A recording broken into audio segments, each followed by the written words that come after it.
Good morning and welcome to Road America, the National Park of Speed. It is the 71st consecutive WeatherTech Chicago Region June Sprint, part of the SCCA's Hoosier Super Tour. I'm Greg Ginsburg along with Tom O'Gorman. I want to welcome you to day 2 of our coverage here from beautiful 4-mile, 14-turn Road America. We're going to wrap things up with qualifying this morning for 3 of our 9 race groups, and then we go racing. Good morning, Tom. How are you today? Good morning, Greg. I'm doing great. I'm very excited about all the racing action on the table today, but also excited to watch these first couple groups. I haven't seen these cars on the racetrack yet. After we did not cover the first rounds of qualifying, they have been on the racetrack and have been timed, but it was wet. So I think all this is going to be reset. Very interested to see who shuffles to the top. Indeed. And so we have in our very first run group a combination of our touring and super touring classes. We've got super touring under and super touring light. We've got touring 2, 3, and 4 as well. And Tom, maybe it isn't such a huge surprise, but the fastest driver we had on track in the wet yesterday was one of our T2 racers driving his front-wheel drive Honda Civic TCR out of Soquel, California, Rylan Hazelton.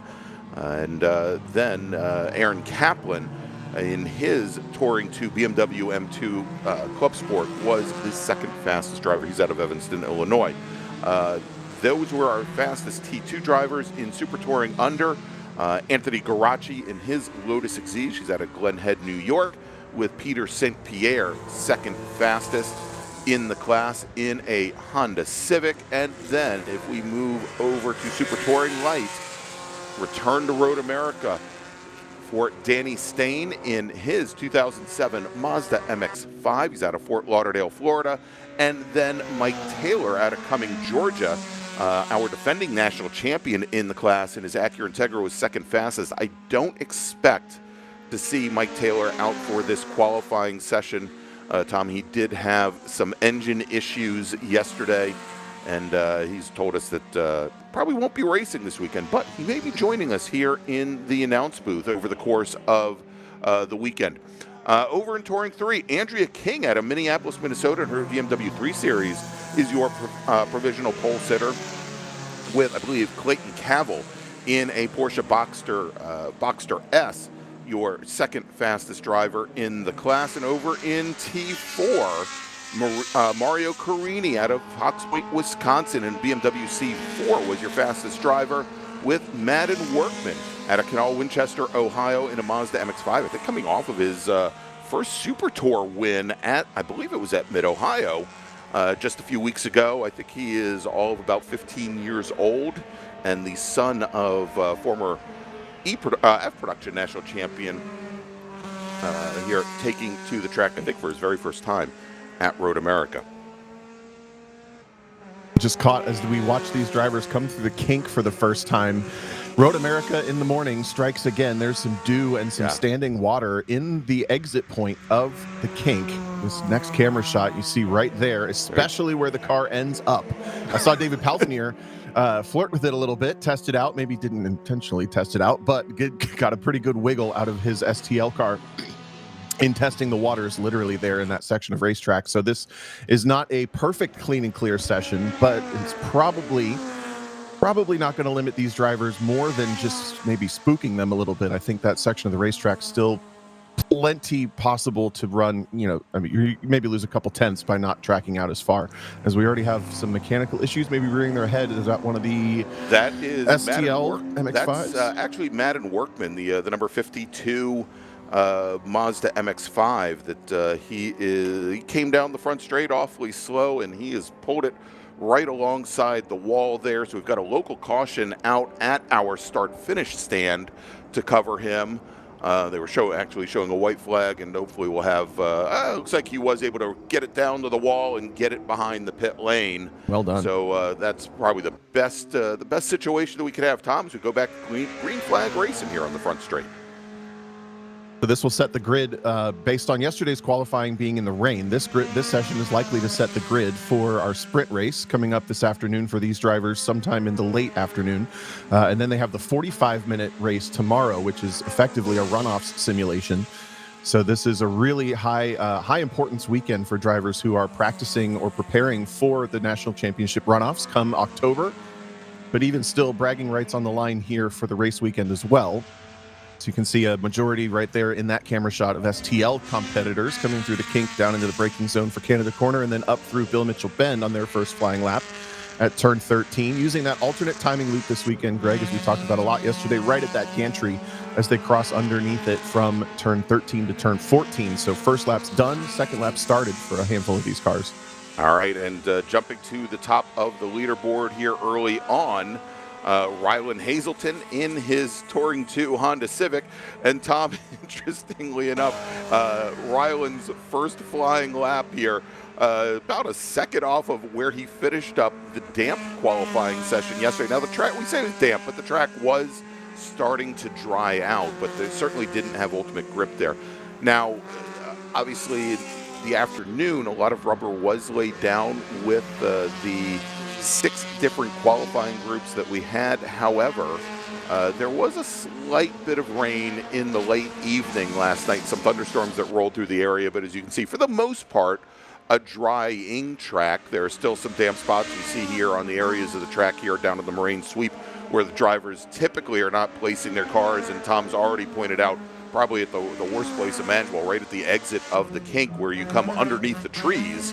Also still some damp spots that these racers are going to have to be wary of. Got an unlikely update from that silver Honda S2000 yesterday. That's Gonzalo Aponte. I actually heard because he had to drive up to my old stomping grounds up about 2 hours north into central Wisconsin and hit up ASM for some repaired axles, I believe, on the rear of that S2000.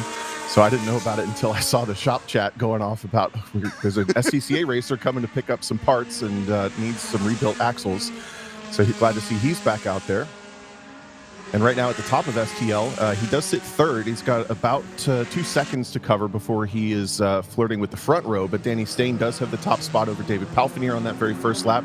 Here's a very busy section of the racetrack. A bunch of Touring 2 and Touring 3 cars involved in this section coming up to turn 6. And typically we don't see Touring 2 in this race group. These are going to be making speed in a slightly different way, more than anything. They're going to have more straight line speed and maybe equal or less cornering ability than some of the super touring cars. Otherwise, we typically see STU be the fastest group in this race group.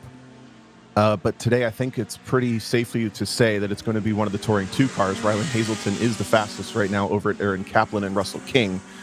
And I think Kaplan and King both in this section of the racetrack working through the kink. Carousel. And so Russell King, who actually got his very first win on the Hoosier Super Tour at Michelin Raceway Road Atlanta earlier this year in very damp conditions towards the very end of the day.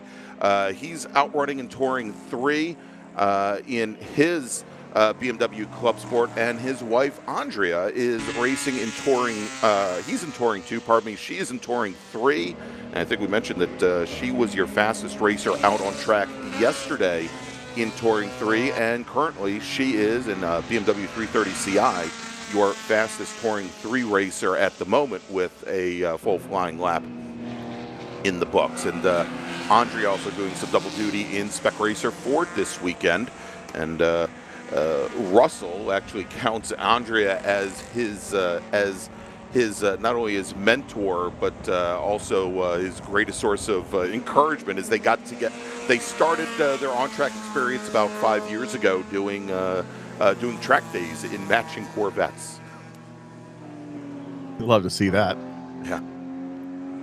And then over in Touring 4, this is another kind of cool story. Mario Carini is the current top spot in his BMW Z4. That's a red car working the racetrack right now.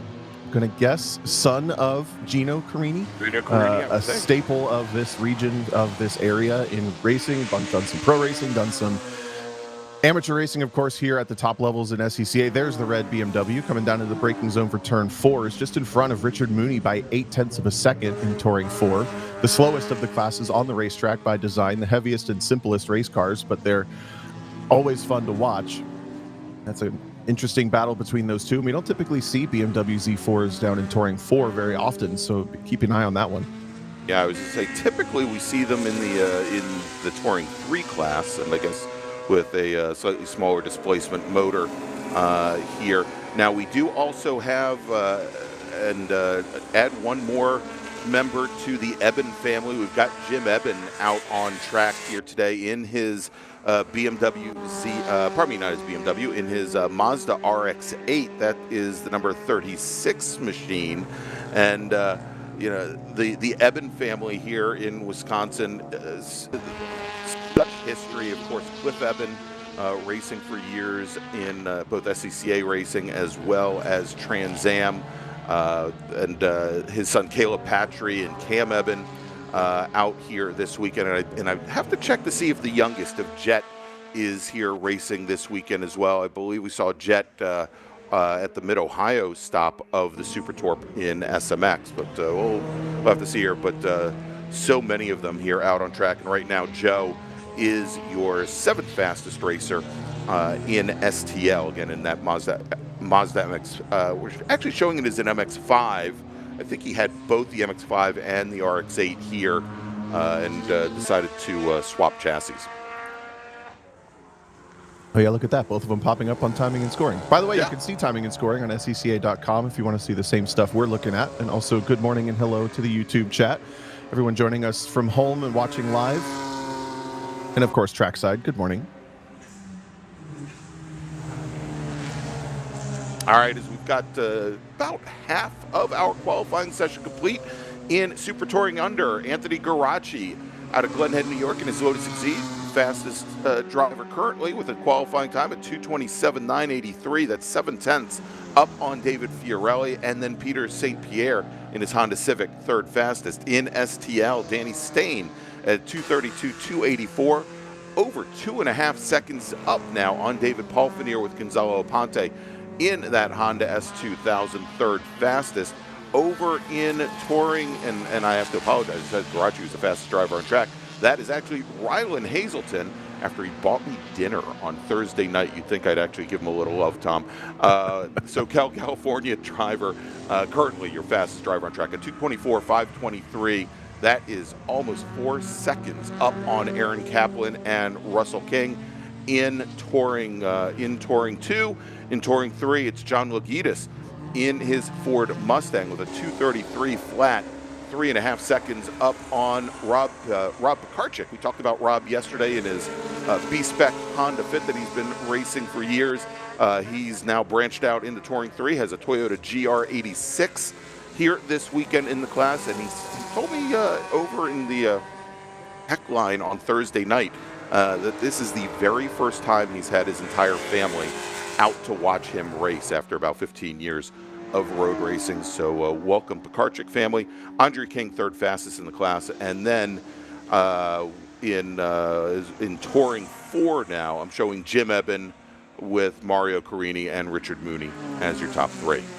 That's very cool, and I'm excited to watch this GR86 in Touring 3. We've seen it campaigned by a couple different drivers, a couple different teams across the country, but I think it's a really, really interesting package for this level of racing. The car is so capable out of the factory. It shouldn't take much to make it really competitive on a racetrack. It's just down to whether the track suits it or not. And I have to say, this may be one of the worst as it's balanced into the class with some cars with much bigger displacement, but otherwise, that's just kind of the name of the game in touring. Each car has its spec line, a minimum weight, and a set of modifications that's allowed for that particular car to keep the balance in line. So it's a tough job there. But so far doing a pretty good job as he's in second position, but quite a ways back from, like I mentioned, the much bigger displacement Mustang. All right, Tom, since we are actually a little bit past halfway in our qualifying session, why don't we take a quick break? Thanks to our partners and sponsors. And when we come back, more qualifying action here from the 71st consecutive Chicago Region June Sprints. We'll be right back.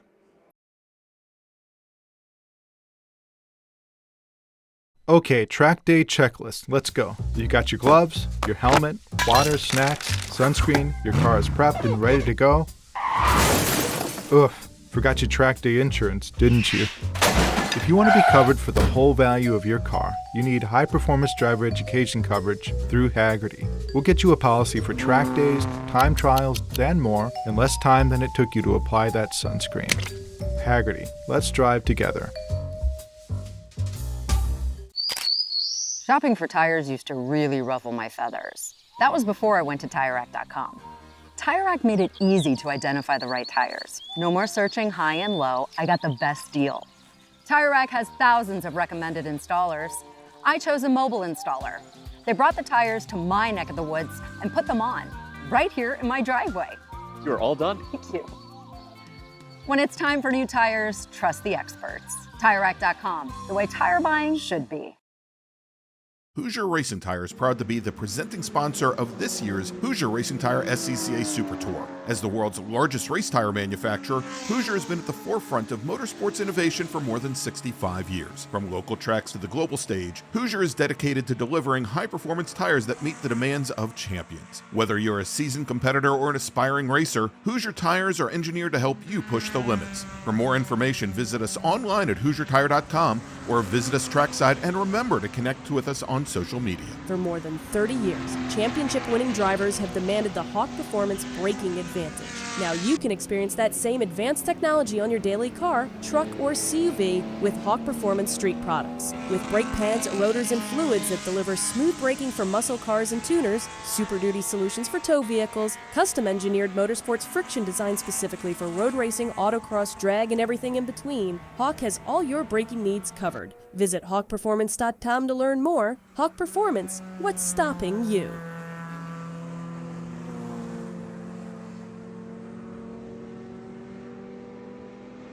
Watching qualifying at the 71st consecutive WeatherTech Chicago Region June Sprints. I'm Greg Ginsburg along with Tom O'Gorman, and with about 7 minutes remaining here in our Super Touring and Touring qualifying.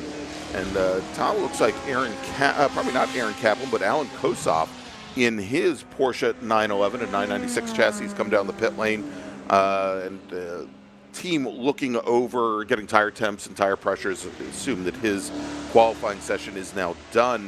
He's about a quarter of a second back from Aaron Kaplan for third in class, and we've got a number of drivers starting to come down the pit lane and call things off a little bit early here. Yeah, most of our provisional pole sitters are actually off the racetrack. Rylan Hazelton in Touring 2, Anthony Gerasi in STU in his Lotus Exige, Danny Stain out of STL in his Miata. We've seen all of those cars on the pit lane already, which is not a huge surprise, as all of these cars in these classes running a DOT R compound tire on a relatively heavy car on a relatively small rim. No matter who you're talking about, that is mostly a true statement, and that means that tire heat comes up quick, and the peak performance of the tire happens early in the session. So if you know what you got and you can go put it out there, that is best case scenario, and a handful of our pole sitters have done that. But the rest of the grids, still lots of cars circulating. All of Touring 3 is out there. Most of STL is out there. And then a smattering of STU, Touring 2, and Touring 4 cars. We're watching Andrea King come through on one of the Touring 4 MX-5s at the kink, and then the lone Corvette out there. This used to be a really popular car for the class, but as it's aged, we see a couple less of them. Matt Jensen in that blue number 68, consistently setting some of the fastest sectors in Sector 1 and 4, which are all the straights, must be said, here at Road America. Coming up through the Bill Mitchell Bend now to complete his 7th lap. Had just improved to a 2:30 to sit 5th in Touring 2. Comes across for a 2:32, a little bit slower that time. A little bit slower, yeah. And interesting, Tom, as you had mentioned, that we used to see this class very heavily populated by those C5 Corvettes. One former Touring 2 C5 Corvette racer, Bill Collins, who took, I think, the points championship in Touring 2 on the Super Tour back in 2017, 2018. He is now racing the number 63 STL Honda Civic. He's out of Inver Grove Heights, Minnesota. Just brought his car back to the paddock, and he's going to call things off as 5th fastest in STL. Looks like we've got one driver. One driver had a bit of a challenge there coming out of turn 6 underneath the Corvette bridge. Let's see if I can get the number on that car here momentarily. I think that might have been that the 14 car, possibly? No, that doesn't make... Yeah, I think that might have been Joe Eben in the number 14 Mazda MX-5. Lost the back end at turn 6. So easy to do as you come over that crest at the entry under the Corvette bridge. if your car's perfect at Road America, it's going to be a little bit loose into turn 6. Exactly. And he found the limit of that, a little tank slapper and a harmless spin to carry on. Still have 4 minutes in this session. Time for probably 2 more laps for everybody. We watch now Zsolt Ferenczi coming into the final corner. He sits maybe a slightly disappointing 8th. This is a car that's run in the top of STL, but just a little bit off those top cars right now, running in the 238s. Looking for 235s and 234s to really put himself in the conversation, let alone Danny Stain, who's in the 232s. All right, they're hard to miss him. That bright yellow Ford Focus SVT of Max Kittleson heading to the pit lane. Looks like he's going to call it a morning, currently sitting 10th in STL.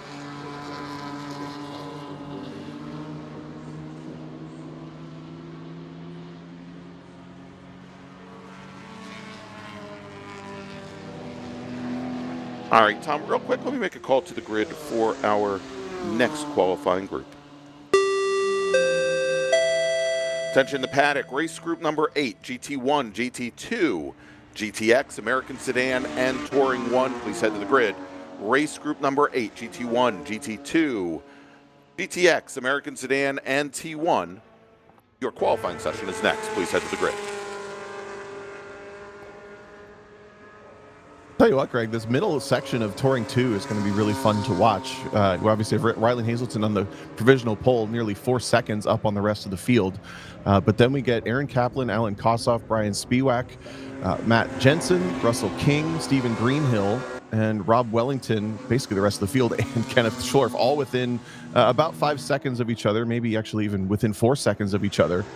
And that would be a really cool battle. Also, Rob Pekarczyk starting a personal best Sector 4 on this lap, as he only still needs to find about 1.7 seconds to challenge John Lagitis for the pole position in Touring 3, Mustang versus GR86.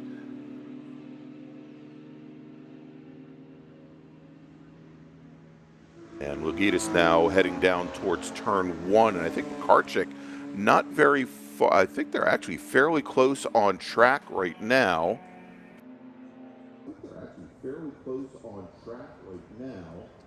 There's Rob. Actually, I think Lagitis is actually at the very end of the pit lane. I think he's called it a morning. But Pekarczyk now heading into turn 3.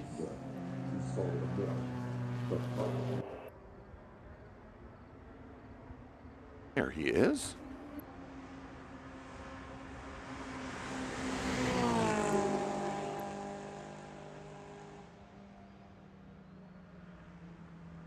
And with a minute, about a little less than a minute remaining, or probably a minute and a half remaining in the qualifying session, Tom, he might be able to eke out another lap if he needs, but it's gonna be close.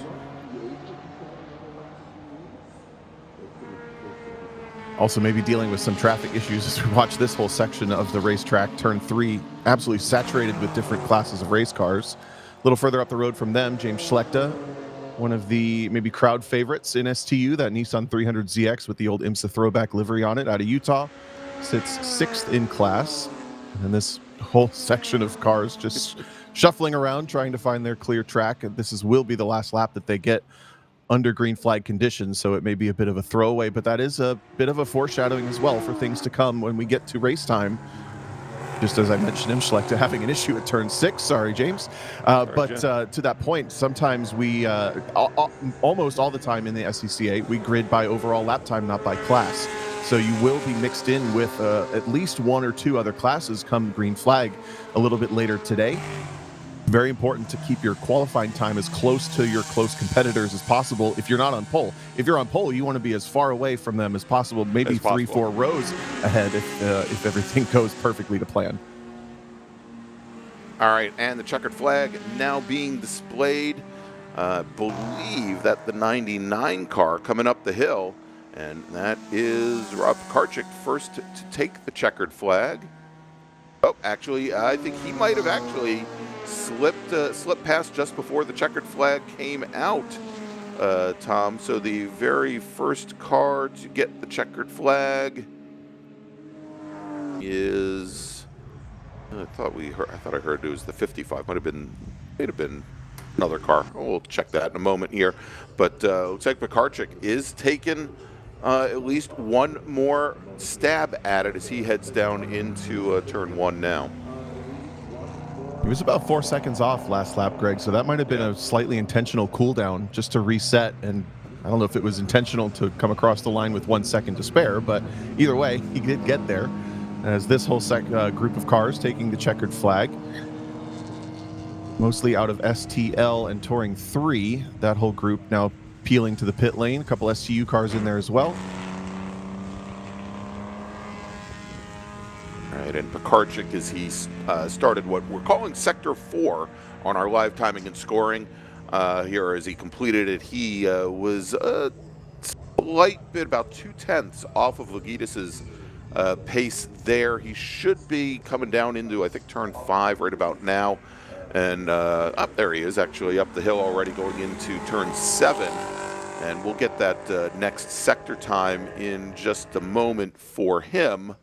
But it doesn't look like he's online at this point, Tom, to take over the pole in Touring 3. So, as most every other racer that we have on Track of Consequence now has completed their final flying laps, let's take a look and see how we ended up. And we'll start off with Touring 2, where Rylan Hazelton was your fastest driver on track with a qualifying time of 2:24.523.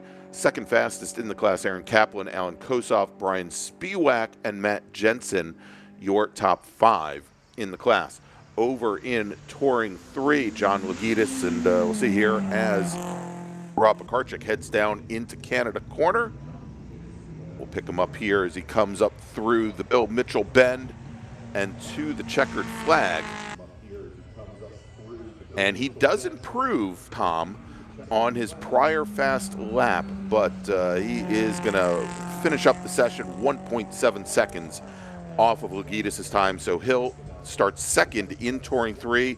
Andrea King will start third. Clayton Cavill and Robert Damler rounds out the top 5 there in the class.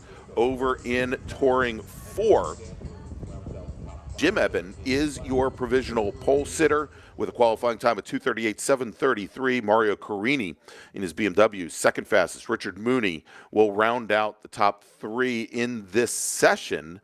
And Madden Workman did not complete a lap, and so we'll see where he falls in. But I think based on the times from the drying track yesterday, he's likely going to be starting 4th in class.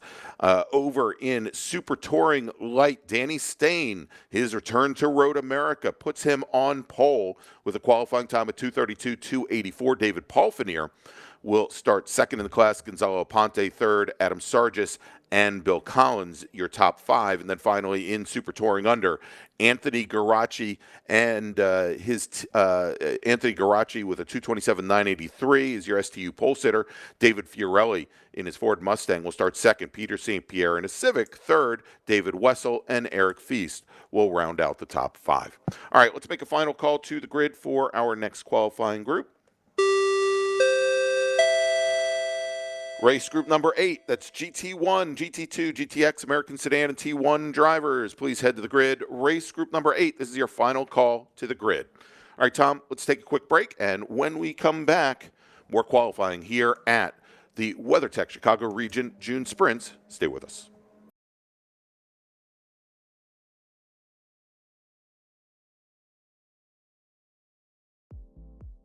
My name is Joshua Smith, Business Development Manager for Mazda Motorsports. We're happy to be supporting the SCCA and Mazda racers here. So our team support program offers a couple of tiers of support, parts support, technical support. All of this is done through our MazdaMotorsports.com parts store website. It's basically like signing up for an Amazon account. Simple information, prove that you're a racer, and get you access to our 800 hotline that you can call and speak to one of our parts representatives 5 days a week.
It is qualifying here at the 71st consecutive WeatherTech Chicago Region June Sprints. I'm Greg Ginsberg along with Tom O'Gorman. Next up are the big ground pounders, Tom. If ever there were race cars that were built for Road America, these may be the ones.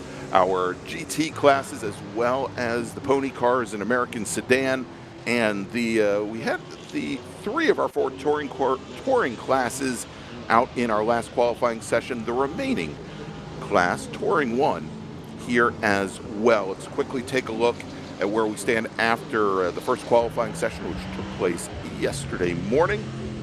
Dave Rulo, the fastest of our GT1 cars. He's out of Heartland, Wisconsin in a 2023 Chevy Camaro. He turned in a 207.125. Adam Ramito in his 2026 Toyota Camry out of Opelika, Alabama, second fastest. And former national champion Dave Pinterick out of Canfield, Ohio in his Ford Mustang, third fastest. In GT2, Jonathan Start in his 2010 Dodge Viper out of Caledonia, Michigan, turned in a 211.9. He is your provisional pole sitter in the class, with Ethan Tovo out of Warrenville, Illinois in a TA2 chassis Toyota Camry, second fastest. And then third fastest, Brad McAllister in his TA2 chassis Ford Mustang. Over in GTX, Anthony Smith in his Ligier JSP 320, your fastest driver in the class. And Tom, as I go through and take a look at who went out for qualifying, I believe he's our only GTX racer here today.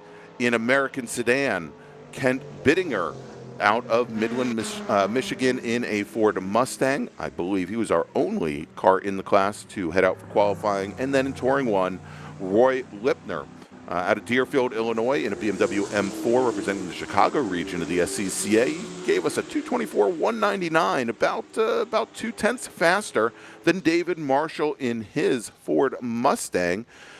Marshall out of Glen Beulah, Wisconsin, and then David Swernoff, third fastest out of Brown Deer, Wisconsin in a BMW M3, as our GT1 racers now starting their first flying lap. Oh, I love that sound. I could hear it just underneath your voice there, Greg, as they fly by the start-finish stand.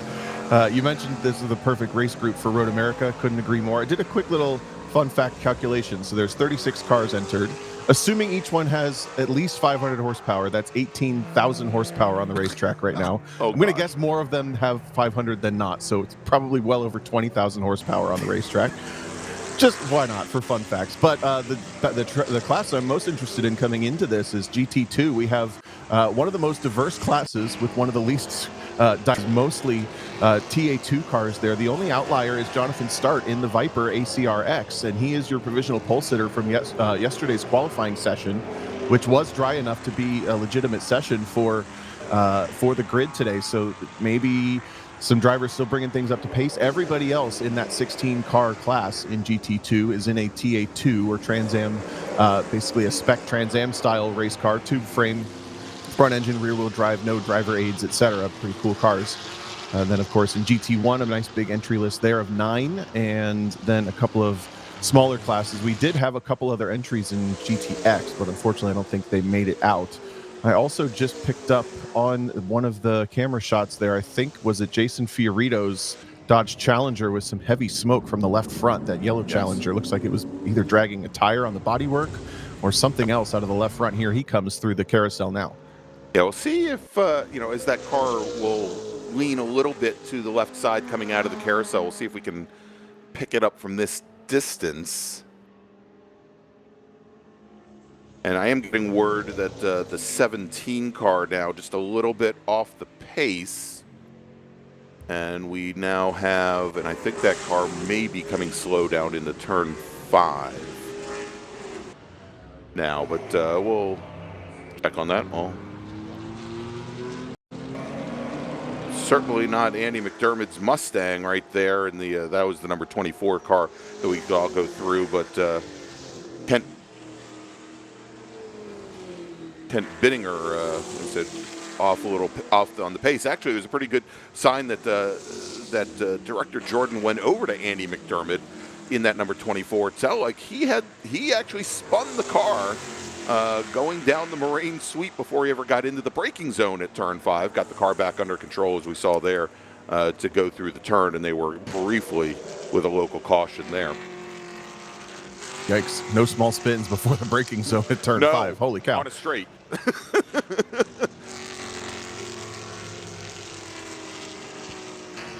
The first laps in the books for a handful of our drivers, most of GT1, most of GT2, and Dave Rouleau wasting no time to get back to his pace from yesterday, already at a 207.5, provisionally sitting on a 207.1 from yesterday's session, so just 4/10 off there. Dave Pinterick not far behind, 8/10 behind there at 208.3 is his time, already faster than yesterday, and that's going to put him in front of, no, it won't. It will put him third still on the overall combined grid. Adam Ramito's time from yesterday was a little quicker. And then in GT2, Jonathan Start was your quickest car on that very first lap, but the rest of the class and him included, all of that class about 2 seconds off. So we'll give them another lap or two before we really start to see that representative pace come out.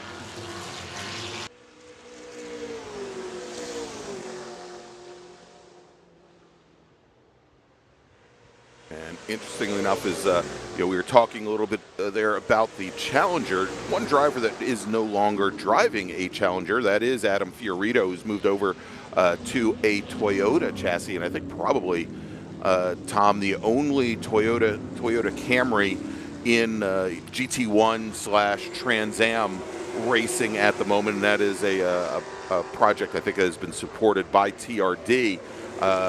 Adam and his wife are expecting his first child within the next couple of weeks, I think within the next 2 weeks.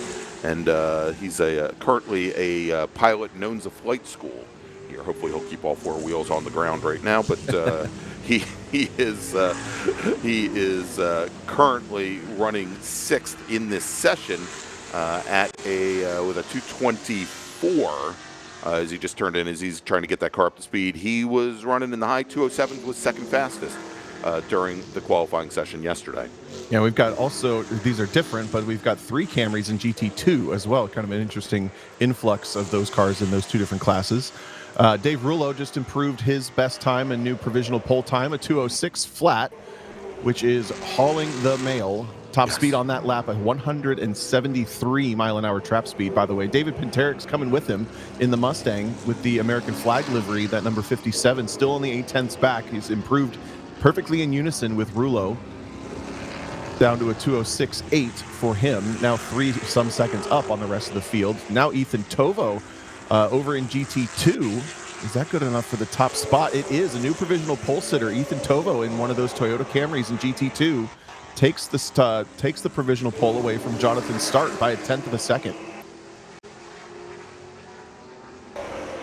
And Tom, I don't want to make sure that we don't get confused when we go looking for Dave Pinterick's Mustang, because I think this weekend it may have a new body on it. I don't believe that it has it's still, of course, number 57, but don't think it has the red, white, and blue American flag livery that he's raced for so many years, both on the Mustangs and then prior to that on a Cadillac. I'll double check when he goes by me here one more time. And I got a little more information from race control, Tom. I talked early on about Andy McDermott having that spin going down into the braking zone at turn 5, and it sounds like there might have actually been contact with him, between him and Kent Bittinger in the number 17 American sedan Mustang. Bittinger was off the we had people call in that he was off the pace prior to that, and so that may have affected McDermott's entry down into the braking zone at turn 5. And I did just see Dave Pinterick, who had just gone to the top of the leaderboard in GT1 with a 205.869, and that is fast enough to leapfrog Dave Rouleau based on the times from yesterday as well. Pinterick did bring the car down the pit lane immediately after completing that lap, and no, there's no American flag livery on that car. Good to know. What color? Is it just plain white? It's all white, plain white. All white. Okay, there you go. That'll make it even harder for us. Love that. I'm kidding. Exactly. So now he has that pole by 0.2 of a second. We also have a new pole sitter back in GT2. Jonathan Start takes it back from Ethan Tovo by 0.8, now down to a 2.11 flat after sitting on a 2.11.9 yesterday. So it's the production chassis Viper over a field of 15 tube frame Trans Am cars for now in GT2. Right. Those Over two are in Touring 1, David Marshall turned in a 2:24.521 on his previous lap.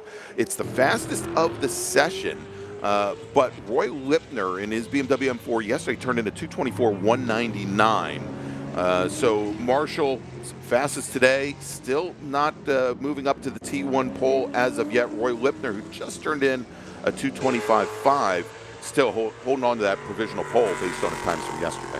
only 0.3 though, Greg. That's very close between the Mustang and the M4. And then in American Sedan, Andy McDermott does have a pretty comfortable pole now that he's got a lap time in. About 4 seconds faster than Kent Bittinger's fastest time from yesterday.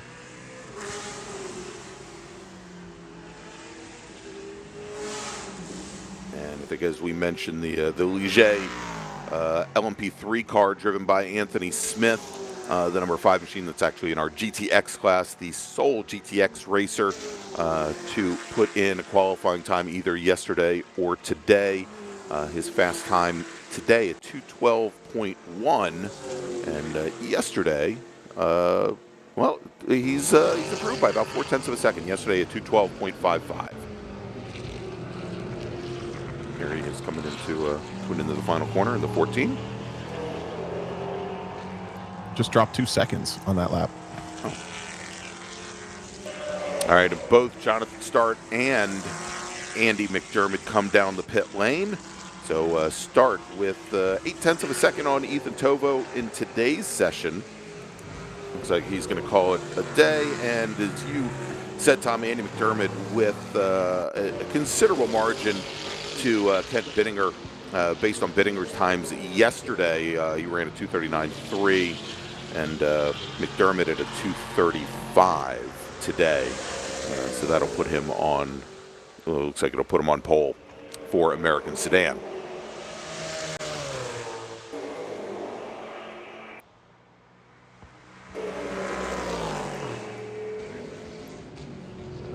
All right, so we've got about 11 and a half minutes remaining, just a little bit past halfway. Tom, why don't we take a quick break? We'll be back with more qualifying action here from the June Sprints in just a moment.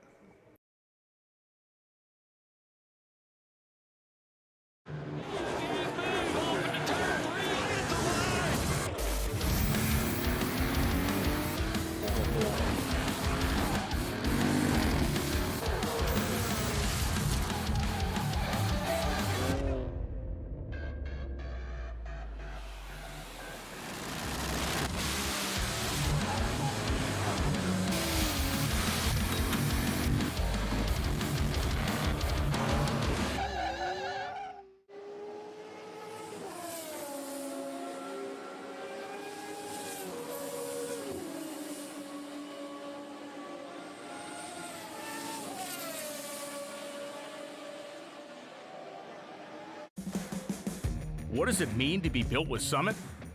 It means you're hitting the autocross, drag strip, road course, trail, dirt, or open road with confidence. Because built with Summit means you're using parts from the top names in performance, priced to make your project affordable, and it's all backed by trusted tech expertise and blazing fast shipping. Summit Racing Equipment. Let's build it together. SummitRacing.com. Did you know SCCA members can save $20 on every track night they sign up for? That's right. Track Night in America, driven by Tire Rack, now hosting 150 events at more than 30 tracks across the country, is the easiest and most affordable way to get you and your friends on track in street cars all year long. Visit TrackNightInAmerica.com to learn more and get yourself on track. It's the 2026 Hoosier Racing Tire SCCA Super Tour, the premier amateur road racing series bringing together top SCCA road racers from around the country. The Hoosier Super Tour visits some of the greatest tracks in North America, showcasing each of our 25 championship classes, production to GTs, prototypes to Formula cars. The Hoosier SCCA Super Tour packs a ton of wheel-to-wheel racing action into every event.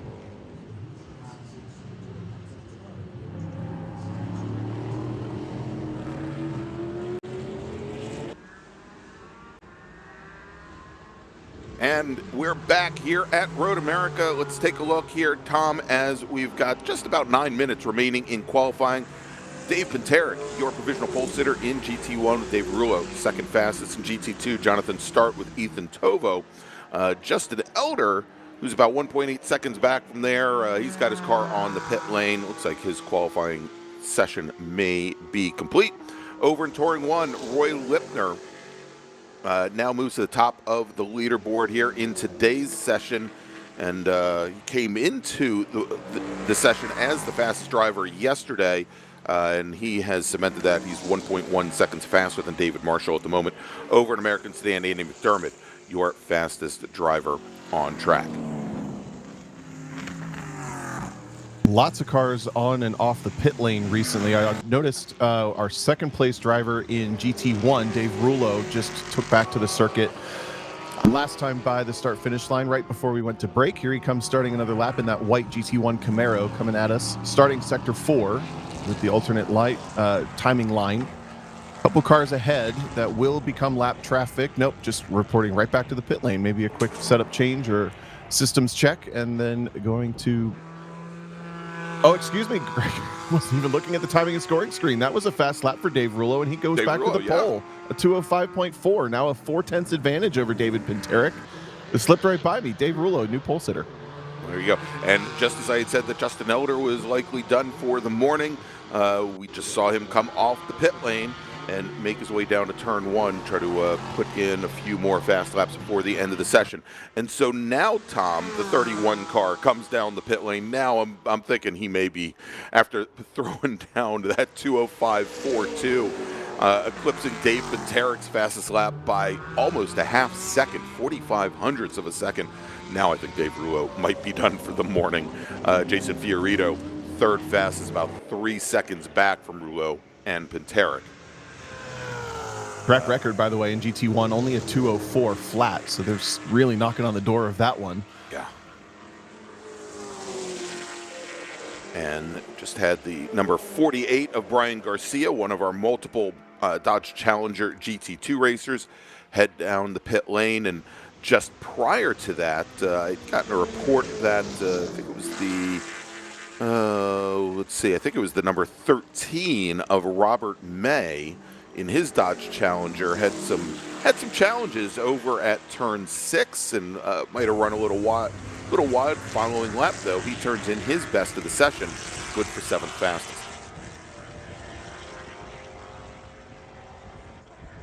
Something we mentioned quickly yesterday, but if you're joining us for the first time today, you can see that big runoff at turn 14, a great representation of a whole bunch of work that happened here at Road America over the offseason, adding grasscrete on most of the runoffs, most of the exits of key corners here at Road America, which has really opened up the radius, especially for some of these race cars that are really designed to take the curbing as often as you like.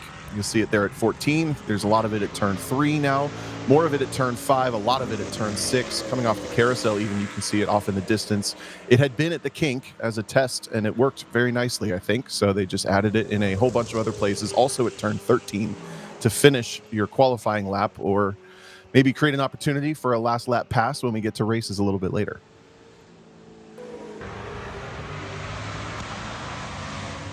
All right, so we've got 5 minutes remaining in the session. Yeah, I think it's really, it somewhat reminds me of the changes that they made the VIR a number of years ago when they repaved the track there, that a number of the corners where drivers were going and extending the limits, going beyond in this case, the red and yellow exit curbing and heading into the dirt, creating ruts, putting lots of dust and dirt in the air, and in many cases, causing drivers to, well, loop their cars right back across the track and sometimes into a concrete wall there on drivers right.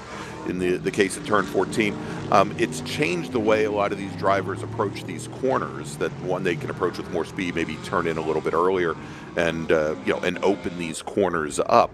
And I think, especially here at Road America, for a number of classes, maybe it won't affect these racers so much, but we see so many drag races up the hill at the on the Road America straight heading to the checkered flag here. I'm wondering how much more of that we're going to see now. Is I think you'll find a lot more racers not pinching off that final corner.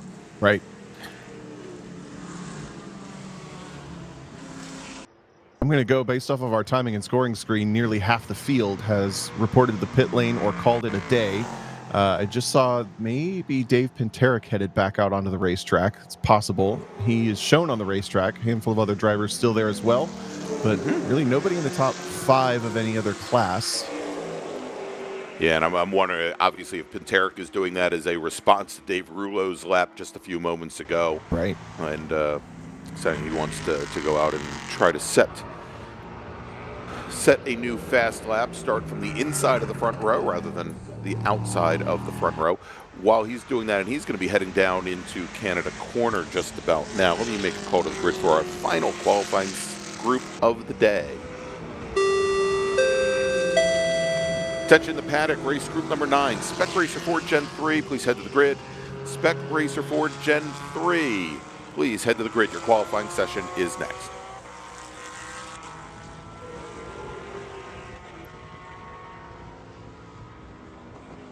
Pinterick up onto the front straight, just ran a 206.2. It was about 4/10 off of his fastest.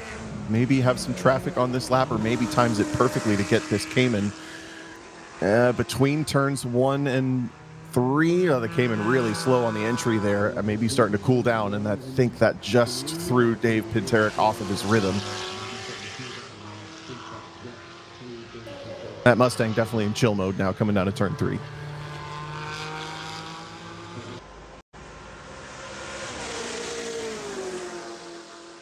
And I believe just ahead of him on track, that is the 19 of Justin Elder and his GT2 Chevy Camaro.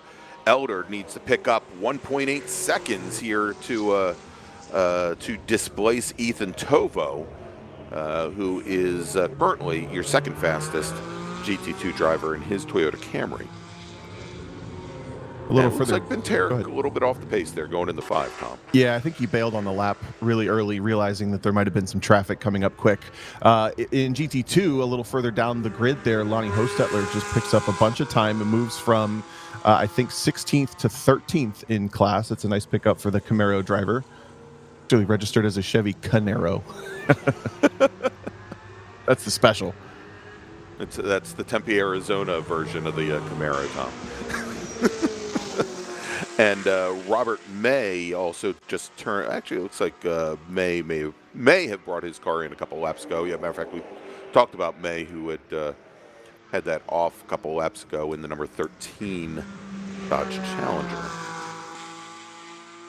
Also got Ike Keeler, I think, on a pretty good start to a lap. Fastest personal Sector 4 to kick things off.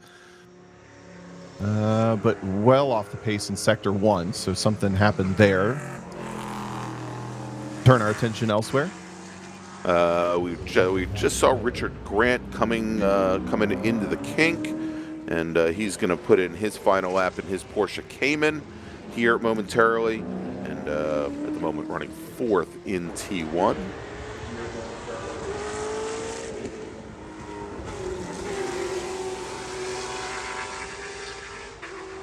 And Pinterick making his way up the hill, right with, I believe, Lonnie Hochstetter in that Camaro.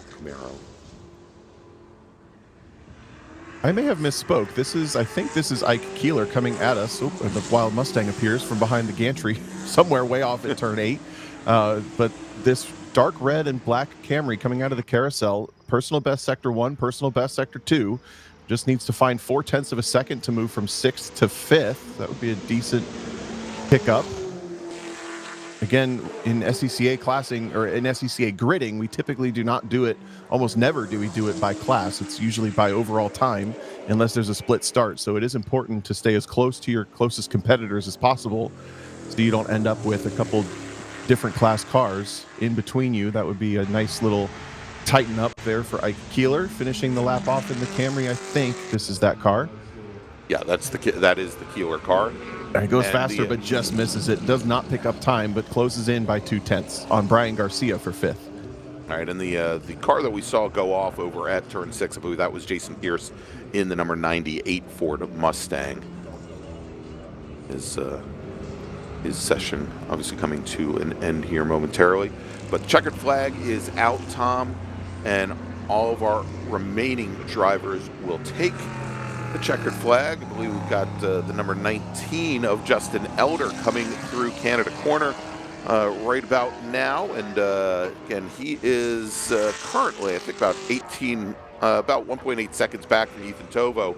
And as he comes up the hill, he is not going to improve. So he will finish today 3rd fastest in GT2. And as I'm looking at the qualifying times from yesterday in GT2, looking to see, yeah, it looks like both Tovo and Elder did run faster than our 2nd and 3rd place racers yesterday. So it should be Jonathan Start, Ethan Tovo, Justin Elder, your top 3 in GT2. Over in GT1, Dave Rulo, Dave Penterick, and let's see where Fiorito did in comparison to Adam Ramito yesterday. So Jason Fiorito was our 3rd fastest GT1 driver today, but looks like Adam Ramito, who had a 2:07.757 yesterday, will hold on to 3rd fastest over the course of the 2 qualifying sessions going into this afternoon's race. So then it'll be Fiorito 4th fastest, then Joe Frida. Over in Touring 1, Roy Lipner is your pole sitter with David Marshall and David Swearnoff. 3rd fastest, Richard Grant, 4th fastest. And in American Sedan, Andy McDermott and Kent Bittinger. And, of course, our sole GTX racer, Anthony Smith. All right, let's make a final call for our final qualifying session of the Chicago Regional WeatherTech June Sprints. Attention to paddock. Final call to the grid for Spec Racer Ford Gen 3. Your qualifying session starts next. Spec Racer Ford Gen 3, your last call to the grid.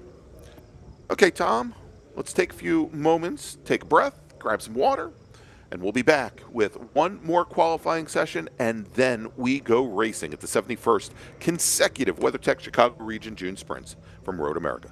Please stay with us.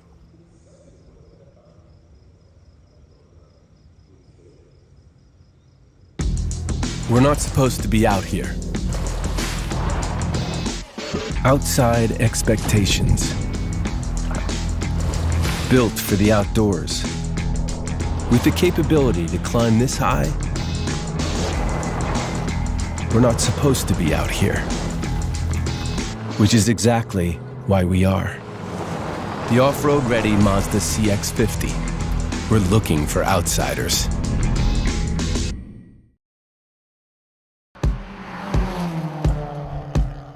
Race Experience is our easy access wheel-to-wheel racing program that allows you to come in and race, where we're primarily focusing on safety aspects and not so much on balance of power and perfect classic. It gives more people an opportunity to come and participate in an SCCA road racing weekend doing wheel-to-wheel road racing.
It is the 71st consecutive WeatherTech Chicago June Sprints. I'm Greg Ginsberg. He's Tom O'Gorman. See, I didn't mix this up this time, Tom. And we are ready for our final qualifying session of the event, and then we go racing. And Tom, this group here, it's Spec Racer Ford Gen 3. These sports racers they are so well known across Sports Car Club of America racing, virtual racing, what have you, but none of these racers really had much of an opportunity to set a fast lap during the only prior qualifying session yesterday. Let's talk a little bit about that and then what we're going to see here today.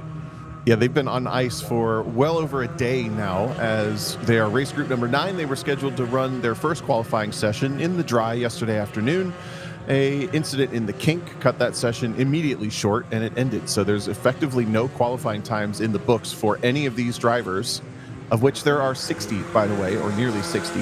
And that means that this session is super high pressure and super critical for the race weekend. You see how hard all the drivers are working to keep the tires, or get the tires into the window that they're happy with. But you also got to be careful not to lose your drafting partner, because that is absolutely make or break. As you can see, the top 5 now starting to ease away from the rest of the grid. But as you mentioned, small single-seat sport racers, bespoke, basically unchanged in most ways since the early 80s, but currently now running a 1.6-liter Ford engine with about 140 horsepower maybe, and a 6-speed sequential gearbox in the cars now. As these top 5, some of our big names in the field, John Black, Caleb Schrader, Peyton Long, Tyler Stevens, and Brian Schofield, are the first 5 cars circulating the racetrack, and they were just shuffling positions into the kink. And then the rest of the 60-car field streams through with names to talk about all throughout this field. Yeah, indeed. And so right at the front, of course, these racers that were the first to come off the grids, they did have, I think, fairly representative qualifying times yesterday for what would be a first flying lap, as they were ahead of the incident that ended the session. And so you have the 2 teammates out from the West Coast. You've got John Black and Caleb Schrader. Black from Olympic Valley, California. Schrader from Tigard, Oregon. Schrader, your defending national champion in Spec Racer Ford Gen 3. Right at the front, you've got the 2 folks out of the Hallett racing team with Peyton Long and Tyler Stevens together. And then you've got another former national champion, Brian Schofield, there. And but I think a lot of the other racers in, again, a very large race group where we had, I think, 58 drivers all told during yesterday's session. Maybe, not exactly where they want to be in this long order, and it's going to take some time maybe for them to find some drafting partners, and they may find themselves in a lot more traffic than they had really expected. As we've got some latecomers to the grid right now, like the number 4 machine now just leaving the pit lane, and looks like one other car, although, Tom, I'm trying to get the numbers on the 2 racers that had some issues going into 14, and we see one of them pulling off into the grass now. We had, I don't think it was this car, but at least one other that had was definitely off the pace coming out of Thunder Valley to complete that outlap. Oh, and that's tough. Just no drive in the car. It comes up about a couple hundred feet short, and a whole bunch of elevation short as well of getting back off the racetrack. So that will be a big effect to this session early on. It's going to be local yellow at turn 14, which is where drivers finish and start qualifying laps using that alternate start-finish line. And as you mentioned, 1 time in the books for most drivers. The top time is decent, I must say. 2:29.4 for John Black is within 1.5 seconds of the track records. That gives you an idea. It's not the end of the world type pace, but still some on the table here in SRF 3. Early on, it looks like Brian Schofield setting the purple sector 4 to kick the lap off. And then here they come to finish their first flying lap with Peyton Long and Tyler Stevens actually moving to the front of the line.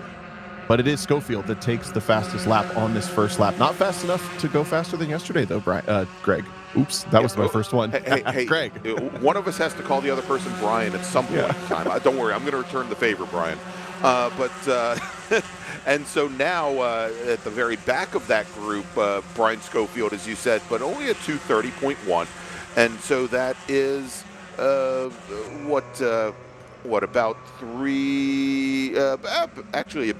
half a second, 0.6 of a second off of the times from the single lap that those racers at the front of the pack were able to put in yesterday.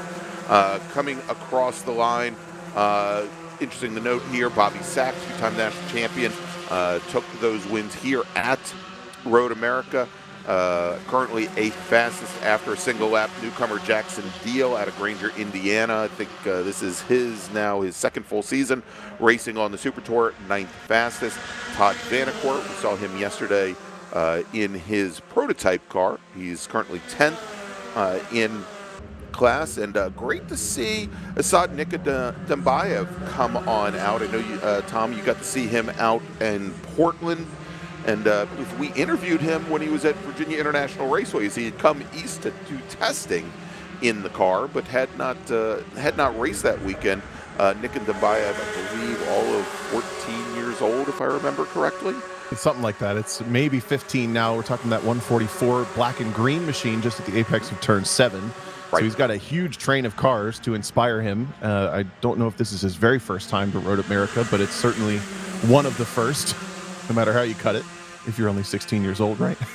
Exactly. And if he was here, maybe in karts. Yeah, but did win some Super Tour rounds earlier this season, both at Buttonwillow. I'm trying to remember if he did pick up a win at Portland or not. And I think he also set the track record in Portland, if I remember correctly, as I was watching the broadcast as you and the other Brian, you being the first Brian, called that weekend. And if I remember right, talking with him, he did some track days, but again, he is 15 now, and he says his occupation is he goes to school. So makes sense. But we'll see here if he can move up in the order. Currently sitting 11th ahead of some very quick company like Chris Jennerjohn, like Justin Clardy. We've got Caleb Rothel as well, and a West Bend, Wisconsin, moving up to 13th. And I was also going to mention Jim Goffrey, who in the number 68 car was not languishing after a lap or two, but was down in 13th position. He now moves up to 6th as Zach Della moves up into 5th position. And Nikodembayev, Tom, if it is his first time here at Road America, he's putting on a show already. He turned in a 2:30.141. That's 41 thousandths of a second off of Brian Schofield's time. Good enough for second fastest in a field of 58 cars. Interestingly, though, they're still off pace from yesterday's little run. And that would only be good enough for Nikodembayev to slot into 8th in the combined grid. And did get confirmation in the YouTube chat his first time here, so maybe still more on the table. There was quite a bit of bickering for track space across those top 5. So not surprised to see that Black, Schrader, Long, Stevens, and Schofield did not go faster that time, but I expect they might this time, as they are now nicely in lockstep. Those top 5 cars coming through the hurry downs, and then the rest of the field just on their heels. But I would say we probably have maybe close to 10 people who could challenge for the front row, and it's a lot of it really, Greg, is getting the choreography right, as now they look to be struggling again, maybe as Schofield just slips off the racetrack at turn 8. That's the risk reward that you run, right, trying to run in a train of 3 cars like this. Ooh, a big moment for another one in the background. Is that number 1? That was Bobby Sack in the number 19 car in the silver and black machine. There you go. And we've got we have a local caution, Tom, now down at turn 5 as we watch these racers come into the kink. And I think the number 08 car might be involved, as it does show to be stationary down there at the moment. And that's Andrea King. We saw Andrea a little bit earlier in her. No, actually, Andrea King, she has now continued. But, Tom, we are going to a full course caution here as part of this qualifying session. And currently Caleb Rothel now moving to the top of the leaderboard in this session. And overall. Yeah, I was going to say, and overall here, we talked about Nick Dembayev being all of 15. Well, Caleb now is 14 years old, a student out of West Bend, Wisconsin. Been racing in karts for 6 years, but this is his very first year behind the wheel of an SCCA race car. And trying to get the number. Yeah, I'm still trying to get the numbers. Unfortunately, Sure. Corner workers down at turn 5. We're not able to get the numbers on those cars. So while we're full course yellow, let's try to do a combined grid with that improvement from a handful of these drivers. The new front row provisionally will be Caleb Rothel and Justin Cloherty, both out of, Michigan and Wisconsin. They are at the top of the board. Bobby Sack goes to 3rd. Then John Black on yesterday's time would slot into 4th. Caleb Schrader would slot into 5th. Asad Nika Dembayev into 6th, based on his time from today. Then Peyton Long would be 7th. Then Todd Vanacore would be 8th from today. Then Tyler Stevens would be 9th from yesterday. And then the last car here would be Schofield from yesterday. That would be your top 10. But that's quite a bit of shuffling. There's still a bit of time left if we go back to green flag racing, green flag qualifying, for that to get shaken up yet again. All right, Tom, and I think one of the cars involved was Tom Miserandino in the number 5 machine. Tom out of La Quinta, California, after I think a number of years living across the pond over in the UK. And we'll see if we can get some information on some of the other cars that may have been involved there. But that, again, huge story there with Rothel going to the top of the leaderboard. And so we've got now about 10 minutes remaining. So let's do this, Tom. Why don't we take a break? Hopefully we'll be able to, the emergency services teams here at Road America can get things cleaned up, and hopefully our Spec Racer Ford racers will get a few more qualifying laps in before the clock hits 0 here at the National Park Speed, Road America. We'll be right back.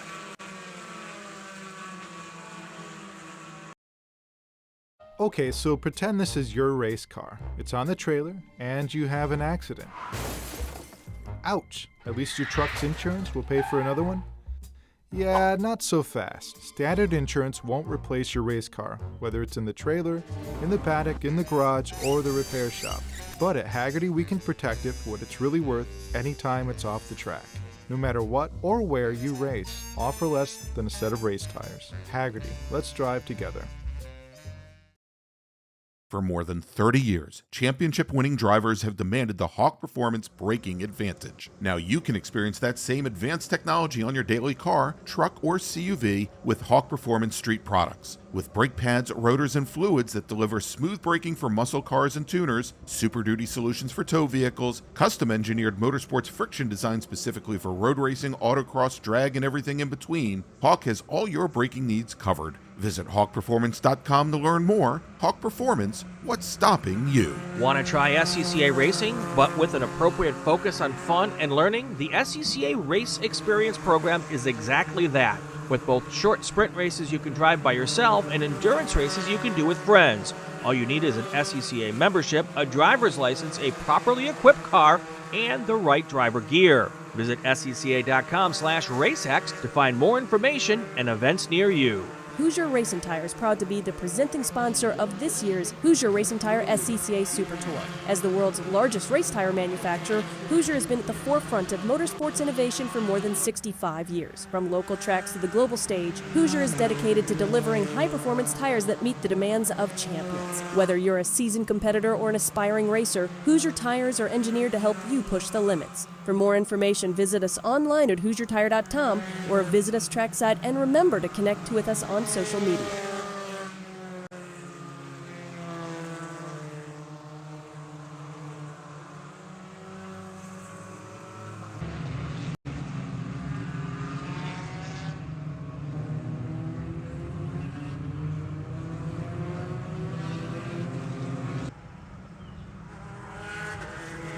And welcome back to Road America National Park Speed, the 71st consecutive WeatherTech Chicago Region June Sprints. Apparently, both of us are Brian right now. I'm Greg Ginsberg. He's Tom O'Gorman.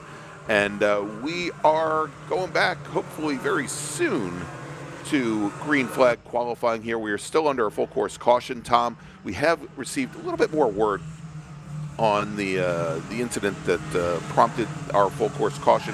Happened down at turn 5. I think mentioned earlier that it involved Tom Miserandino out of La Quinta, California. Spun the car down there, and Tim Preble got caught up in that as well.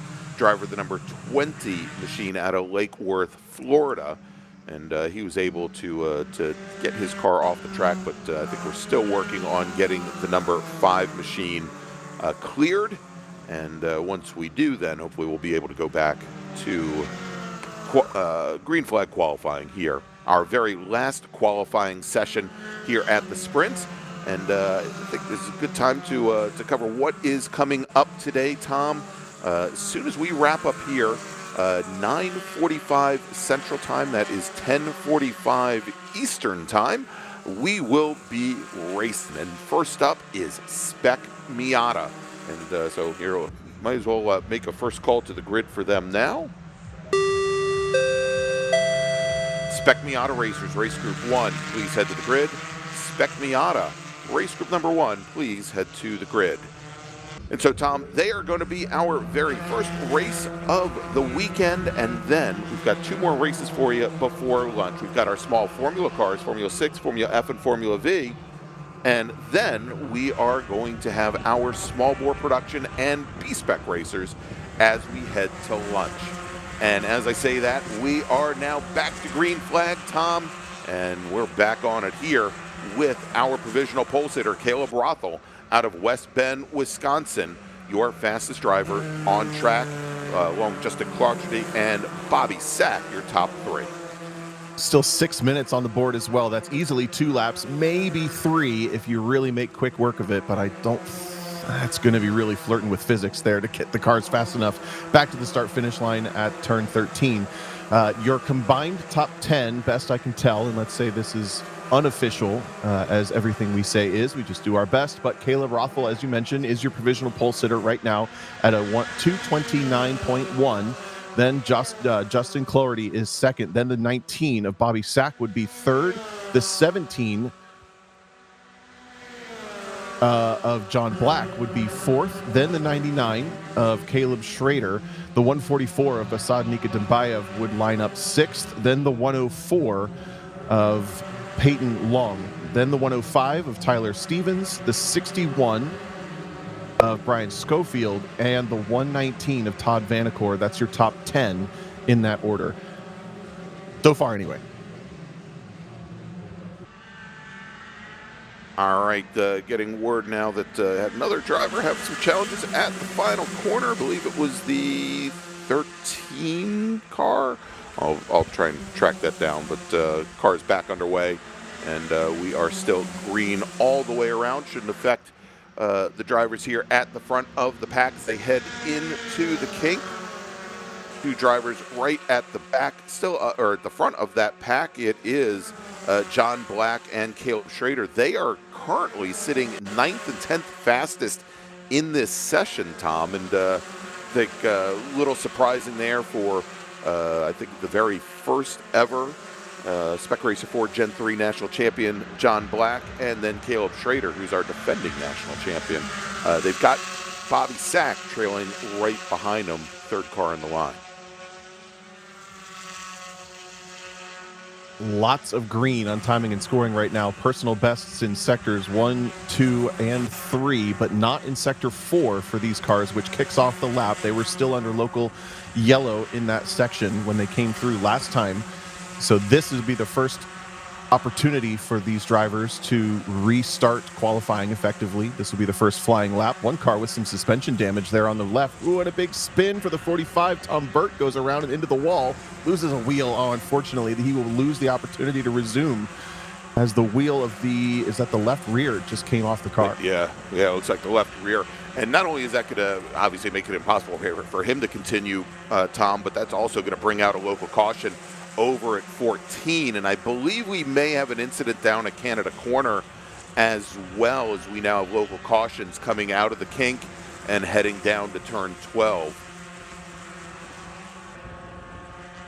Easy mistake to make, but that's a big hit to both the car and the ego to just end up stuck right there. I do agree that this might cut the rest of this session off, as most drivers just starting Sector 2, which means they've completed Sector 4 and Sector 1. Justin Clarity was fastest of everybody this lap in Sector 4. That starts the lap.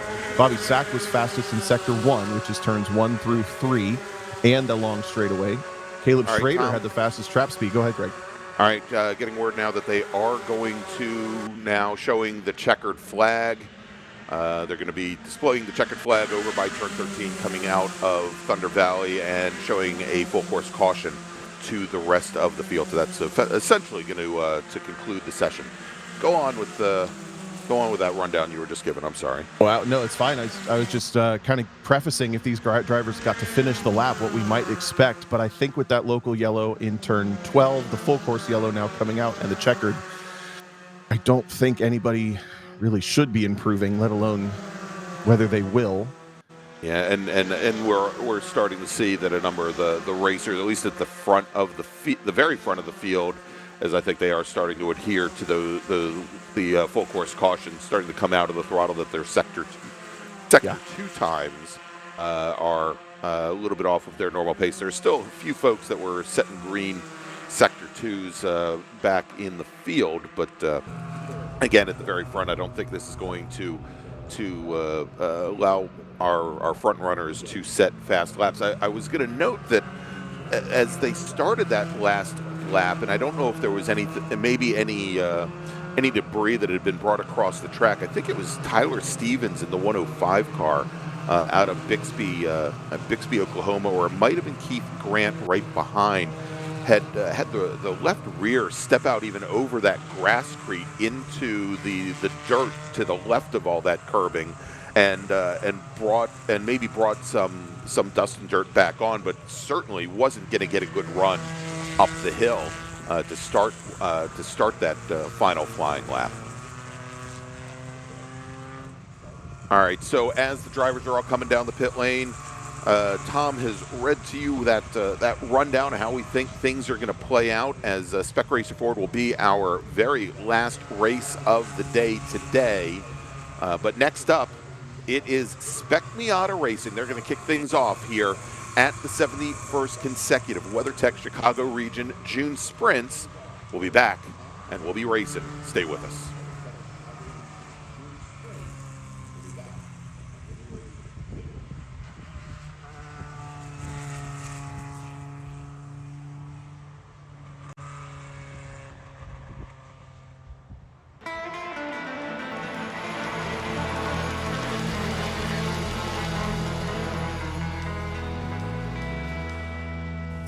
Hi, I'm Elivan Goulart, driver number 70, Cruise Speed, Spec Miata.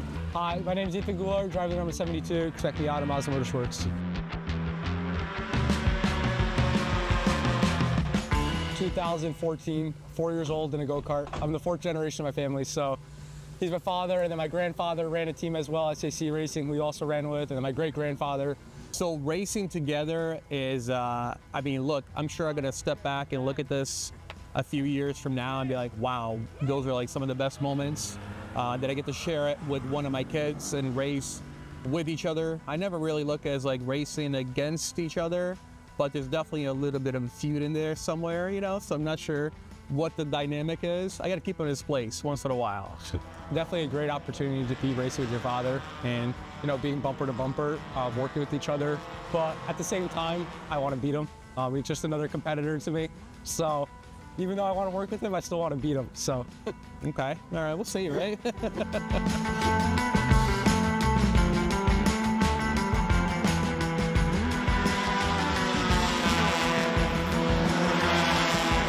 Obviously, we're working with each other, we're looking at the data and video after each session and seeing what we do differently. There's many things that he does better than me and many things that he's learning from me as well, so it's a combination of both.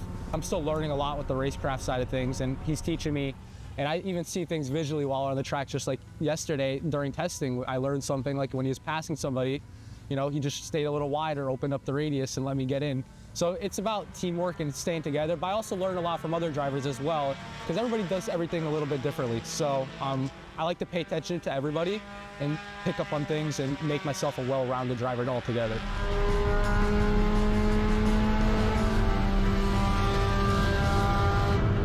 You have so many different competitors, right? Especially you got 50 plus guys out there and gals out there that we're running very close. So we're always learning from each other, right? So even after all these years, I still feel like I go out there always picking something up, even if it's a little bit smaller. Certainly from Ethan, even though he's still only 15, there are little things that I picked up that he does differently that may work a little better than what I do. And I'm sure that's vice versa as well. But I think with us running comparable times and so on, it's really a great tool to have and be able to share that data and that feedback and relay it over to the guys to make the chassis better and better so that we can go faster together.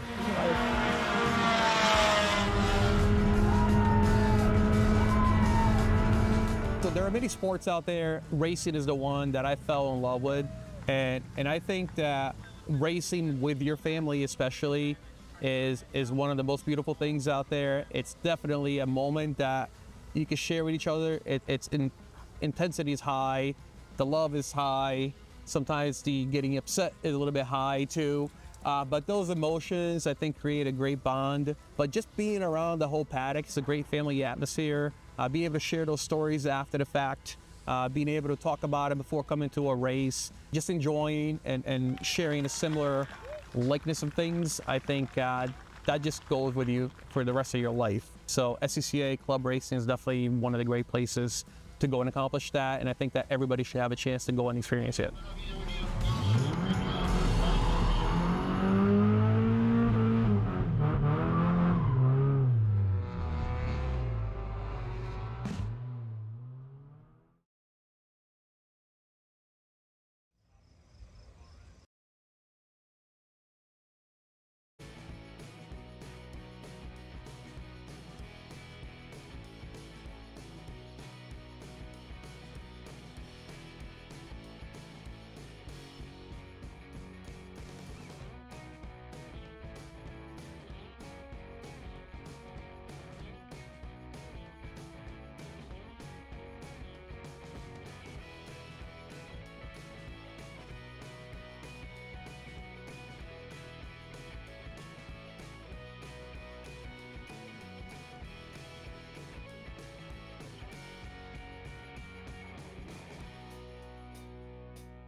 Welcome to race day here at the WeatherTech Chicago Region June Sprints, the 71st consecutive June Sprints. I'm Greg Ginsburg along with Tom O'Gorman, and it is time to go racing. First up is Spec Miata here for 25 minutes. Let's take a look at our starting order. Starting on the pole today, driving the number 39 Mazda out of Fort Lauderdale, Florida, with a qualifying time of 2 minutes 43 seconds, .287. It's Danny Stain. Michael Carter out of Savannah, Georgia, will start on the outside of the front row. He is in the number 8 machine. Brett Kowalski out of Reduso, New Mexico, will start third. He is driving the number 15 car with the sneaky moose himself. It's Tom Brown driving the number 27 Mazda out of Muskego, Wisconsin. He'll start fourth. On the next row, inside of row number 3, it's Tyler Brown in the number 07 machine. He's out of Muskego, Wisconsin as well, and he'll start alongside Andrew Devoto out of Wilsaw, Montana, who is driving the 09 machine. Sean Varwig out of Lake Zurich, Illinois, representing the Chicago region of the SCCA, will start 7th in the 02 car. Wyatt Couch drives the number 40 Mazda. He's out of El Dorado Hills, California, and represents the San Francisco region.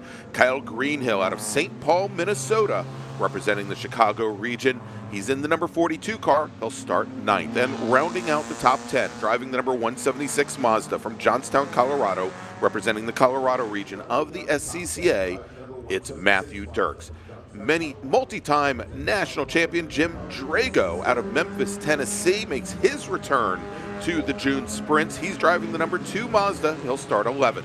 Ken Sutherland will start 12th. He's driving the number 94 entry. He's out of Sherwood, Oregon, representing the Oregon region, and he is 12th. Alfredo Sedan out of Miami, Florida, representing the Central Florida region of the SCCA, drives the number 113 car, and he'll start 13th. Austin Smith starts 14th in the number 122 car. The Grafton, Wisconsin driver is representing the Milwaukee region, as is Shane Sullivan out of Neenah, Wisconsin. Shane's driving the number 91 car. He'll start on the inside of row number 8 alongside Johnny Morrow, who drives the 72 car. Johnny is representing the Central Florida region and hails from Pompano Beach, Florida. Dan Goff will start 17th. He's driving the 51 car. He's out of Sycamore, Illinois. Then Samantha Silver out of St. Paul, Minnesota, representing the Land O'Lakes region of the SCCA, drives the number 88 car and will start 18th. Center Smith starts 19th today, the inside of row number 10, driving the number 55 Mazda. Center's out of Greenville, South Carolina, and represents the Central Carolina region. Benham Abernethy is driving the number 131 Mazda. He is from Elm Grove, Wisconsin, and represents the Milwaukee region. Jonathan Davis will start 21st. Jonathan is driving the number 16 Mazda. He's from Wadsworth, Ohio, and represents the Northeast Ohio region.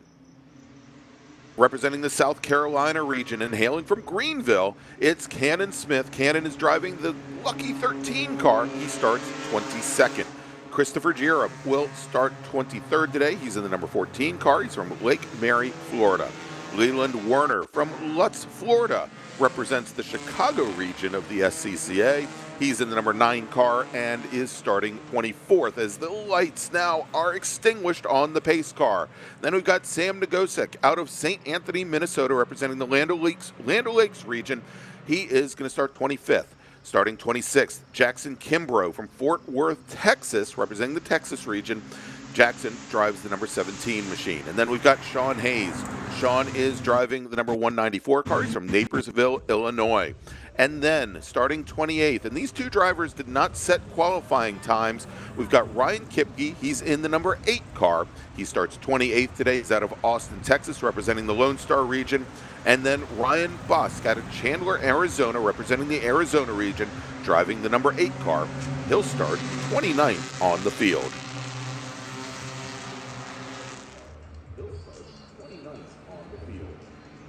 And, you know, Tom, great to see Danny Stain here back at Road America Racing as he puts that Mazda Miata on the pole. Jim Drago as well. I think the stories of their ill-fated 2024 runoffs have been long talked about, but great to see both of those racers behind the wheel of a race car here at Road America as they come up the hill, up the Road America straight.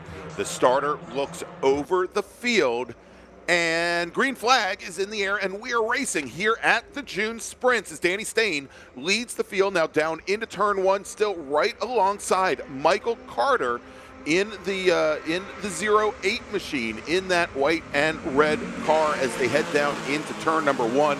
It's got Brett Kowalski and all the sneaky moose eye there right behind him as they come down the hill into turn 3. And Michael Carter goes to the lead. 2 perfect rows of Spec Miatas coming into turn 1 as nobody wanted to break that perfect lockstep, but now they are an absolute pack. 3 wide, nearly down into turn 3 as well. Stain slips to 2nd. I think Kowalski did get back into 3rd before Tom Brown and Tyler Brown and Andrew Devoto are going to link up. 1 car out of line. I think that was Sean Varwig, who had been passed by Wyatt Couch. They're now side by side for 7th and 8th, and another really good start for Ken Sutherland, who's up into the top 10 in that NA Miata from 12th. All right, as they are still about mid-pack, still trying to decide if they should get in line or think they can pick up some positions here early on as they make the run up the hill and underneath the Corvette bridge and around that turn, Tom, that you said is so difficult as the car gets unloaded as it crests the hill. But we've got the 08 car, Michael Carter, now leading the field down into turn number 7 with Danny Stain very close behind. We do have a local caution over turn 8. You'll see some dust and dirt going through the air there. It sounds like one driver had some challenges going into turn number 6, and they have managed to remove that car. That was the 88 machine that of Samantha Silver. Looks like her race comes to an early end as the field now comes out of the carousel and makes the run into the so important and so quick kink. And look at that, Danny Stain tucked right underneath the back of Michael Carter's Mazda as they come through that high-speed corner. And this is a flat-out corner in a perfect world for these cars, but if you add any sort of buffeting from draft, if you add any sort of bump drafting, any sort of passing, it becomes very, very high risk, even in a Spec Miata, just probably clearing maybe high 90 miles an hour on the entry of that corner through maybe 105. By the time they exit, somewhere in that realm, around 100 miles an hour. The field very much single file strung out, and a couple things to keep in mind for these drivers as this race is going to go by so quick. Only a 25-minute sprint race here to kick off their race weekend. You have to let the car breathe. You cannot follow somebody an entire race. You have to let that front air get through the front of the car, as now Danny Stain pulls to the left, I think, and does not get any help from behind. Is he getting dropped down that front straightaway? That's indeed what's everybody happening. Goes with Michael Carter.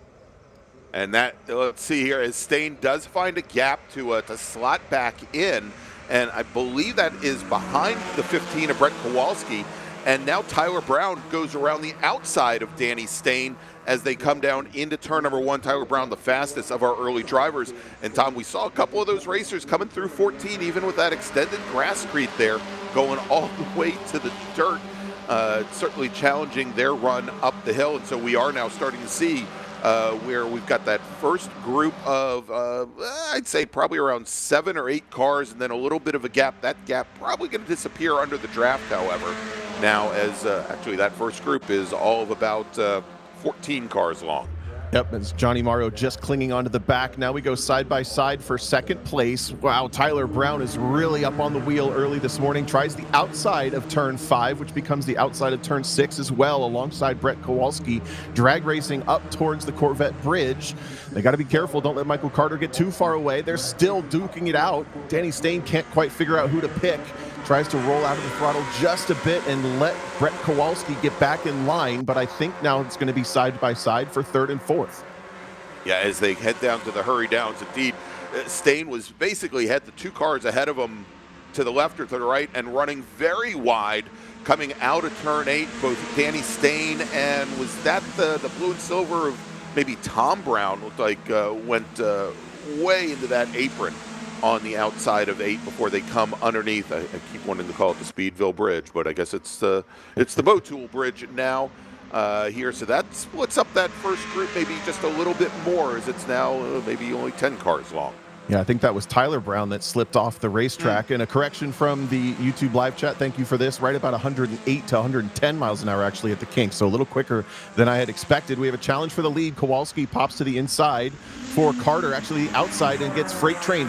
Stain goes through as well. They're the top two. Carter back to third and has his hands full with Tom Brown, who just slots back in line. Andrew DeVoto in the yellow machine sitting fifth, has nowhere to go. And then we have Wyatt Couch up to seventh in that maroon.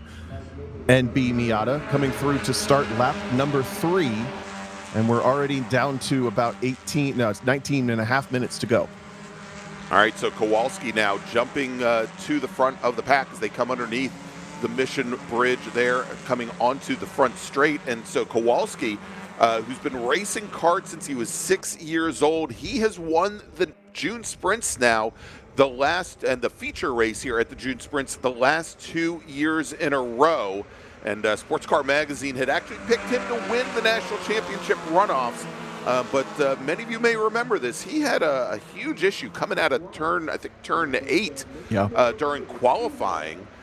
Pretty horrific barrel roll that car went into. So great to see Brett back out on track, and I'm sure looking for a little redemption for the runoffs race that never was for him this past year.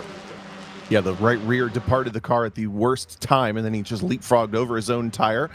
Hopefully forgot about that at this point in his driving. A top 5 breakaway, and then another 4 cars duking it out for the rest of the top 10.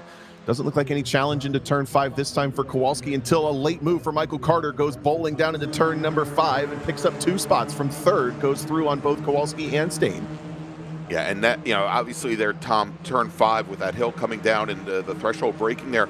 You usually expect that, one driver maybe to come and make an attempt at a pass down there, but Carter came from so deep and so late, and good heads-up driving there from Kowalski to kind of feel that the other car was there and opened up the ground for him.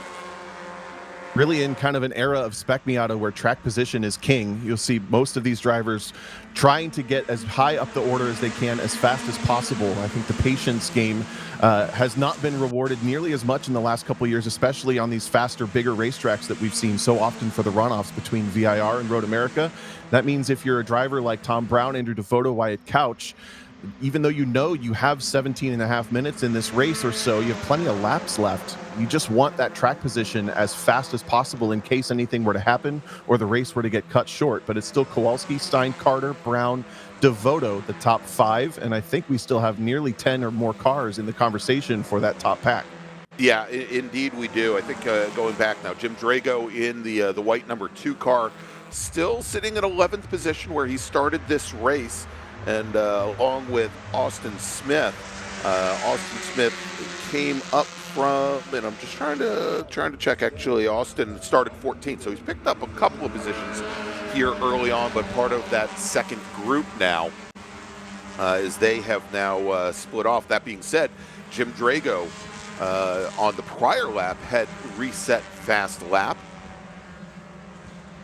And as the field now comes across the line to complete lap number 3, start lap number 4, it's Carter, Kowalski, Stain, Brown, DeVoto, Kyle Greenhill now in 7th position, resets fast lap as he was, I'd say, only, well, actually here they come side by side. That's Varwig and Greenhill, the 42, and the 02, and it looks like Greenhill gets the pass made on the 02 car. Yeah, and that's also Wyatt Couch at the front of that train with Jim Drago pushing. Something happened to Wyatt Couch. He slipped from 6th to 9th position during that lap somewhere and has lost touch with the top 9, or top 8, who are still perfectly nose to tail. They've been that way for a little over a lap at this point, so somebody's going to have to make a move here at some point, or else Michael Carter will just continue to hold on to it. Drago gets a good run out of turn 3, takes the outside line down into turn 5. Anybody pull the pin in the top 8? No, this lap again, we're very, very, very coordinated right here in the top group. Drago does pick up the spot from Wyatt Couch for 9th and 10th. And I think Ken Sutherland just slipped through on Matthew Dirks as well. Yeah, I was just to say, Dirks has he's been dropping back through the order there as, and I think that Sutherland, so got around him. So Dirks now back in 12th position. Started off the race in 10th. Actually, I guess he now falls back in the 13th position. So we'll see if he can work his way back up. But at the moment here, it is 1, 2, I guess, the top 8 cars. Tyler Brown forward in that first group, and then a little bit back to Wyatt Couch and Jim Drago in that second group, about a second and a half. Yeah, I had those cars backwards, for Sutherland and Dirks. Dirks started this race with a fully black car, and now it's kind of brown. So I think he might have been off the road somewhere and picked up a ton of mud. That's the third car in the second train there. Sutherland is the red car just behind as he starts to slip back from that 3-pack, led by Drago, then Couch, then Dirks. Get your mid-race paint job. I think that's yeah. Good way to go. All the right, worst is when you have bad wipers and that happens, though. That absolutely, and actually, I think I just saw Michael Carter his hand might have slipped onto the wiper stalk there as he came through Thunder Valley, and as they come under braking, they're a little bit of a gap now from Tom Brown back to I think Andrew Devoto and another one of the Sneaky Moose cars there in that first pack, but only about half a car length. I think that'll be gone by the time they come down on the braking into turn number 1, and then Tyler Brown at the back of that pack. But I mean, this is your typical Spec Miata racing until you see once again at the front of the field, Brett Kowalski steps now to the outside in that East Street racing car. Danny Stain following him through, and then Tom Brown looks to stay on their coattails as they all try to freight train Michael Carter. And as they come down the hill, look at that, Carter still stuck all the way to the inside there. He's going to drop another position, I think drop back in the 5th. Yeah, Andrew Devoto got the spot as well, just on the entry to turn 3. You're seeing turn 1, the outside pays off more than the inside, but you want to defend that inside up the straightaway just to give yourself the most options. Top 2 breakaway now, got to be careful between Kowalski and Stein. They're just about in the realm where they could start to pull away if the rest of these guys don't get back into line. Look at Devoto in this yellow and silver car, up to 3rd now after starting this lap in 5th. Goes through on Tom Brown down into the braking zone of turn 5, and they are bringing, I think, the orange machine of Kyle Greenhill with them. Is he now up into 5th? Yes. Yes. And Tom, it was as we watched those 6 or so cars and 2 lines go down into turn 5, I was reminded of Andrew Devoto's nickname, which is Apex Andy, because he says he never hits an apex. That time he did. Yeah. over at turn 5. But as you had those 2 lines of cars led by Devoto going in the 5, that only allows our leaders there. Now Kowalski and Danny Stain to start moving away from that second pack. Yeah, they timed that perfectly. And also Sean Varwig is our new 4th place runner. A very similar color scheme to Tom Brown and Tyler Brown, but it's a different car for the 4th position. Slots himself in between Devoto and Greenhill. They came at the beginning of this lap from 5th, 6th, and 7th, now running 3rd, 4th, and 5th. That bumps the Browns, and Michael Carter is all the way back to 8th. All right, Tom, we'll tell you what, we're right about the midway point of our first 25-minute sprint race today here at the June Sprints. Why don't we take a quick break, and when we come back, we'll take you all the way to the checkered flag here in Spec Miata. Stay with us. Shopping for tires used to really rub me the wrong way. That was before I went to TireRack.com. TireRack's tire decision guide made it easy to find the right tires. Talk about secret sauce. You might ask, well, you bought them, now how are you gonna put them on? No problem. Tire Rack has thousands of recommended installers. I chose one that does mobile installation. A technician brought the tires right to my house. He's installing them now. Almost finished, Herb. Take your time. I'm just marinating. TireRack.com, the way tire buying should be.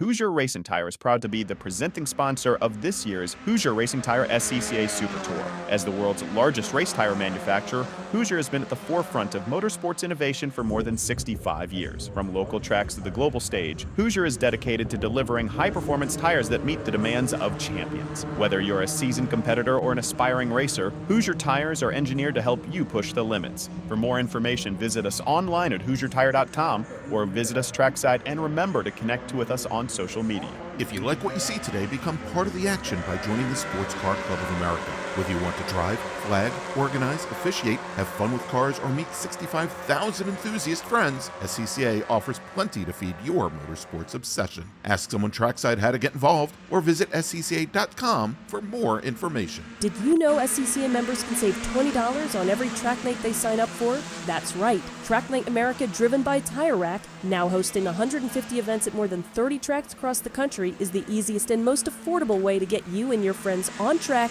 in street cars all year long. Visit tracknightinamerica.com to learn more and get yourself on track.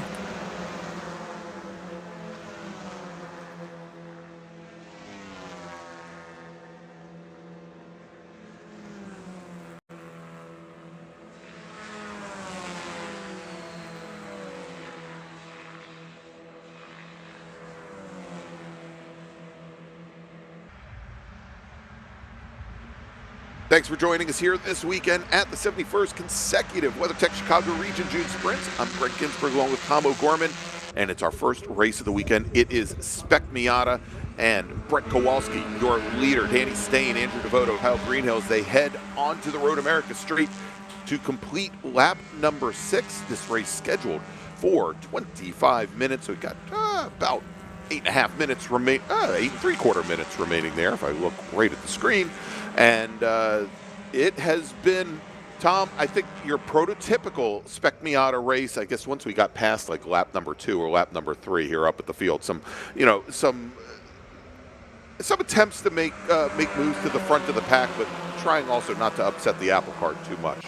Yeah, it's been fairly contained so far, at least, as we still have about 6 cars in the lead pack, and let's call it maybe the whole top 10, 11, 12 still in the conversation if anything were to happen.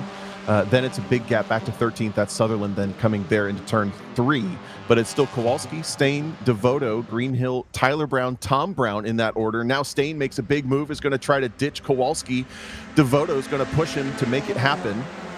And this is what's going to maybe bring Carter and Varwig and Drago, etc., a little further back into the conversation. They make the pass really quickly, though.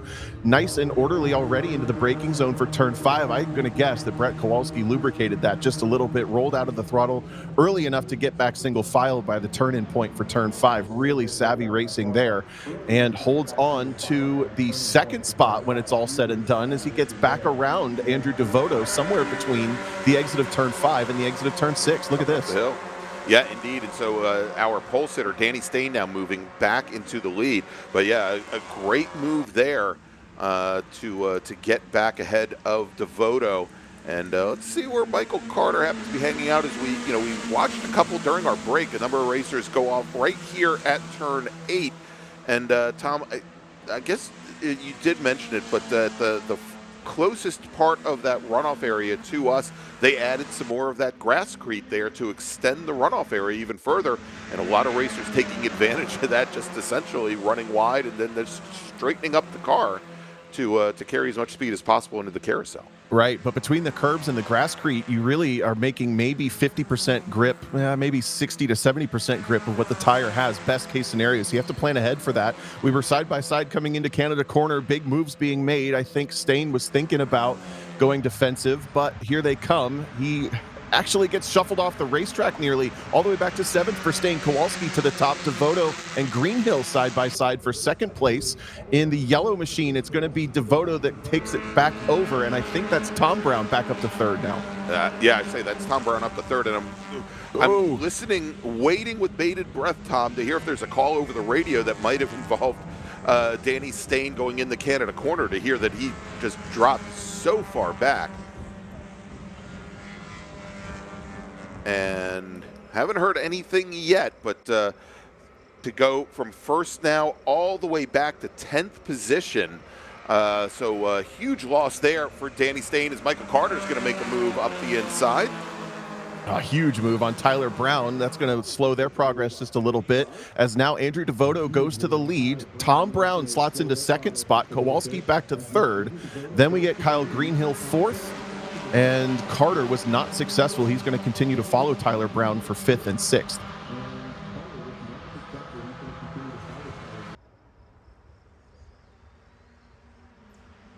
Oh, interesting here. Tom Brown going very defensive on Kowalski, trying to dissuade the run that Kowalski has. Now in perfect lockstep, but Kowalski with the big run. Devoto covers him up the inside, and now we're side by side for second and third in the background. Kowalski gathers it up beautifully. See if he gets a good run on the exit. It's seen multiple passes happen up the hill for turn 6, and I think Tom Brown might have had a pretty good exit here, but he's not able to do anything with it. They're single file for the first time in the top 4 in a little bit. That's Tyler Brown running just a little bit wide, trying to hold off Michael Carter around the outside of turn 7.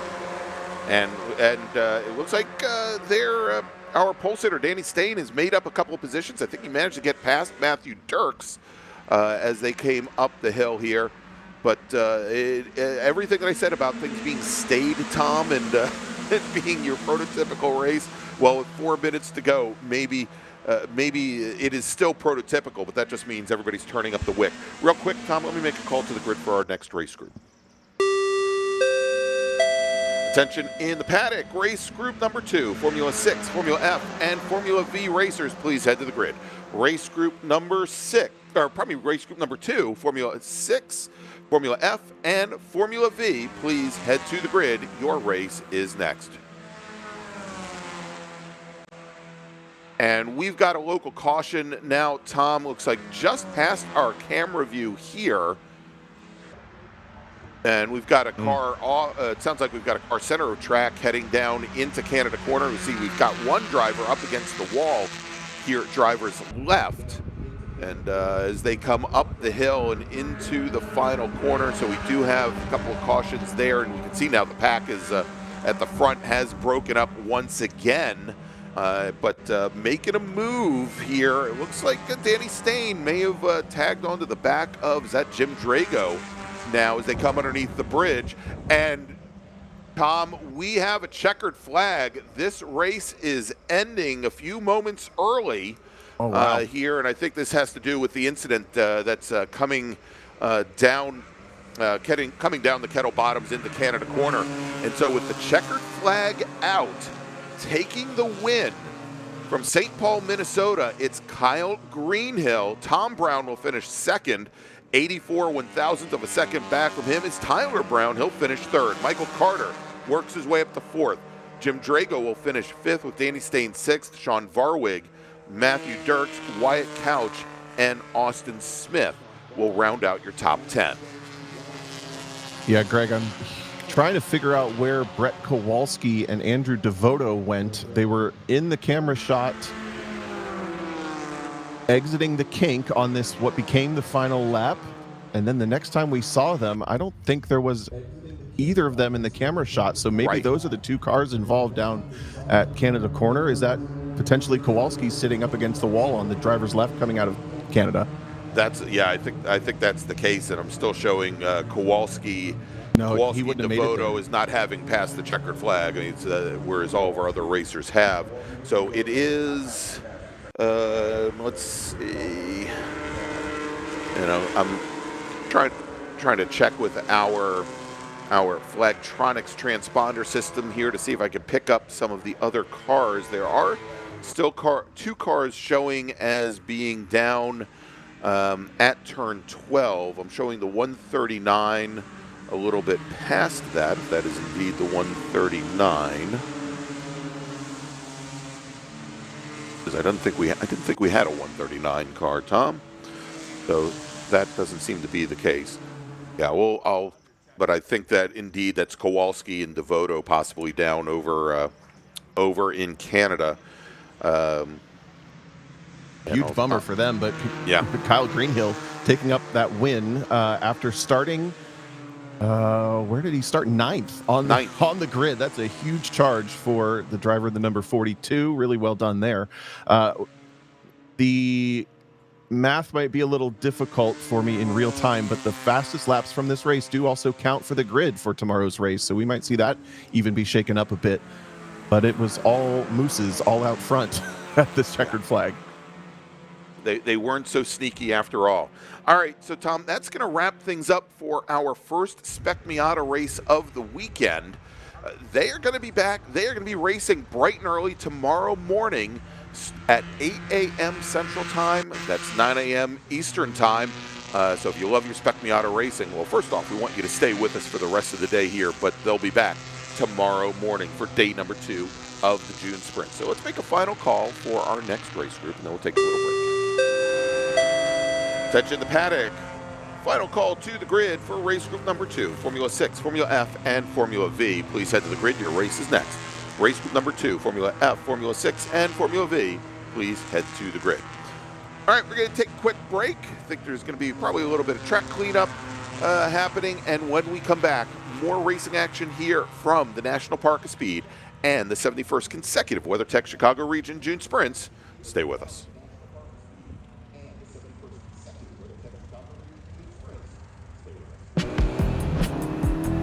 Choose joy. Choose the road. Choose your people. Choose your shot. Take it. Choose to get in there. Even better, get out there. That's it. Way out there. Choose your calling. Choose to really care. Choose to go for it. Just choose. We craft cars for those who choose to do more than simply move. I'll wake up.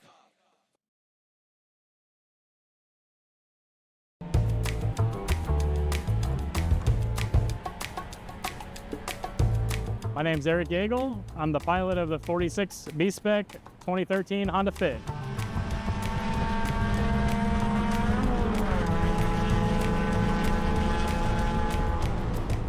I'm out here racing this weekend. If you want to come join me, you obviously need a race car. There's 3 options: a brand new build from a prep shop, start from scratch build, or what I did, buy something in progress and make it your own. There are a few things that you should really look for when you're either buying a car or building a car. One of the important ones is a cage. Every class has requirements in the GCR that lays out where pipes need to be welded, how many pipes need to be there, and how thick. So before you buy a car, you always want to verify that the cage is up to the rules, and you can drill through and measure to double check before you dump all the money into building a car and finishing one.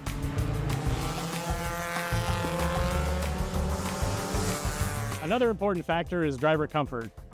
I bought this car with a seat that was way too small for me, so remounting a seat is 9 times out of 10 going to happen with either a new build or a pre-existing build.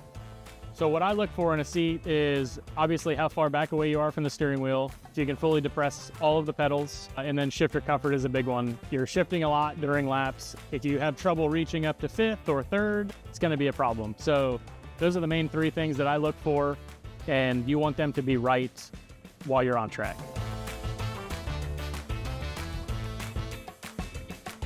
So if you're buying a car that already has a logbook, chances are you're going to have a fire extinguisher and all of the required safety equipment. Since this car did not have a logbook, I had to install a fire system, and then obviously your personal touches, whether you want aim data, video camera, flagtronics, all that stuff. So I personally had to add my aim dash, my aim camera, the flagtronics, and then I actually took my extinguisher system from my previous car.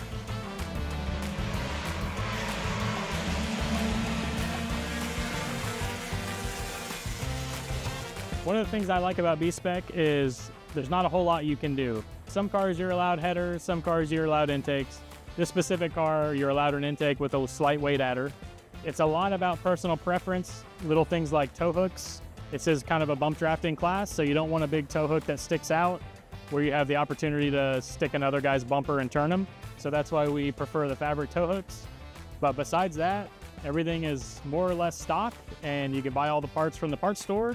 And the main goal for this class is really just to go out and have fun for not a lot of money.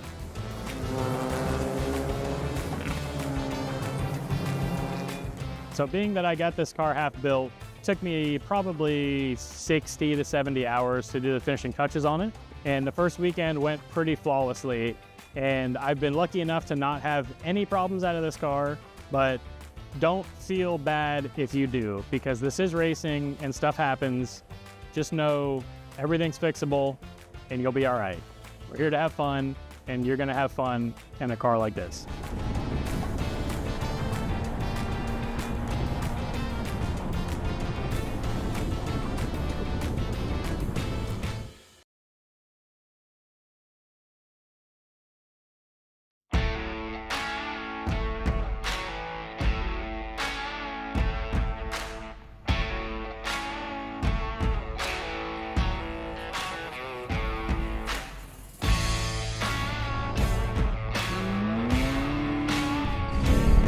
Solo Nationals is the ultimate test of all of the hard work that you've put in up until that point. I look forward to Solo Nationals every year. I want to be here because it's an intense competition, it's a great community, and just so much fun. Solo Nationals is probably my favorite and only event that I would do for the rest of my life if I had to pick one. There's a combination of the agility that it takes to drive the car through the course in autocross that you don't get anywhere else in motorsports. You only get 3 chances at it. It's the national championships, which all of us care a lot about. And it's people I've known for 20 years at this point. So, and I've grown up with these people. I love it over there in paddock. I love it out there on course. It's really a chance for everyone in the nation to really come out and have a great time together. The camaraderie is amazing, but also have the best competition that you can really find. Let's go! When everybody comes to Nationals, it's instantly overwhelming. Just coming to the site and seeing how large it is, it blows you away. The entertainment value, the family value that's out here is unprecedented. As a competitor, you try to keep it in your head as just another event. That's the healthy place to keep it. But at the end of the day, it really is something special. There's no other motorsports event where you have 1,300 competitors all driving the same obstacles, the same course, all competing against each other. Yeah, there's nothing else like it in the world.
Welcome back to the 71st consecutive, not annual, 71st consecutive WeatherTech Chicago Region June Sprints. I'm Greg Ginsberg along with Tom O'Gorman.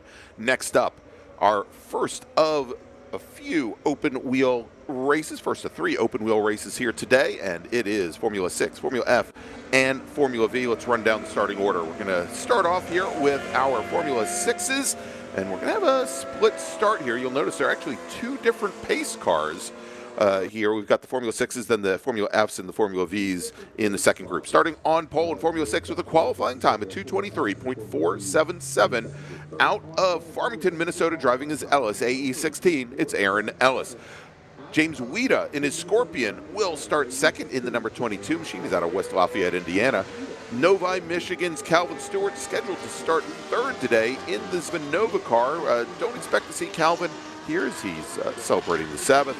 Jason Martin then will start next. He's in the number 78 machine. He's out of River Grove, Illinois in his Nova car. Keith Jocelyn driving the number 55 Scorpion out of Grand Island, New York will start next. And then we've got Sven de Vries driving the number 27 Nova car out of Holt, Michigan. George Bugg out of Tony, Alabama is driving his Scorpion. He's in the number 86 machine. And then Rick Escola out of Tomahawk, Wisconsin in his KBS Mark 7. And starting alongside Rick will be Stephen Jondal in the number 38 Red Devil out of Rushford, Minnesota, representing the Land O'Lakes region. Then we got Daryl Greening. He is starting next in the number 03 machine. He is also in a Red Devil. He's out of Fond du Lac, Wisconsin. Glenn Tilkey put in double duty here this weekend, driving his Formula 600 Red Devil, as well as being one of our chief data acquisition officers here at the Sprints. He is scheduled to start next with Russell Straight in the number 9 machine, the Morales Quadrini entry out of Alden, New York. Then we got Joseph Schwartz, and on the next row, Carl Meyer and Jack Walbrin rounding out our Formula 600 field. I don't think we have them listed here, so let's move. I'm going to read a couple that aren't listed here. These are our Formula F racers up front. Our pole sitter in Formula F is David Ibarra out of Louisville, Texas. He's driving a 2012 Miguel with a qualifying time of 2:25.666. Ethan Tovo will start second in the class. He's in the number 113 Miguel out of Warrenville, Illinois, with Theodore Burns, out of Fitchburg, Wisconsin, driving a Piper DF05, starting third, with Cliff Johnson also in a Piper, starting fourth. He is in the number 4 car. And then we've got Demetrius Constantinitis out of Chicago, Illinois, in a Van Diemen, and Tazio Stefanelli in his Spectrum. He is in the number 23 machine. Now we'll move over to the Formula Vs, where your pole sitter out of Austin, Texas, driving the number 127 Protoform is Zach Whitston. Brian Farnham out of Medina, Ohio, in his Silver Bullet will start on the outside of the front row. That's the number 15 machine. And then we've got Chris Jennerjohn in his Vortec out of Hartford City, Indiana, representing the Indianapolis region. He will start in the number 46 car. Steve Whitston will start on the outside of row number 2 in the number 18 Protoform. He's out of Georgetown, Texas, with Andrew Whitston in the number 72 Protoform starting next. He's out of Neenah, Wisconsin, with Simon Stalling starting 6th. Out of Indianapolis, he is in an Adams Arrow. That's the number 7 car. Then we got Mike Lawrence in his Protoform. He's out of Charlotte, North Carolina, in a Protoform, with Ron Whitston out of Neenah, also in a Protoform. That's the number 5 car. He will start 8th. Then we got Mark Farnham in the number 31 Silver Bullet out of Medina, Ohio, representing the Northeast Ohio region, starting alongside Hunter Phelps Barron's Mysterian, the Garland, Texas driver, making his return to the Super Tour after a number of years away. And then we round things out with Gavin Sweeney. Besides Gavin Sweeney, Bill Stasinski will make up row number 6 for our Formula Vs, as the lights are out now on our first of 2 pace cars. Beautiful C8 Corvettes provided by the fine folks here at Road America, as it will now head to the pit lane and turn things over to our Formula 600 pole sitter, Aaron Ellis, in his AE, and I assume that's Aaron Ellis 16, with James Weida to his left on the front row. As they come underneath the bridge, starter looks over the field. And green flag is in the air. We're racing once again here at the June Sprints as these small little machines, 600cc maximum, make the run down into turn 1, cutting across the nose there. Oh, look at this move from so deep in the field. Was that the 55 of Jocelyn? Pardon me, no. Yeah, I think that might have been Jocelyn as he came all the way down the inside to try to pick up the lead here, Tom, as they go down into turn 3. And he just gets it. What a start there. And Aaron Ellis, I think, looking just a little bit uncomfortable, slots back down into 3rd as James Wida is slotting into 4th. There's one other car there.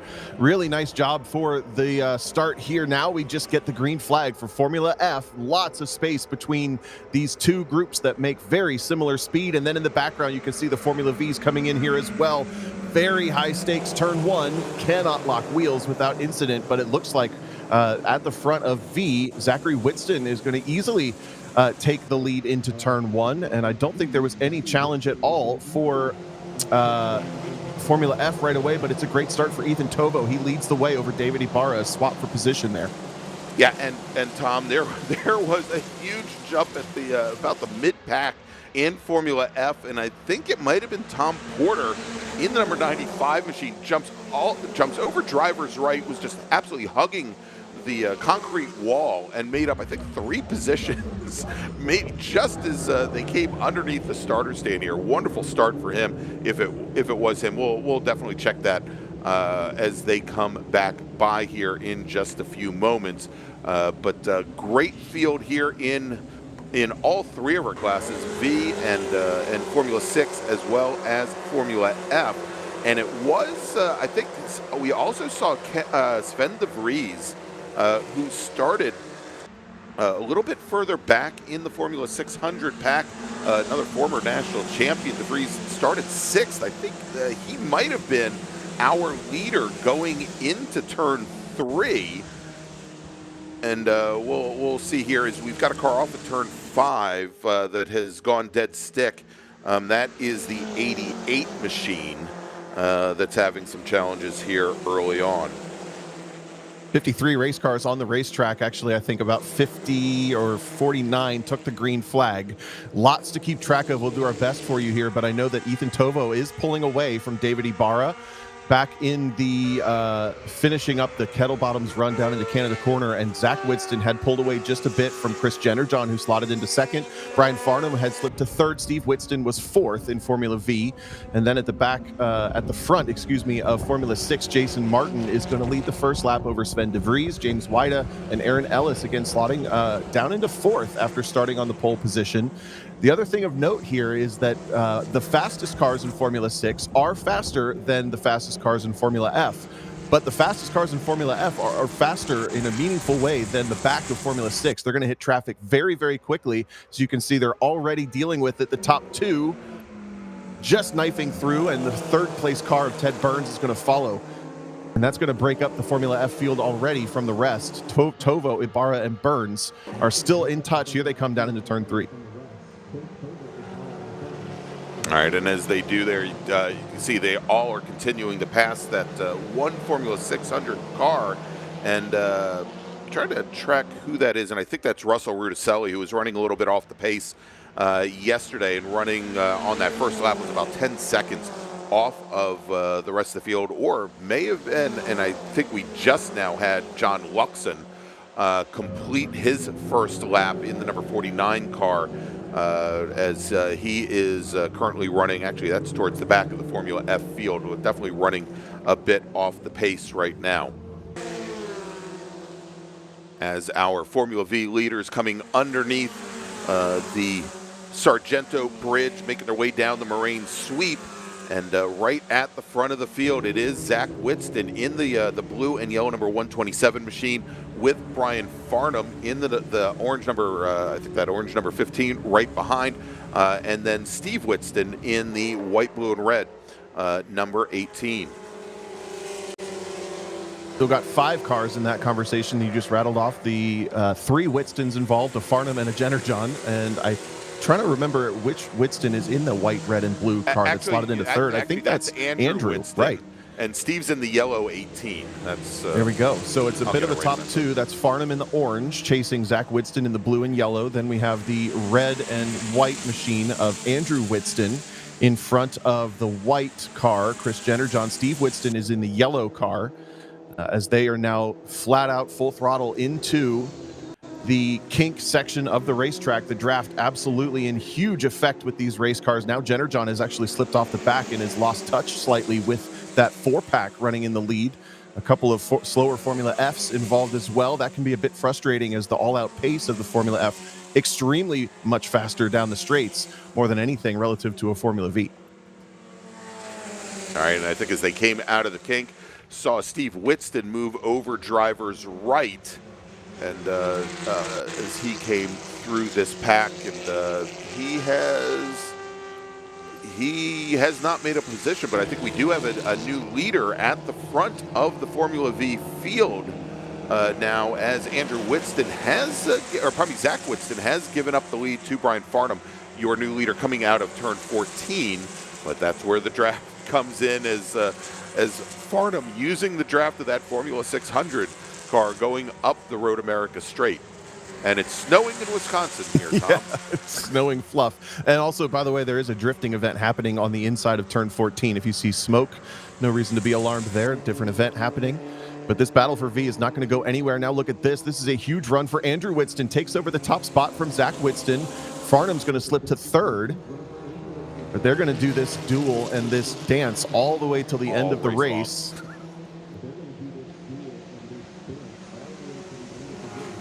Chris Jennerjohn has also done a nice job to get himself right back in touch, back to a 5-car duel. And then it's a little bit of a distance back to Ron Widston, leading the next pack in that yellow number 5. Mike Lawrence and Mark Farnham are also locked in there for 6th, 7th, and 8th. Here are the top 5 coming down into turn 5 for the third time.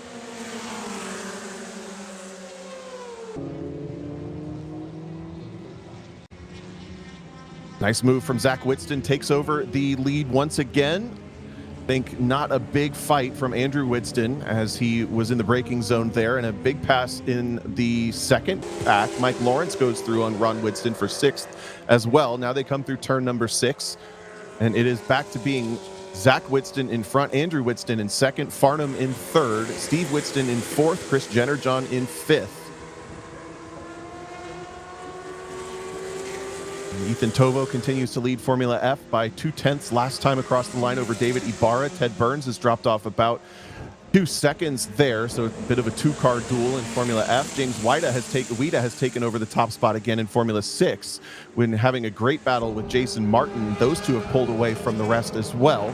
But this top 5 battle in Formula V is definitely worth sticking with. Here's the front runners in Formula F coming up the front straight. Yeah, I was just going to say now is they're making their way through more of the Formula 600s as we've got Ethan Tovo, David Ibarra with Burns a little bit further behind now.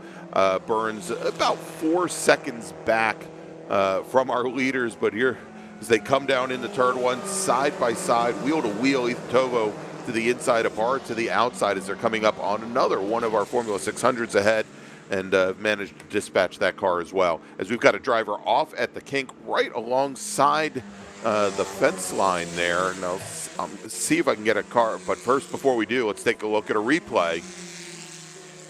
Oh, a pretty big hit there. Too wide coming into the kink. It looks like they might have lost sight of each other or not left each other quite enough space. That's Formula V on Formula 6 crime, and the Formula V is the one that loses out. That's the worst place on this racetrack to be stuck. I anticipate a full course yellow happening relatively quickly here, Greg. I'm still trying to get confirmation of the car involved or the cars involved there from race control. Haven't been able to get it yet. As soon as I do, we'll let you know. Group we're watching right now on the live pictures, actually just cutting back to the battle for 6th in Formula F. Here's the top 5. Once again, it looks like Jennerjohn struggling to keep up with the pack just a little bit anytime they get into clear air. But Andrew Widston did lead at the start-finish line this lap over Zach Widston, Brian Farnham, of course, and Steve Widston still involved there. Andrew continues to lead the race, but it's maybe a bit of a top 2 breakaway, Greg, now is Zach Widston in the yellow and blue starting to potentially push Can you bump draft a Formula V? I don't even know. I've never tried it in iRacing, and the noses are so.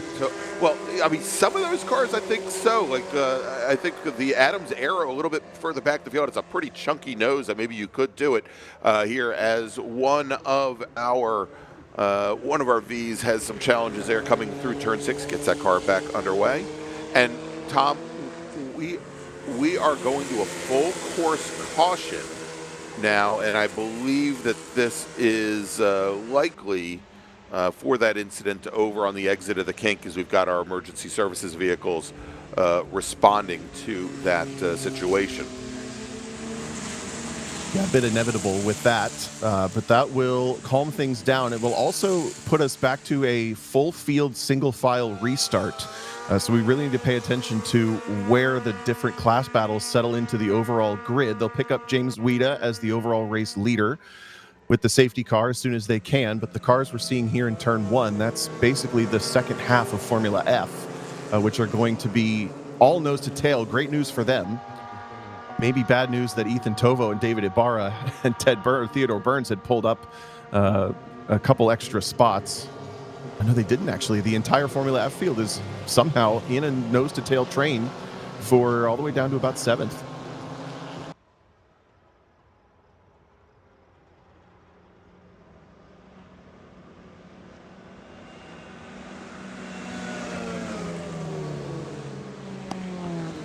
And Tom, I think we have another car that may be stopped also coming up from Thunder Valley. And it's the 78 car that is over there. And that's Jason Martin in his Nova car. And I think it's just a slightly downstream or upstream of the shot that we just had there a moment ago, just before they come around the bend in Thunder Valley. As we do have some teams responding again to that incident over on the outside of the kink, which is what precipitated the full course caution. Let's do this, Tom, as we are just about halfway through our 25-minute race. Why don't we take a quick break, and when we come back, hopefully we'll be ready to go back to Green Flag Racing here at our second race of the day, second of 9 here today at the 71st consecutive WeatherTech Chicago Region June Sprints. Stay with us. We'll be right back.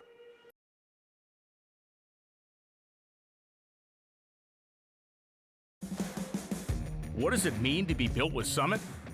It means you're hitting the autocross, drag strip, road course, trail, dirt, or open road with confidence. Because built with Summit means you're using parts from the top names in performance, priced to make your project affordable. And it's all backed by trusted tech expertise and blazing fast shipping. Summit Racing Equipment. Let's build it together. SummitRacing.com.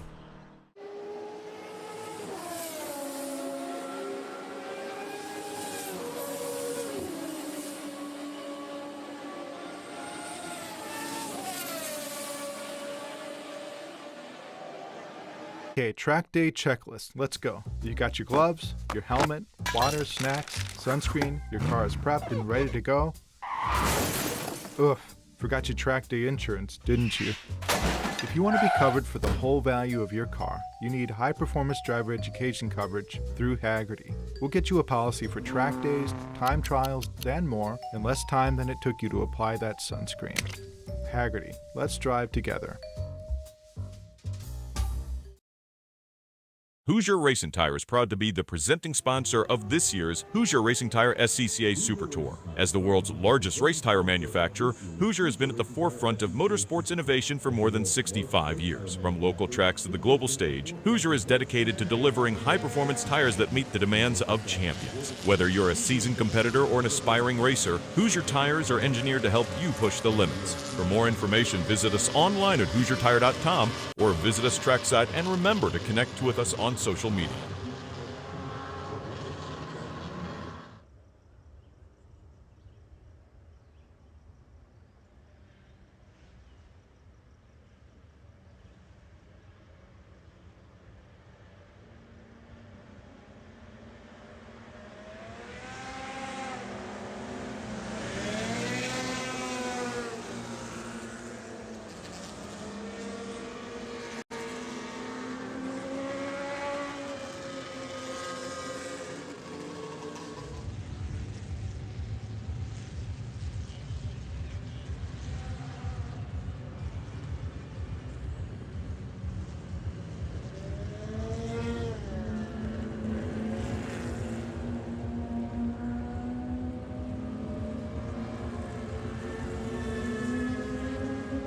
We're under full course caution here at the National Park of Speed Road America and the 71st consecutive WeatherTech Chicago Region June Sprints. I'm Greg Ginsburg along with Tom O'Gorman. It's Formula F, it's Formula V, and it's Formula 600, and it's also full course caution as we've got that beautiful CH Chevy Corvette safety car leading the field around as we have disabled vehicle, and we believe that it is Simon Stallings in the number 7 Formula V Adams Aero that's off on the outside of turn 11 of the kink here at Road America. We saw that incident happen, and we also have another disabled vehicle. Had another disabled vehicle, and I believe it's the number 78 car of Jason Martin in his Formula 600 Nova car out of River Grove, Illinois, had gone dead stick. They've got him under tow, and they're just about ready to pull him off the track surface, Tom. But this had been turning out to be a pretty wild race, at least in Formula V, I think, right up at the front. And we'll check in here as we reset the field. Over in Formula 600, James Wida is your leader with Aaron Ellis second. Sven de Vries, who had that huge jump on the opening lap, is sitting third with Keith Joslin fourth. Over in Formula V, it's Andrew Whitston and Zach Whitston, your top two. Brian Farnham and Steve Whitston, 3 and 4, and Chris Jennerjohn, fifth in a 20-car field. And in Formula F, Ethan Tovo out of Warrenville, Illinois, your leader with David Ibarra, Theodore Burns, and David Adorno, your top 4.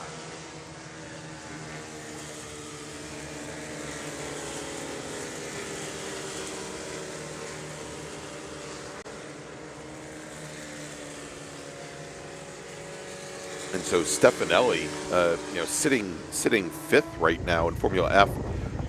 Tom, he was your 2024 national champion, took the win here, and if I remember correctly here, I think he and Ted Burns might have possibly gotten together with a couple laps to go, going down into Canada Corner. And I think, and if I remember correctly, that may have escalated Stefanelli to the win, but looks like we are getting ready to go back to green flag racing here, Tom, as the safety car heads to the pit lane. And starter will watch the field as it comes up the hill underneath the bridge here on the Road America Straight. And green flag is in the air, Tom, and we are back to racing here with about 6.5 minutes out of this 25-minute race remaining. See, all of our Formula 6 front runners go to driver's right. The Formula Vs that are a lap down go to driver's left. But look at this wall of cars coming into turn 1. Someone in the YouTube chat said mixed class restart can be messy. Unfortunately, they're right. So far, everybody is clean through in turn 1, but that's a bunch of our front runners in Formula F, the big wide stance cars coming down into turn 3. It's still Ethan Tovo at the front, then Ibarra, then Burns, then Adorno and Stefanelli. I don't think there was much changing in position there. And the top 3 in Formula 6 are going to break away, but unfortunately something that feels nearly inevitable has happened down at turn 14. 2 cars involved, one Formula F, one Formula V. Is that Brian Farnham in the wall? It is. In the orange car, I think it is. Let's take a look and see what happened.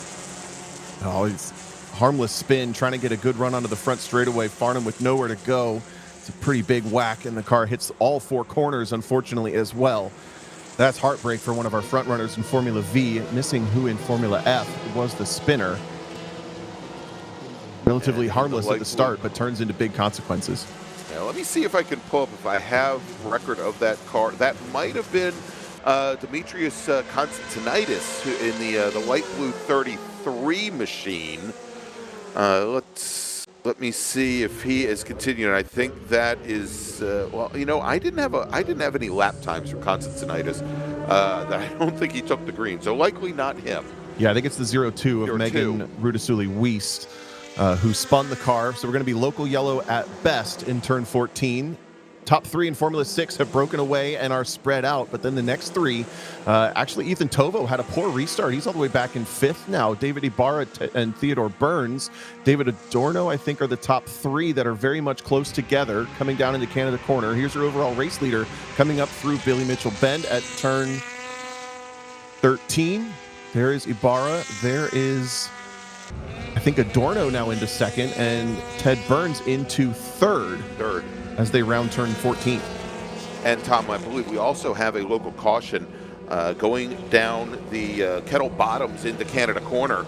The 21 car appears to be dead stick at the moment as well. So we've got on the whole, almost the whole backside of the course at this point. There's a local caution starting at the kink and heading down your green momentarily at Canada Corner. And then as you come back up the hill towards turn 13, we're back to a caution as well.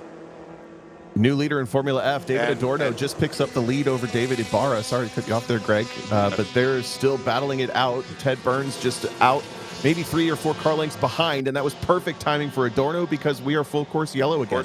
Exactly. We've gone to a full course caution, Tom. And so he pulled that off, I think, just before the flags came out. Great pass for him. Racers were scheduled to get the white flag the next time by. But if we're under full course caution, we'll see if they bother with that and keep them under caution for one more lap. And it sounds like we are going to be showing our leaders on track the checkered flag this time by. And so James Wida in the number 22 Formula 6 Scorpion, currently your leader, on track with Aaron Ellis 2nd, Keith Jocelyn 3rd, and then David Adorno, who made that pass on Ibarra just past the start-finish stand. And before that full course caution came out, I believe he is 4th overall at the moment, with Ibarra 5th overall, and then Theodore Burns. So as we see it, Adorno, Ibarra, and Burns, your top three. We haven't had a visual on Formula V yet, but at the start-finish line, Andrew Widston was scored the leader. Zach Widston was scored 2nd. Chris Jennerjohn and then Mark Farnham moved up to 4th. Unfortunately, with the incident involving his family member there, Brian Farnham, slipping into the wall. Not slipping, but getting contacted into the wall. And it looks like that is the case. Andrew Widston is in the lead of the race in Formula V, just over Zach Widston. Then Chris Jennerjohn and Mark Farnham are definitely the top 4. I think Ron Widston was right behind there in 5th in the 2nd of the yellow Formula Vs. Oh, excuse me. No, Andrew Widston in the white and red is scored the leader right now.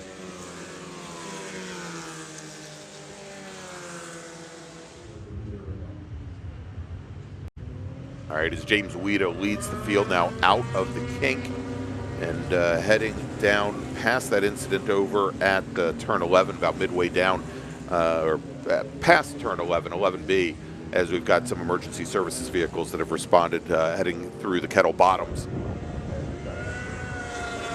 He leads the rest of the field there up and around turn 14 onto the front straight. He'll see the checkered flag. We have a second distinct group, as we're watching them right here, now make their way down the Hurry Downs into turn 8. And that is where our Formula V leaders are.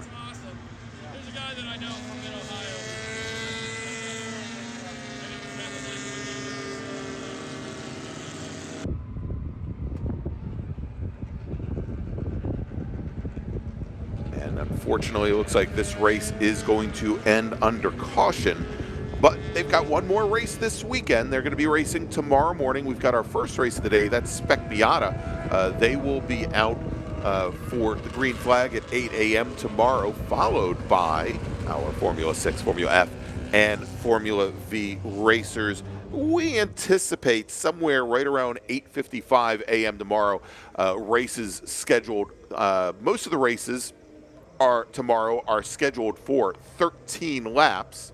And so, again, we expect to see them out at 8:55 Central Time tomorrow. And there you go. Checkered flag is in the air. James Wida will take the win in Formula 600. Aaron Ellis will finish second. Keith Jocelyn will finish in third. George Bugg, Steve Jondahl, Rick Escola, Daryl Greening, Sven de Vries, who had that blazing start, will finish 8th. Carl Meyer and Glenn Tilke will round out your top 10 in Formula 600. In Formula F, David Adorno takes the win on track over David Ibarra. Theodore Burns will finish 3rd. Tassio Stefanelli will finish 4th. Ethan Tovo, having been up in the top 3 all race long, will finish in 5th. Bob Reed will finish 6th. Cliff Johnson, Ethan Gonzalez, Robert Cross, and Tom Porter round out the top 10 there. And in Formula V, as that group now has come across the line, Andrew Whitston is your Formula V winner here on Saturday at the June Sprints. Zach Whitston will finish 2nd. Chris Jennerjohn 3rd. Mark Farnham 4th.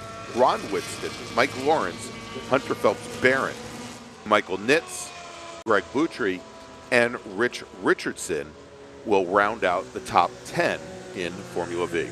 All right, Tom, let's make a call to the grid for our final race group of the morning.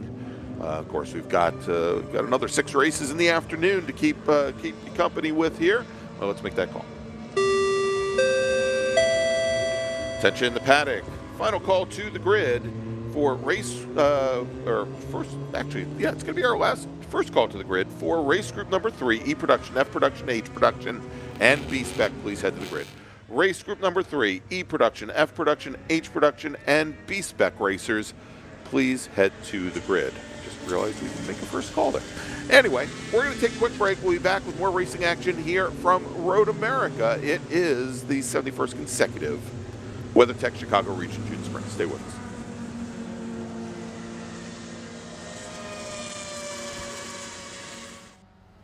Mazda's been very supportive of racers within the SCCA and all the other grassroots organizations for many, many years.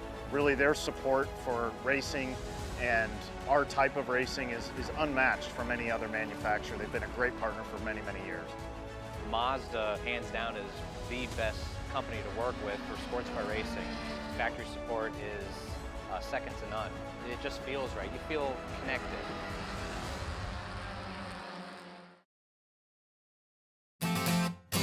My name's Pat Prevenus. Dave Onischuk, Chicago Region. I'm Tiffany Bingheim, and I'm with Milwaukee Region. My name is Carter Kundinger. I'm a part of the Milwaukee Region, and I have been doing this for 3 years. Since about 88, so 30-some years.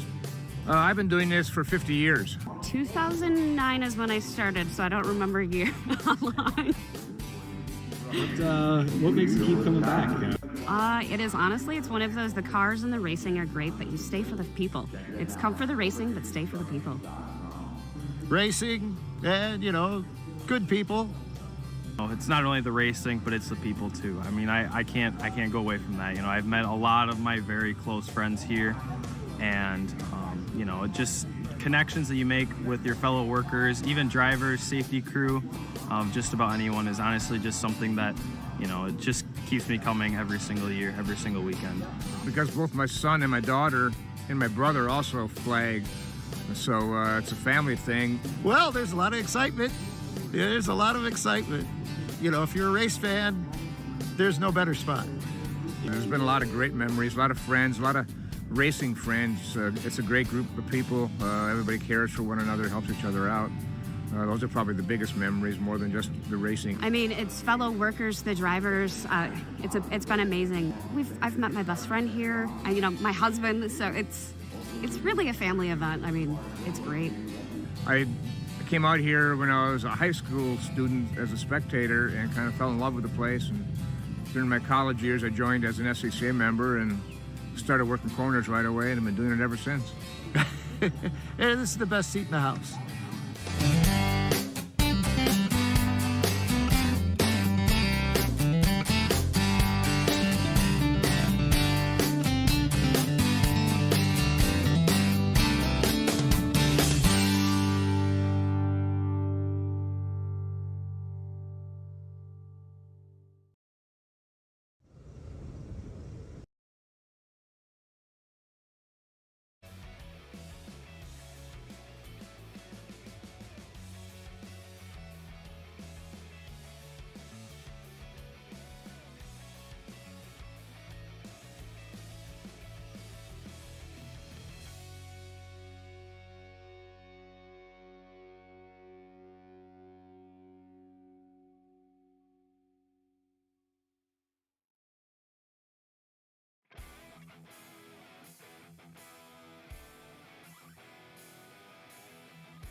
It's the 71st consecutive WeatherTech Chicago Region June Sprints, and it is E Production, F Production, H Production, and B-Spec ready for their first of 2 races this weekend. I'm Greg Ginsberg along with Tom O'Gorman. Tom, let's run down the starting order. We are once again going to have a split start here with our production cars behind the yellow Corvette pace car here, and then we will have our B-Spec racers then behind the red one. So let's run down some of our nice brief smattering, a sampling of our production cars. Starting on the pole today, driving the number 89 E Production BMW Z3 from Milwaukee, Wisconsin, representing the Land O'Lakes region. It's John Brackey. Tyler Ladd will start on the outside of the front row. He's your defending E-Production national champion, also in a 1999 BMW Z3. He's out of Clearwater, Kansas. Tim Schreier's from Dubuque, Iowa. He's driving a 1987 BMW 325. He'll start third today, with Bill Miller in an E-Production BMW 328 IS out of Weston, Missouri, starting fourth. Tim Anastopoulos will start fifth. Tim is out of Kenosha, Wisconsin. He's driving also a BMW 325 IS in the E-Production class. Ken Kennard out of Sebring, Florida is your F-Production pole sitter. He drives a 1995 Acura Integra, the number 51 car, will start sixth. Mason Workman driving the number 52 F-Production Mazda Miata. He's out of Canal Winchester, Ohio, representing the Ohio Valley region. He'll start 7th. Doug Weaver will start 8th. He's in his F-Production Mazda Miata. He is from Chatham, Ontario, Canada, representing the Detroit region of the SCCA. Steve Sargis is our H-Production defending national champion. He's driving the number 18 1975 Triumph Spitfire. He's out of Hartford, Wisconsin. He'll start 9th. David Bednars is driving the number 4 Mazda Miata. He's representing the Detroit region, and he will start 10th in F and running in the F production class. David Strittmatter in his F production Acura Integra represents the Northeast Ohio region. He'll start 11th. That's the number 28 car, with Lance Laufman in the number 22 Datsun 240Z.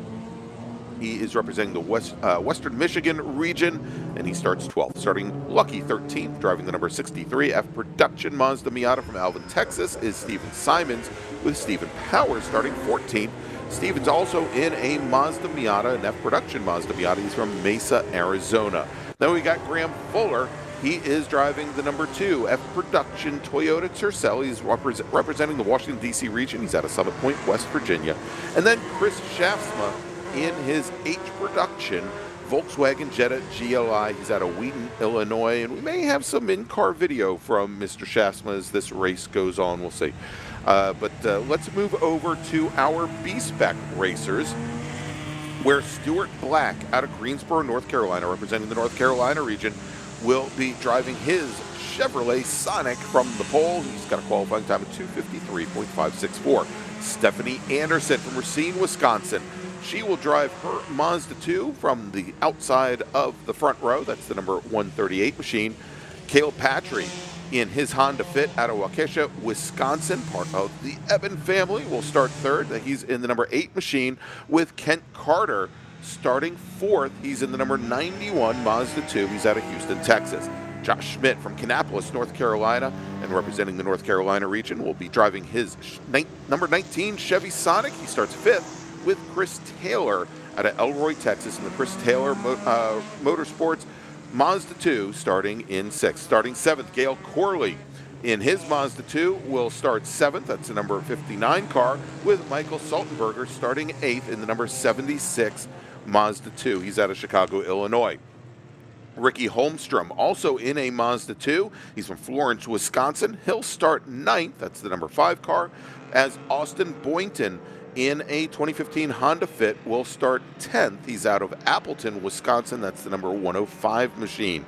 Starting 11th, Rob Bakarczyk in his 2011 Honda Fit. He represents the Northeast Ohio region, is from Brunswick, Ohio, and he's in the number 99 car. Then we got Peter Zecker driving the number 85 Honda Fit. He's out of Maryland Heights, Missouri, and he will start 12th. Jordan Wickert out of Kiel, Wisconsin, in a Chevy Sonic, I believe it's Sonic sedan, will start 13th today. That's the number 10 car, with Steve Castor in the only Ford Fiesta in the field. He's from Little Suamico, Wisconsin, and he's in the number 164 car.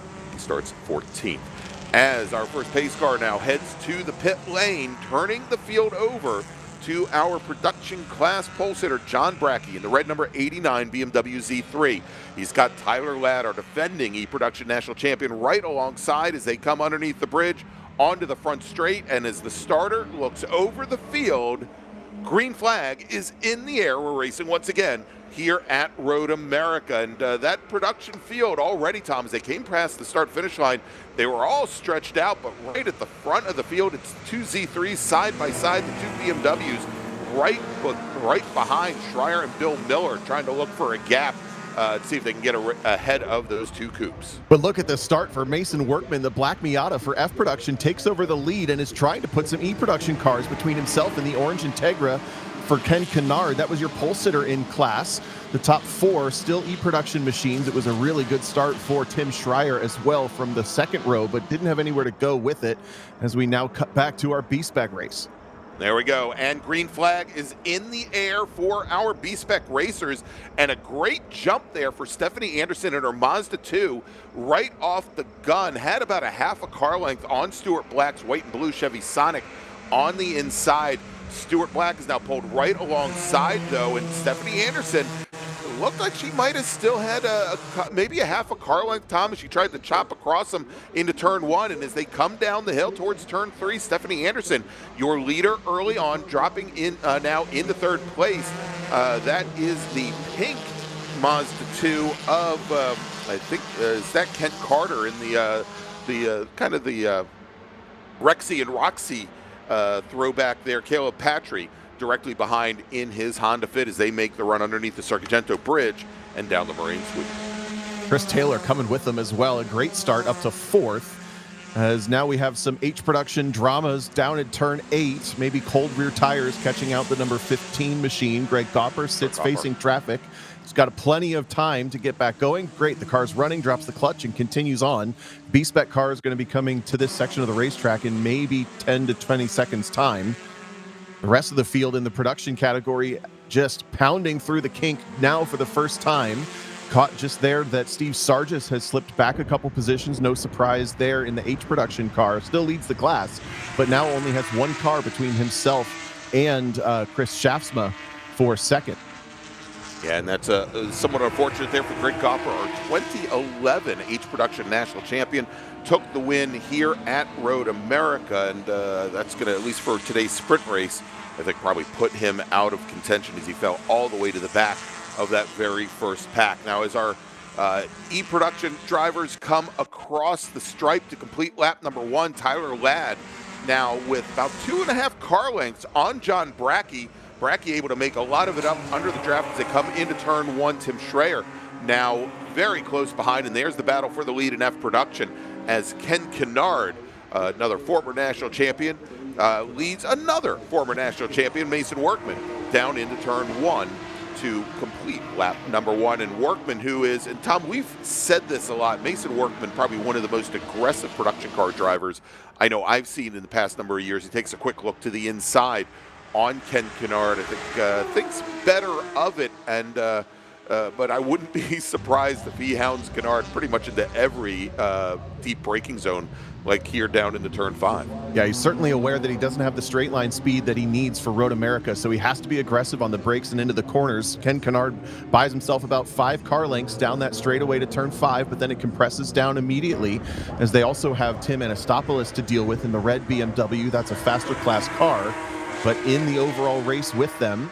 Kennard still leads by about 3 car lengths. Anastopoulos has disappeared somewhere in the shot since turn 5. There he is, going slowly and driving exactly where he should to disappear off the racetrack. Just needs to make it about 20 feet further.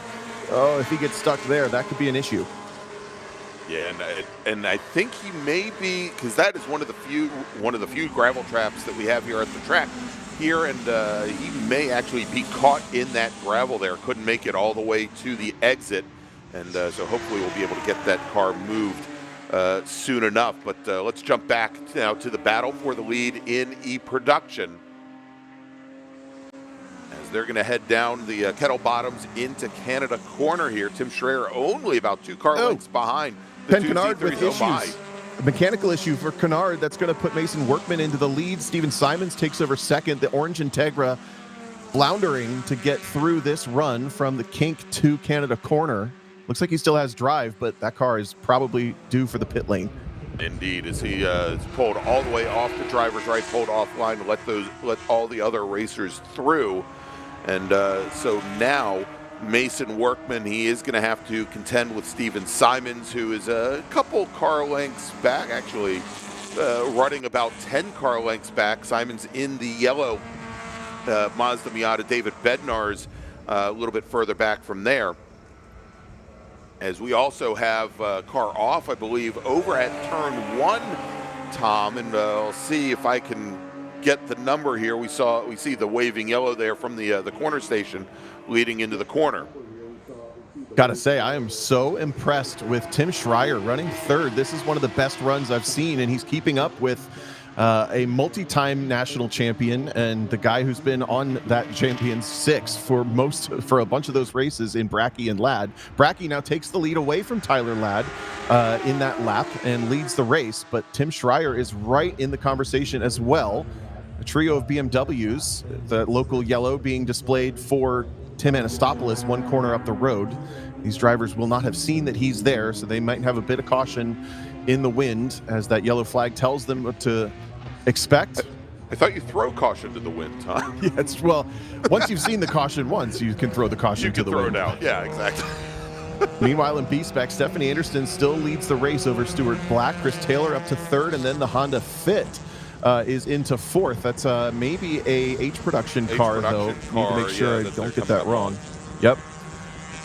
Then it's a little bit of a gap back to Kent Carter, who leads the next train. Bit of a 3-car breakaway here in B-Spec.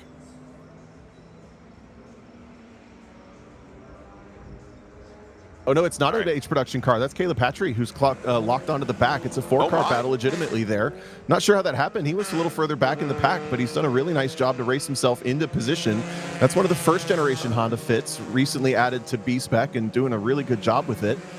Sorry for misidentifying that. Black leads the race across the start-finish line using the torque of the Chevy Sonic to take the spot up the front straightaway, and just in time before we go full course yellow.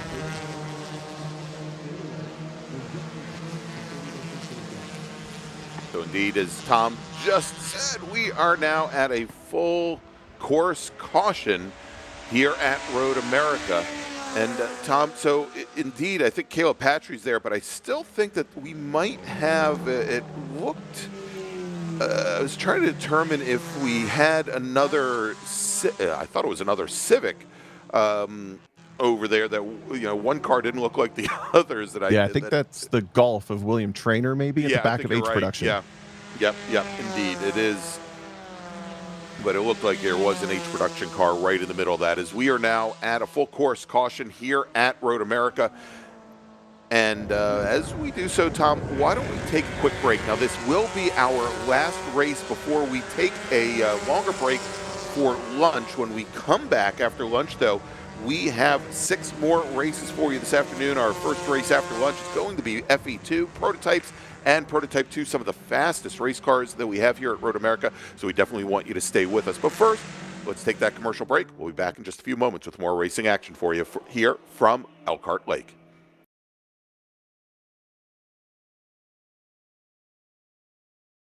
Shopping for tires used to really grind my gears.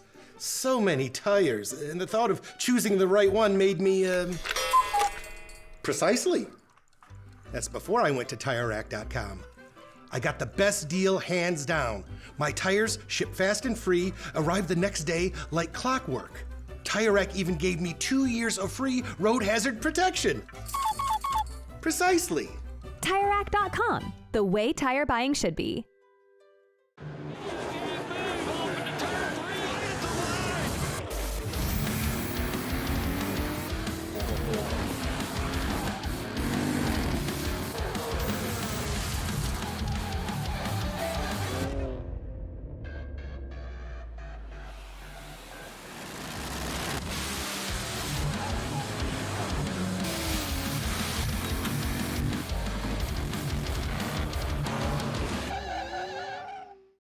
Want to try SCCA racing but with an approach focused on fun and learning? The SCCA Race Experience program is exactly that, with both short sprint races you can drive by yourself and endurance races you can do with friends. All you need is an SCCA membership, a driver's license, a properly equipped car, and the right driver gear. Visit scca.com/racex to find more information and events near you. It's the 2026 Hoosier Racing Tire SCCA Super Tour, the premier amateur road racing series bringing together top SCCA road racers from around the country. The Hoosier Super Tour visits some of the greatest tracks in North America, showcasing each of our 25 championship classes. Production to GTs, prototypes to Formula cars, the Hoosier SCCA Super Tour packs a ton of wheel-to-wheel racing action into every event.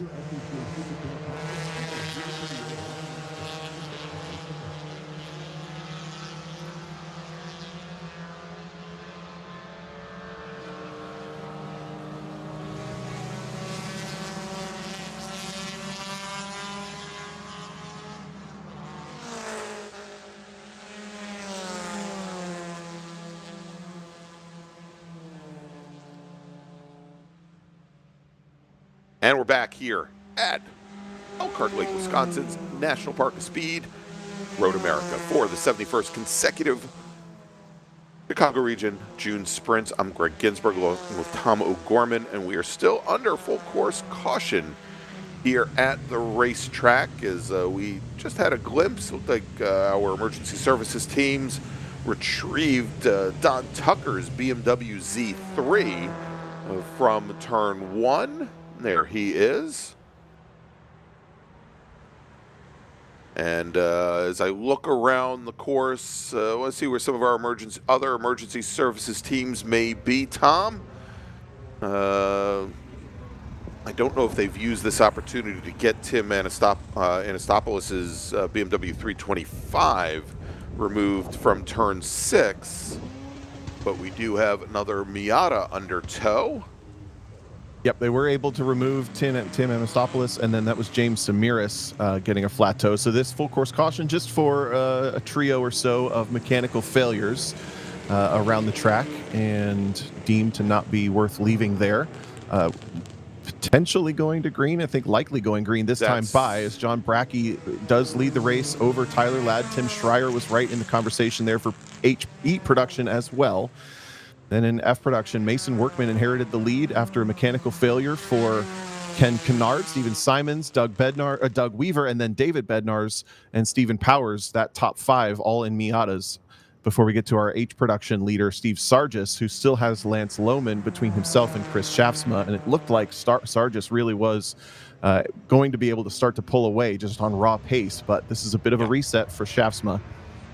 Yeah, and yesterday in qualifying, I was talking to somebody from Shaftsma's camp yesterday. I go, well, what's going on with Chris in that car? Is he having some pace issues? And it's simply what they basically told me was, well, yeah, I mean, Sargis had 5 seconds on him in qualifying, but Chris was still quite a bit faster than every other H production car out there.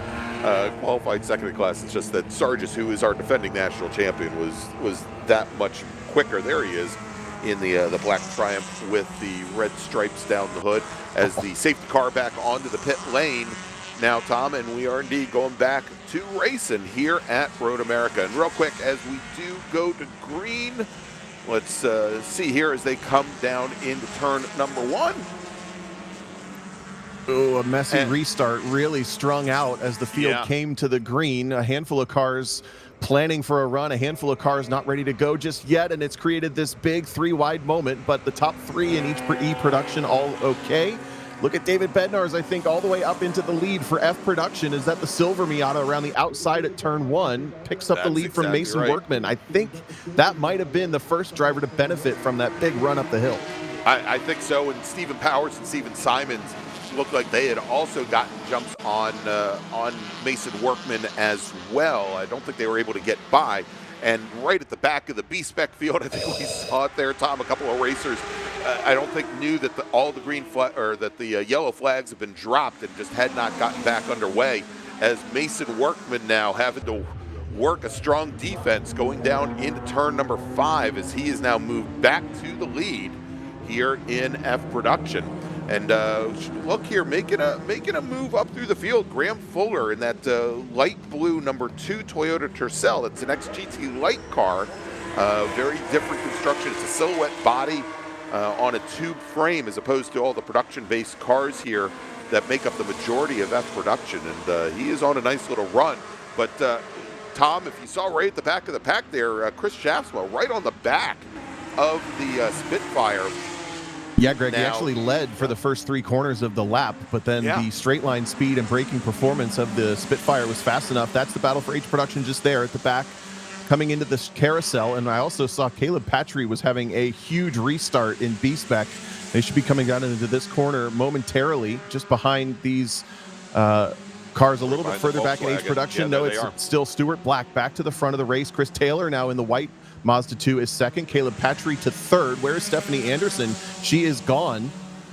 Yes, she is. I don't see her in that group at all. Well, now I actually do see her. She is right in there she is, the second car in this group here now, coming underneath the Motul Bridge. Real quick, Tom, I got a quick announcement to call that I got to make here. Attention in the paddock, attention in the paddock. Would the driver of the number 09 Spec Miata please see the race director in tech? Would the driver of the number 09 Spec Miata please see the race director in tech? That is Andrew Devoto. Please see the race director. You're mentioning Stephanie Anderson. There's damage on the left front of her Mazda 2, so that might explain some of why she's as far back as she is. The battle for F production is awesome right now. They're side by side for 5th position coming into turn 1, but it's all of the top 5 in the same corner effectively. Workman coming down the hill to turn 3. Steven Simons has picked up 2nd. Stephen Powers in 3rd. Bednarz has slipped back to 5th now as Doug Weaver has gone through in the other blue and green machine. And now a challenge for the overall lead in E-Production. Bracky and Ladd drag racing into the braking zone for turn 5. Ladd trying to come back at him. Has the preferred driving line, but Bracky can embrace the race around the outside. Now just gets fumbled a bit and will slot into 2nd. Yeah, oh no, another mechanical failure. Sorry, Craig, again. Mason Workman is off Mason pace. Workman. As Workman now sees his lead go away, Stephen Simons assuming the lead with Stephen Powers, David Bednarz, and Doug Weaver. The next 4 Miatas now taking over the lead in F production, and that will move Graham Fuller now up into 5th, but Fuller is definitely not on the pace of these other cars as he's actually slotted behind, I think right now, the E-Production Datsun 240Z. Looked like Mason Workman was on pace as he came up through turn 6. That'll be interesting. Here's the top 3 in B-Spec coming down into turn 5. Still Stuart Black in front of Chris Taylor, in front of Caleb Patry, and then a bit of a break back to, is that Josh Schmidt, I think, in the Chevy Sonic. And unfortunately, Mason Workman, he gave us hope, but now the hope is gone. He retires the car, parks it up underneath the Motul Bridge coming into the carousel. And so, again, Patry, somewhat new to the STL field here, or probably to the B-Spec field here. He was your 2024 STL Northern Conference Majors champion in Super Touring Light, and same year was the June Sprints pole sitter in STL. He actually finished 4th this past year at the runoffs in B-Spec, and was your provisional pole sitter going into day number 1, or coming out of day number 1 of qualifying. And there were only 2 days of qualifying. Again, the Wisconsin native certainly knows this track well. We'll see what he could do against the North Carolinian and the Texan.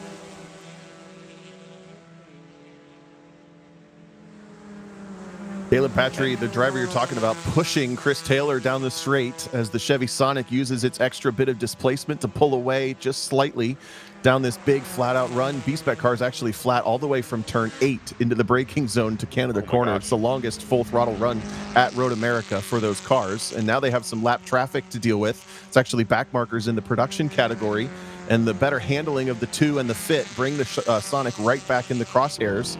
Then behind them, Josh Schmidt is a bit of the cork in the bottle for Gail Corley, for Kent Carter, And for the rest, Michael Saltenberger, Ricky Holmstrom, etc., in there battling it out for fourth on back.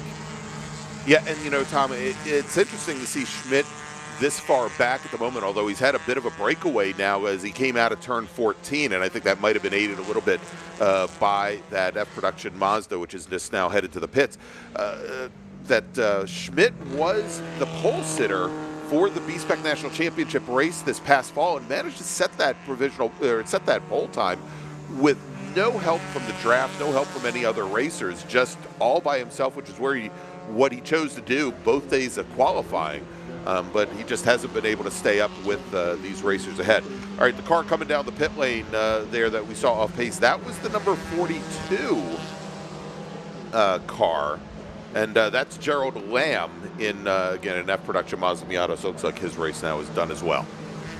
Look at the pace that Josh Schmidt has uncorked this lap. He's pulled out like a 5-car length advantage, if not more. He's the next car coming into shot. And I think that was due to some side-by-side dueling for Gail Corley in the silver Mazda 2 and Kent Carter in the purple. They have dropped well back and held everybody up with them, so it's definitely a 3-car breakaway if it wasn't already in B-Spec. Now Josh Schmidt finds himself in no man's land, and they're still going at it in the background. Kent Carter having a think about a move up the inside on Gail Corley. Nothing happening there. Rob Pekarczyk struggling just a bit as well. A bit of a surprise for one of our usual front runners, stuck back in 9th right now in that big pack in that white Honda Fit, actually at the back of that little group. All right, and Tom, for a moment there, it looked like we had a car that had gone dead stick coming out of turn 8, and I think they got it back behind the wall, and I'll have to check, but I think it might have possibly been Chris Schaafsma's Volkswagen Jetta. And it sounds like next time our leaders come by, they will be getting the white flag. And I'll check to see if that was indeed Schaafsma that had the issue. We also briefly had a local caution down at turn 12. That has been withdrawn, but we do have a local caution once again down at turn 1 as our F Production leaders now come down into the corner. Steven Simons with David Bednarz. Doug Weaver is now almost 8 seconds back from these two Mazda Miatas, so it is a 2-car fight here for the win in F Production, as I think they are currently sitting behind, I think that's Bill Miller's black number 47 E Production BMW. Whole bunch of developments all over the production field as that race for F Production is side by side. Somehow we have lost Tyler Ladd. We have also lost Steve Sargis, so we have a couple of new leaders. Tim Schreier actually leads the race as Steven Simons holds off David Bednarz for the lead in F Production. John Brackey also slipped way back. He sits 15 seconds at bay behind Tim Schreier in the E30. And that also has promoted Chris Schaafsma, who is just coming into turn 5 now, up into the lead of H Production. Yeah, so it's not Schaafsma that's gone in H Production. It was our leader there, and Steve Sargis. And I can only imagine, Tom, as the two BMW Z3s in E Production have fallen so far back behind Tim Schreier, who was running 3rd at the time, that perhaps something had happened. Maybe the two cars coming together, or one went to avoid the other. As you mentioned, Brackey now almost 15 seconds back from our new E Production leader, Tim Schreier. Yeah, and also still no idea where Steve Sargis went, but we can only guess that a mechanical issue has either parked him trackside or reported him back to the paddock. The top 2 in F Production have gone through on Bill Miller, so they now run 3rd and 4th overall. Steven Simons in the neon yellow Miata still has the top spot there in that class. But David Bednarz has also cleared Bill Miller and is still right in touch for B-Spec in turn 5. A big move for Chris Taylor down the inside at turn 5 on and it looks like Stuart Black. And it looks like Caleb Patry was going to try to sneak underneath Black as well, as he got pushed wide. Now in the battle for 5th, a little bit further back from there, Gail Corley, Kent Carter side by side in their Mazda 2s under braking into turn 5. Smallest displacement for the Honda Fit. He gets motored up the hill. Caleb Patry loses about 2 car lengths and now has to use the momentum to get back. Josh Schmidt sweeps through turn 7. Now it's Kent Carter into 5th over Gail Corley. Here's with a section where the Honda Fit will be a little bit stronger. Patry really slings it through turn 8 and will be able to build momentum, I think, just a little bit easier than the other 2 cars in that smaller, lighter displacement, lighter weight Honda Fit.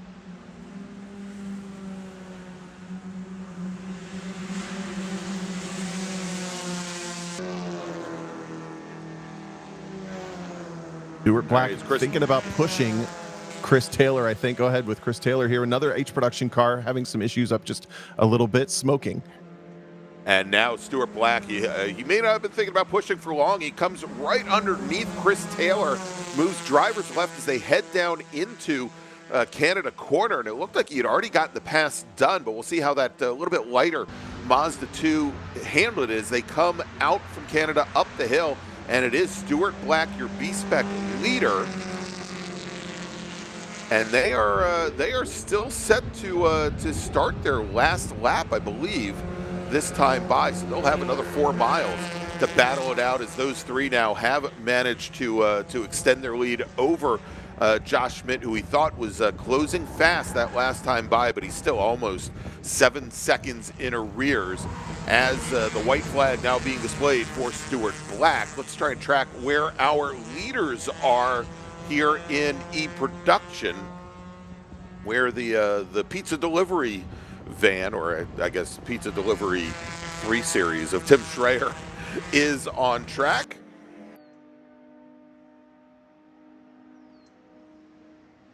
I think Schreier somewhere in the final sector, maybe turn 13, as there is your F production leaders. The 54 car now coming up the hill. There he is. That's the white BMW. That is your E-Production leader, and he'll come onto the front straight. And as he gets by some of this slower B-Spec and H-Production traffic, he will be the first to see the checkered flag. Congratulations, Tim Schreier takes the win here today at the June Sprints. So tell you what, though, racers. Yeah, go ahead, Tom. John Brackey was pushing hard to try to get back there. He just ran out of time. The red BMW, 4th in shot here, is going to set one of the fastest laps of the race here at the very, very end. Yeah, he was a full 4 seconds faster than Schreier on that final lap, and made up 6 of the 14 seconds that separated those two racers when this final lap began. Over in F Production, taking the win is Steven Simons, with David Bednar's finishing in 2nd position. Doug Weaver will come home 3rd. Graham Fuller works his way up to 4th and finishes only 2 seconds back from there. So that Simons, Bednar's, Weaver, and Fuller, that's your podium in F Production. If we move over to H Production, Chris Shaftsma will take the win in the number 23 Volkswagen Jetta.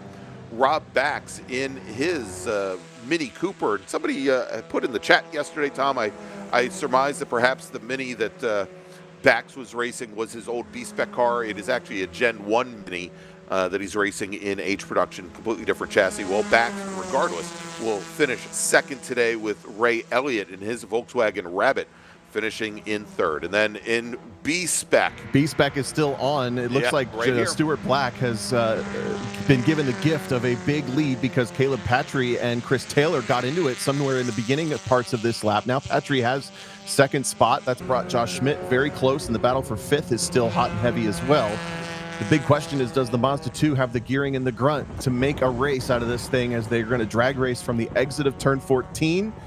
Patry smooth, using every inch of the racetrack. Taylor mirrors him perfectly, tries to tuck in for the draft, but I think the 2 is going to come up just a little bit short to that start-finish line, which is deceivingly far away. Gail Corley has now gone through at Canada corner for 5th after Michael Saltenberger had held that spot for a couple of corners. So it's going to be Black, Patry, Taylor, Stewart. Nope, not Stewart. Excuse me, Schmidt. And Gail Corley does hold on for 5th. Well, there you go. So that is going to wrap up our B-Spec and production race. Next up is going to be our first our second open wheel race of the day. It's going to be Formula Enterprises 2, Prototype, and Prototype 2.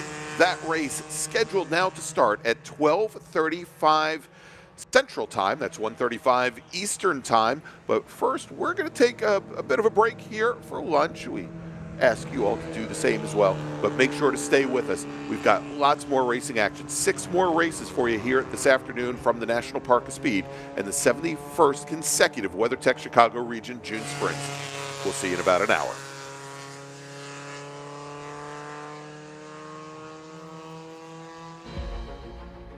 My customer experience with Mazda has been absolutely fantastic. I think they kind of cater to the whole crowd of people. They got the SUVs for the soccer moms and stuff like that, but then you got your Miatas and your Speed 3s for your car enthusiasts, so I think they cater to all crowds, and so I think that's something that everyone can get behind. In terms of maintaining equipment, I mean, running a prep shop, I mean, day in, day out, we're maintaining cars for customers all over the country. Mazda, hands down, is probably the best company to work with for sports car racing. Factory support is second to none in terms of specific competition parts availability, pricing, access to their technical knowledge and base. It just feels right. You feel connected. So our team support program offers a couple of tiers of support, part support, technical support, contingency support as well. All of this is done through our website and the team support program and the Parts 800 number. We have two main ways that customers can acquire parts from Mazda Motorsports. It's through our MazdaMotorsports.com parts store website. It's basically like signing up for an Amazon account. You know, simple information, prove that you're a racer with a race result. It gets you access to our 800 hotline that you can call and speak to one of our parts representatives basically 5 days a week. We got into Mazdas largely just because it's a fantastic platform. You know, a lot of guys would run double stints just to get time on track. They're super reliable, don't break. And Mazda Motorsports has some of the best just support for the grassroots racer in parts and technical advice and everything else. So they make it easy for us to run these cars. Mazda's been very supportive of racers within the SCCA and all the other grassroots organizations for many, many years. Really, their support for racing and our type of racing is unmatched from any other manufacturer. They've been a great partner for many, many years. There's nothing else like this. There's no other big class that has the highest quality of drivers in it. And it's really attracted the right level of people.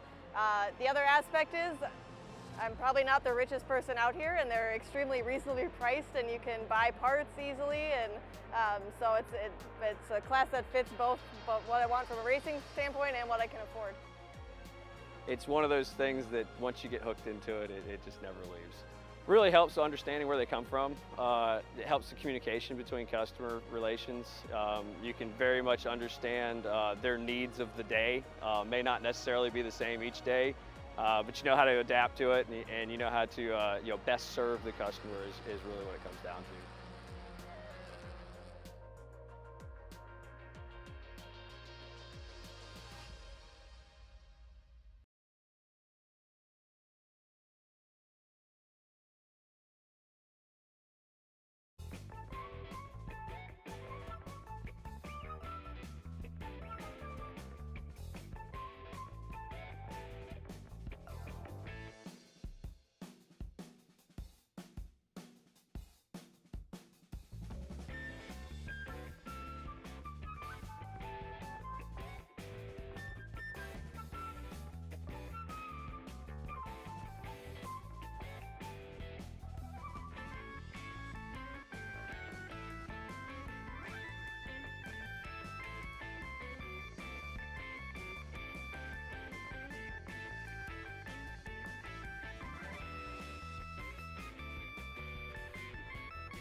was a short hour, wasn't it, everybody? Welcome back to the 71st consecutive WeatherTech Chicago Region June Sprints here at the National Park of Speed, Road America. I'm Greg Ginsburg, along with Tom O'Gorman. And next up, our fourth of 9 sprint races here today on this beautiful 4-mile racetrack. It's our prototypes and our Formula Enterprise 2 racers. Let's take a look at the starting order. We're going to have a split start. We've got our prototypes up front. They're right behind that very first pace car. And then a little bit further behind, we'll have our Formula Enterprises 2. They'll have their own separate start. Let's run down the starting order first for the prototypes, where Bart Wolf out of Elkhart Lake, Wisconsin, in his Elan DPO2 will start on pole with a qualifying time of 2:03.176. To his left is multi-time national champion Lawrence Loshak in his Elan DPO2. He's out of Milwaukee in the number 111 car. Todd Vanacore will start third today. He's in the green and black number 39 Elan. He's out of Ormond Beach, Florida, representing the Central Florida region. And then we've got Lee Alexander in a stored WF1, pardon me. He is in the number 48 car. Fritz Seidel will start fifth. Fritz is in the number 02 Elan DPO2. He's out of Milwaukee, Wisconsin, with Tyler Thielman out of Kiel, Wisconsin, also in an Elan, starting sixth, driving the number 6 car. Starting seventh in the number 7 store WF1 out of Hubertus, Wisconsin, it's Mike Rupert with John Gaden in the number 29 Elan DPO2, starting in 8th. Then we've got Greg Guyan. He is in a Prototype 2 store WF1. He's out of Western Springs, Illinois, representing the Chicago region. The number 83 car starts 9th, with John Patrick Witherspoon out of Waterloo, Nebraska, in a store WF1, starting in 10th. The 6th row has the number 4 car, Brian Lindstrand out of Bristol, Wisconsin, in a Van Diemen, starting 11th, and Matt Strand starting 12th. He's in the number 99 store. He's out of Covington, Georgia. Then we got Richard Colburn in the number 97 Nostendo, starting in 13th position, with AJ Snyder starting 14th in a store WF1. He's out of Gastonia, North Carolina. Then we got Gary Peck out of Poplar Grove, Illinois, in a store. That's the number 14 car, which starts 15th. And then Dale Vandenbush in a Spartan VPO2. That's a Mazda-powered machine. He's out of Milwaukee and the Milwaukee region, and he starts 16th. Let's move over now to the Formula Enterprise 2 machines, with Matteo Naranjo starting on pole with his entry with a qualifying time of 2:14 flat. He represents the Central Illinois region. Will Franklin from Covington, Georgia, in the number 37 car, will start on the outside of the front row. Steve Whitston in the number 18 car out of Georgetown, Texas, will start third, with Tom Hope out of Downey, California, representing Count Club, starting 4th. Dean Opperman out of Minoka, Illinois, will start 5th in the number 45 car, with Tom Burt Opperman's in the 27 car. Tom Burt, who starts 6th, is in the number 45 machine. He's out of Shoreline, Washington. Keith Jocelyn from Grand Island, New York, representing the Western New York region of the SCCA, will start 7th in the 55 car, with Derek Chan in the 92 machine, starting in 8th. He's out of Lakeville, Minnesota. Iowa City, Iowa's Mark Greb will start 9th in the 71 car, with Danny Marklin starting in 10th position. He's out of Dodgeville, Wisconsin. Then we got Russell Strait Jr. in the number 77 entry out of Western New York region. And finally, Paul Marino from West Lake Village, California, driving the number 44 machine. He will start in 12th. As the prototype field makes their way up the hill, starter looks over the field, and the green flag is in the air, and we are racing once again here at Road America. It's the 71st consecutive June Sprints, as Bart Wolf jumps out to an early lead, slides right across the front of Lawrence Loshak now as they head down. Actually, I think that might be Todd Vanacore sliding into second position, Tom, as they come through turn 1 and head down the hill. Yeah, Lee Alexander got there as well. Loshak down to 4th in that neon green and black machine. He slots back in. Looks like the whole right side lane got a much better start. A little bit of debris flying in the background. One car picks it up on the front nose cone before we get to our green flag for Formula Enterprises 2. All right, and they are now coming up the Road America straight, and underneath the bridge as the starter looks over our FE2 field. And the engines rev up, and the green flag is in the air for them, and we are underway here in FE2 as side by side making the run down into turn one, Mateo Naranjo and Will Franklin. Franklin in that the pink and white, the pink cow car that is really sticks out from the rest of these machines. But Mateo Naranjo in his return now to Formula Car Racing leads the field down into turn number 3 as he slots across the rest of the field now. In third is Steve Whitston in the white number 18 with the orange stripes.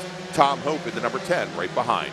Spec Racing here in Formula Enterprises. All the cars identical, just driver skill and savvy to separate yourself. Hearing there may be an incident down at turn 5 with a prototype potentially high-sided on one of the curves.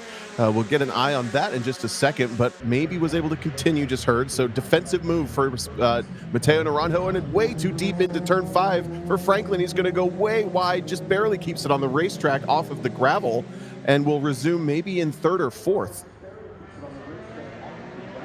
So not the best time there as he came out of the timing stripe there, and now drops back, looks like in the fourth position.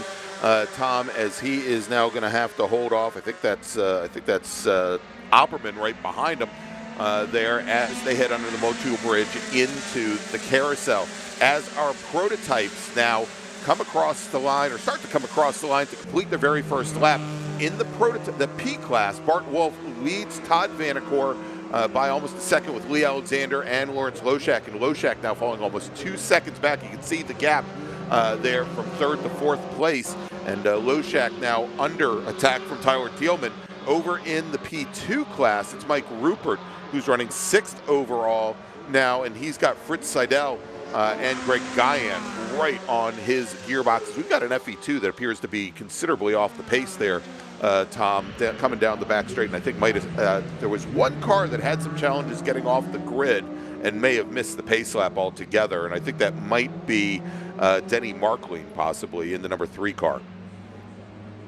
Mike Rupert still has his hands full with the prototype of Fritz Seidel, who uses the power and gets the position at turn 5. But I think the prototype 2 of Rupert going to be a little bit quicker in this section of the racetrack where the handling is a little bit more rewarded. It's brought Greg Guyan back into the conversation as well. The yellow machine leads prototype 2, that's Rupert, and the black car just behind Guyan now has his sights locked on the back of the number 7. Oh, they're so close. 1 car length between the two of them at the apex of turn 8. Maybe a bit of aero push if you're super close to the car in front of you with these highly downforce reliant cars, some of them including some tunnels. And now Tyler Thielman is going to have a look at Lawrence Loshak, who does not seem to be able to find the pace that he had in qualifying yesterday. No, he definitely has not been able to find it, Tom. We've also got a debris flag being shown on the front straight here. Sounds as though one of our racers, maybe coming down into turn 1, went off into the grass.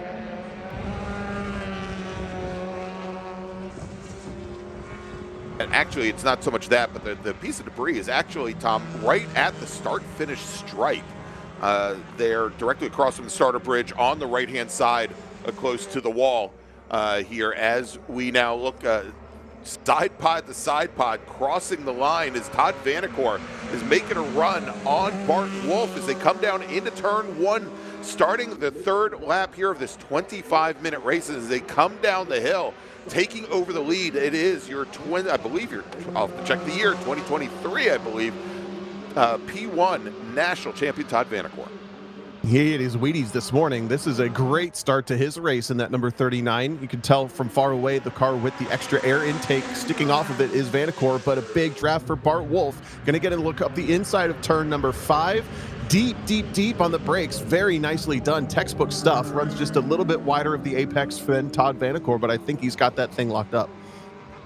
And for once I got it right, Tom, it was 2023 when Todd Vanacore took his prototype 1. And we've got 2 cars off coming out of turn 6 right at the top of the hill. That's Vanacore. I was going to say, I think that was our 2 leaders. I think it was Vanacore in the number 39 and the 28 of Bart Wolf. Bart Wolf was able to continue. Lee Alexander was the one having to take extreme maneuvers. Were they involved with each other, or did Vanacore just lose it on his own? He did. He just spun on his own. And maybe, I don't think there was contact between him and Alexander, but that does give Bart Wolf a nice big lead now in prototypes. All right, and it sounds as though Vanacore now, and showing from our Flagtronic system that Todd Vanacore has continued. No driver aids in these cars, of course. No traction control, no ABS. Really relying on the mechanical grip at low speed and the aero grip at high speed. And that corner, just one of the most complicated as you come over the blind brow, turn left. The back end likes to get light, and that looks like what bit Todd Vanacore, just as he had been so confident from the start.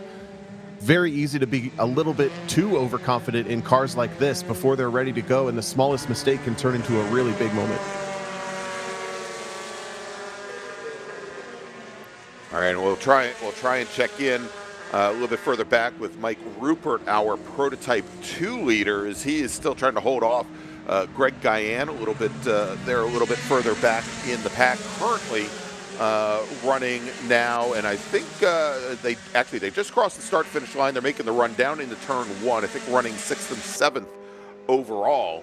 And here they come as we've got Rupert. He is in, I believe, the yellow store with Greg Guyan very close behind in the darker colored car. Love that camera shot. You can just see how dynamic the cars are on entry, coming in there probably just clearing maybe 140, 150 miles an hour for those Prototype 2 cars, and you can carry a whole bunch of that speed through turn 1. But it does seem at this point of the race, this is going to go pretty quick for these cars. But at this point, Mike Rupert does have a little bit more pace in that yellow machine at the front than Greg Guyan, who has just dropped back maybe a car length or so every lap since they were close together, maybe 2 laps ago.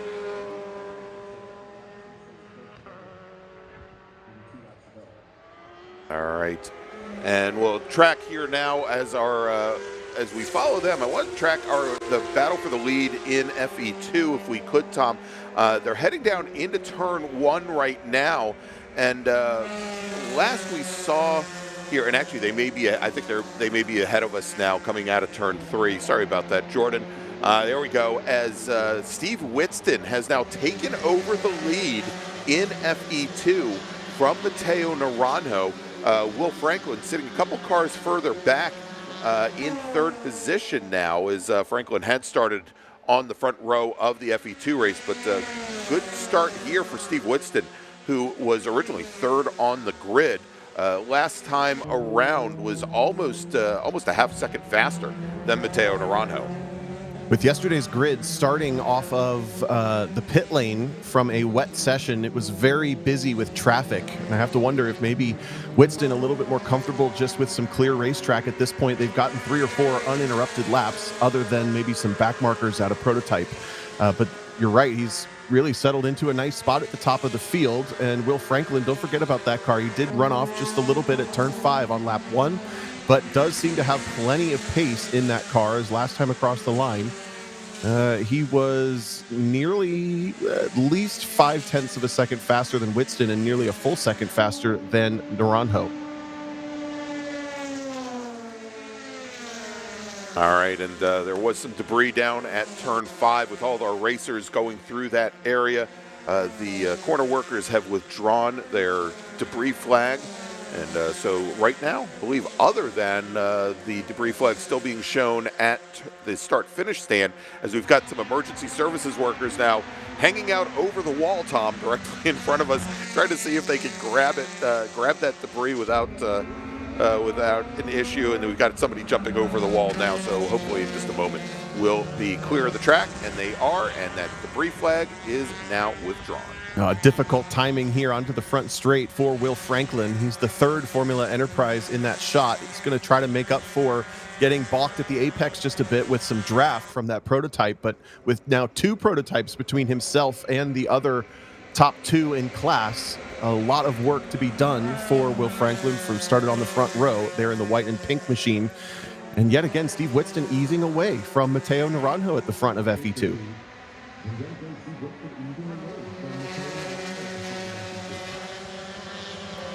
Comes Franklin down the inside of the number 11. That's Dale Vandenbush in a Spartan with the Mazda. I saw flames spitting, so I'm going to guess it's a rotary in the back of that Prototype 2 machine. I think so. And Tom, we just got word, we talked about Lawrence Loshak's Elan appearing to be a bit off the pace. Loshak has pulled that car off to the side of the track. over by the by turn 6. There you can go. You can see him right up against the wall there, and looks like his race has run. Big bummer, and he is in a really good spot as far as being off the racetrack, but we have seen once they get a couple cars stopped, we may be at risk of a full course caution. I'll knock on wood that it's not, as now the next car in Enterprises, that's Tom Hope, the red machine, now dealing with that slower prototype. Will Franklin still has not gotten around John Gooden either. Gaydon, thank you. I've been warned.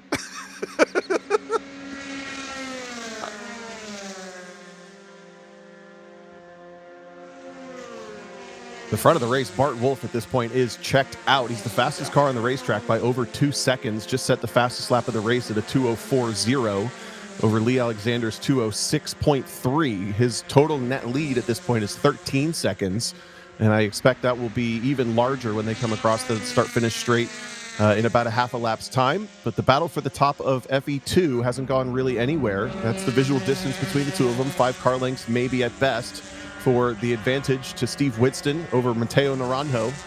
Lots of fans in the live chat over on the YouTube side cheering. Cheering for Mateo, yeah. Yep.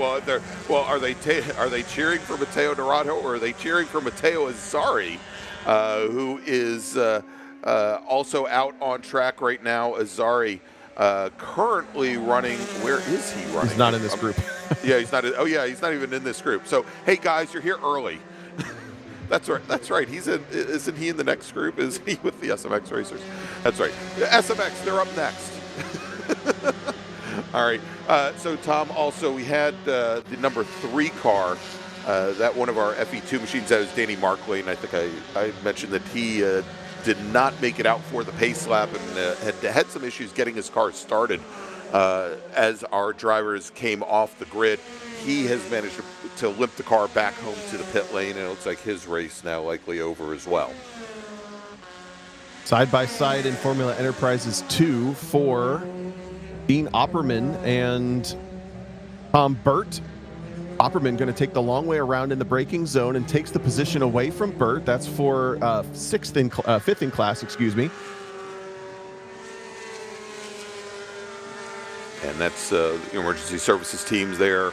We're looking to move Lawrence Loshak's entry car that used to belong to Jean-Luc Liverato out of the Atlanta area.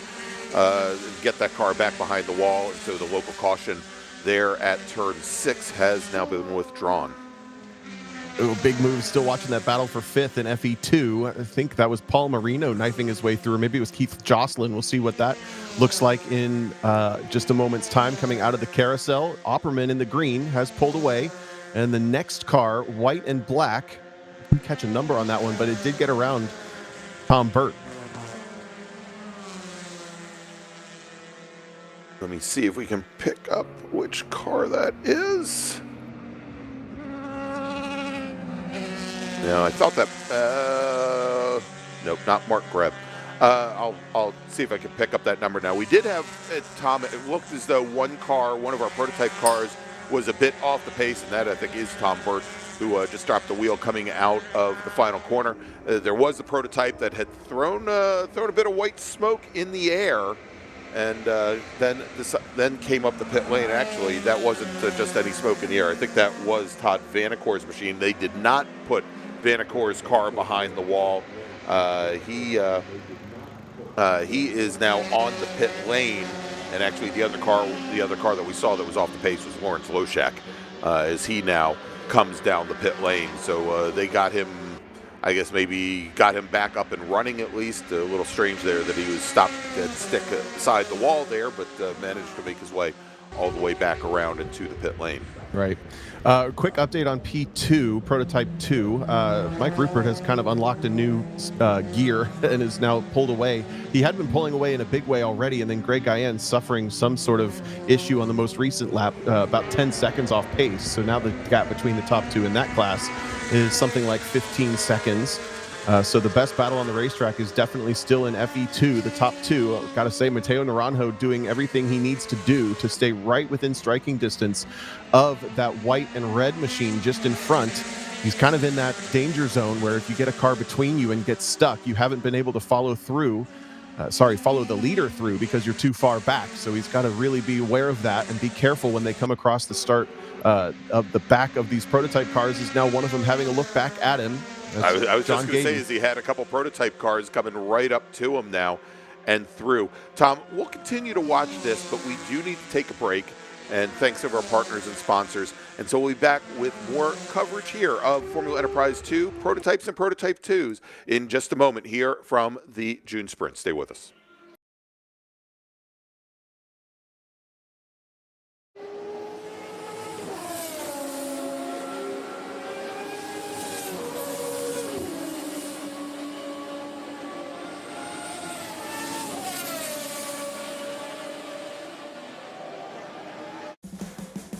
What does it mean to be built with Summit?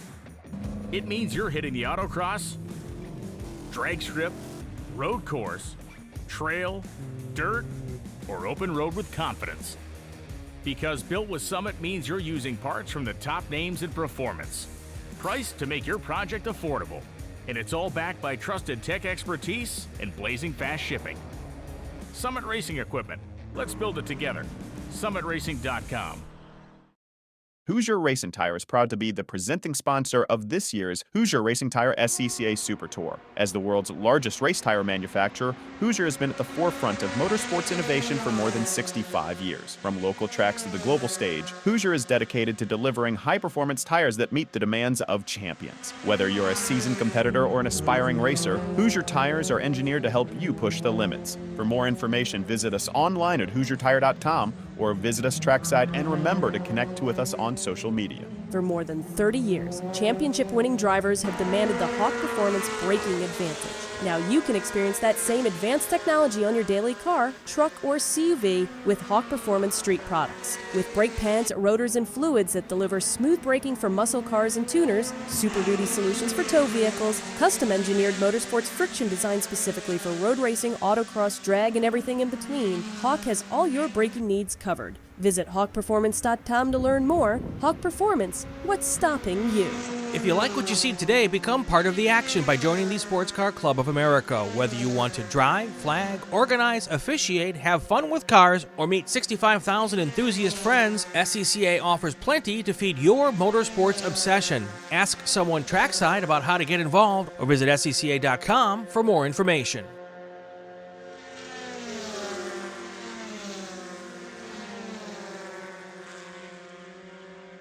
Welcome back to the land of bratwurst and cheese curds. What type do you like, Brendan? We are at the 71st consecutive WeatherTech Chicago Region June Sprints. I'm Greg Ginsberg along with Tom O'Gorman.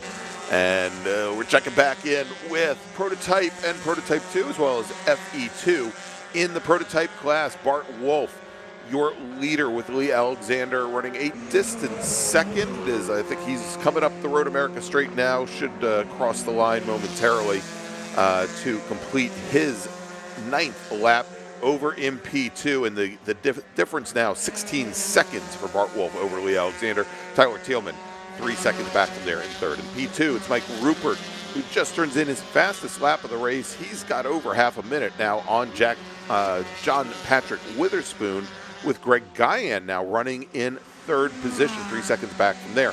And then in FE2, still Steve Whitston and Matteo Narano, a race that we've been checking in with periodically. Now about 2.5 seconds separating them here as they come down into turn 5, with Will Franklin another 5 seconds in rears. Tom Hope another 3.5 seconds back from there.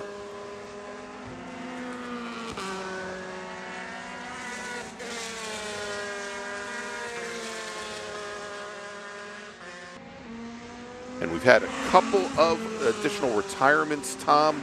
Got word that I think it was the zero, which car was it? I thought it was the 02. That can't be right. That pulled off at turn 3. I know, but we know Todd Vanacore, Lawrence Loshak, Danny Marklin, and Matt Strand have ended their day. Yeah, it looks like Fritz Seidel is Yeah, and the now O2 that started to slip down Yeah. timing and scoring just now. So that is possible that is the car that's stranded there. Yeah, that's what I was thinking of Seidel. But so he had pulled off over at turn 3 with no power, but just got a call in, Tom, as we were saying that, from the folks at the turn 3 corner station. And Mr. Seidel is back on his way. He was able to get the car cycled, and that Elan DPO2 now working his way, although he is now fallen back into, I think, 10th overall, and will put him 5th in the prototype field, with only Gary Peck, with Gary Peck as the other remaining running car behind him.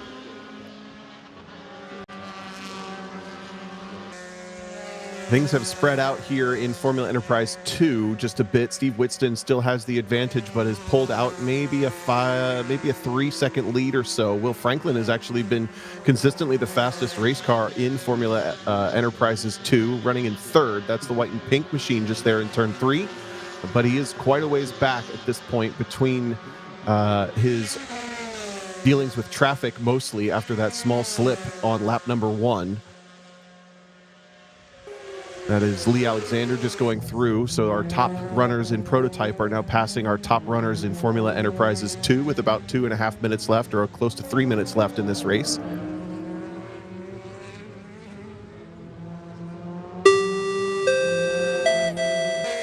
Attention in the paddock, SMX racers, race group number 5, please head to the grid. Race group number 5, SMX, your race is next. Please head to the grid. I made Brendan jump out of his chair when I did that, by the way, Tom. Me too. Sorry.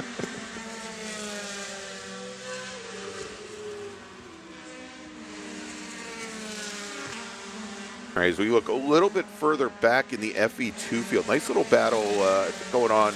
The 55 of Keith Jocelyn. I'm going to see if I can get some numbers for or some colors for Jordan, but we are say Jocelyn and then Paul Marino currently running 6th and 7th. But we are getting word right now that the next time Bart Wolf comes up the Road America straight towards the start-finish line, he will see the white flag. And there you go. Bart Wolf has just received the white flag. Last lap, 4 miles remain for the driver of the number 28 machine, and of course all drivers following. Pulled out a nice comfy 20-second advantage over Lee Alexander, and I kind of want to throw in there that these are the types of cars that you are racing against as you're driving in them. They're so difficult to drive in a lot of ways. The speed potential is so high, and that has led to a rather strung out field, but all these drivers still working super hard in these race cars with such high performance ceilings. Yeah, indeed. And so, Wolf qualified almost 2 seconds faster than Alexander. Alexander starting on the outside of row number 2 with a fast qualifying time of 2:05.3 versus the 2:03.1 for Bart Wolf. So you go and multiply that out times 11 laps, and well, there you are. Right. Just about what we would have expected. What we didn't expect to see was both Todd Vanacore and Lawrence Loshak to retire early with mechanical issues here, but good race nonetheless. A little bit further back in the field here, John Gaydon now running back in 4th position in his Elan DPO2 as well. But I think also that fight that we were originally watching early on, Tom, between Mike Rupert and Greg Guyan, I'm not sure what happened to Guyan when that allowed Witherspoon to get by in the number 88 machine, but Guyan has been lapping about 4 seconds off the pace of what Rupert is still continuing at, and just at some point lost a couple seconds of pace here, as he's been running pretty consistent laps for the last 5 or so. Yeah, it's hard to speculate exactly what that could be, but it could be even something as small as an alignment slip. I can attest firsthand, quick anecdote, having driven a very similar style prototype at this racetrack with a slightly offset toe. It was very scary. And I take it that was probably from running over some of the gator teeth on the outside of 5 or outside of 8. So who knows? Usually do that. I think we also have now a local caution over at turn 7 for Dean Opperman, who had been running in 5th position in FE2. And from the looks of it, he may not make it to the checkered flag, as Bart Wolf crosses the start-finish line and takes the win in the prototype class, in the P class. And we'll have to wait here as Lee Alexander crosses the stripe, 23 seconds in arrears. Tyler Thielman will finish in 3rd. Over in prototype 2, Mike Rupert, I think still, track where Rupert is on track. He's coming out of the final corner right now and heading up the Road America straight. And he will see the checkered flag momentarily as he comes right in front of me now. There's the yellow and black for WF1. He will take the checkered flag in prototype 2. John Patrick Witherspoon now coming up the Road America straight. He should finish 2nd on track.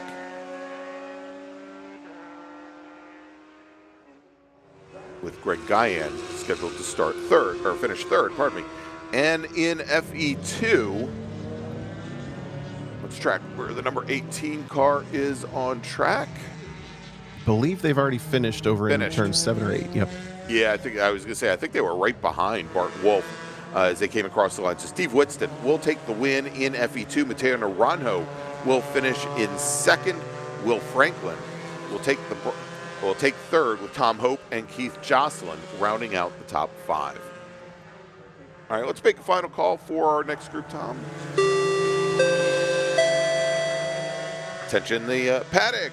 Race group number 5, SMX Racers, please head to the grid. SMX Racers, please head to the grid. Your race starting in just a few moments. So let's take a few moments for a break here, and when we come back, more racing action from Road America. Stay with us.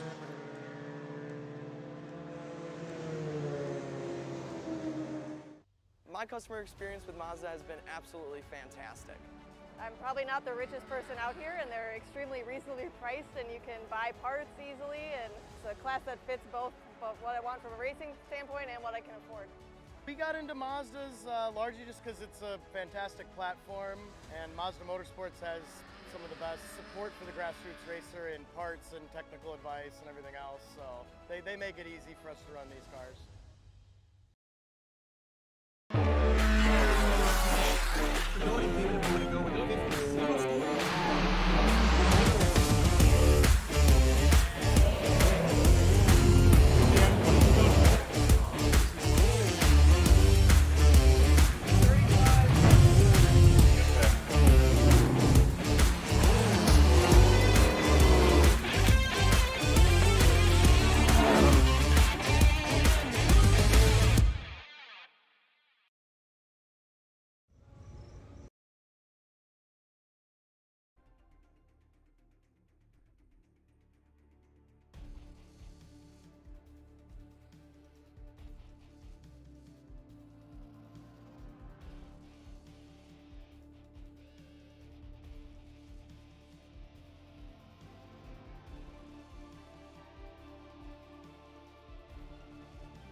It is the 71st consecutive WeatherTech Chicago Region June Sprints.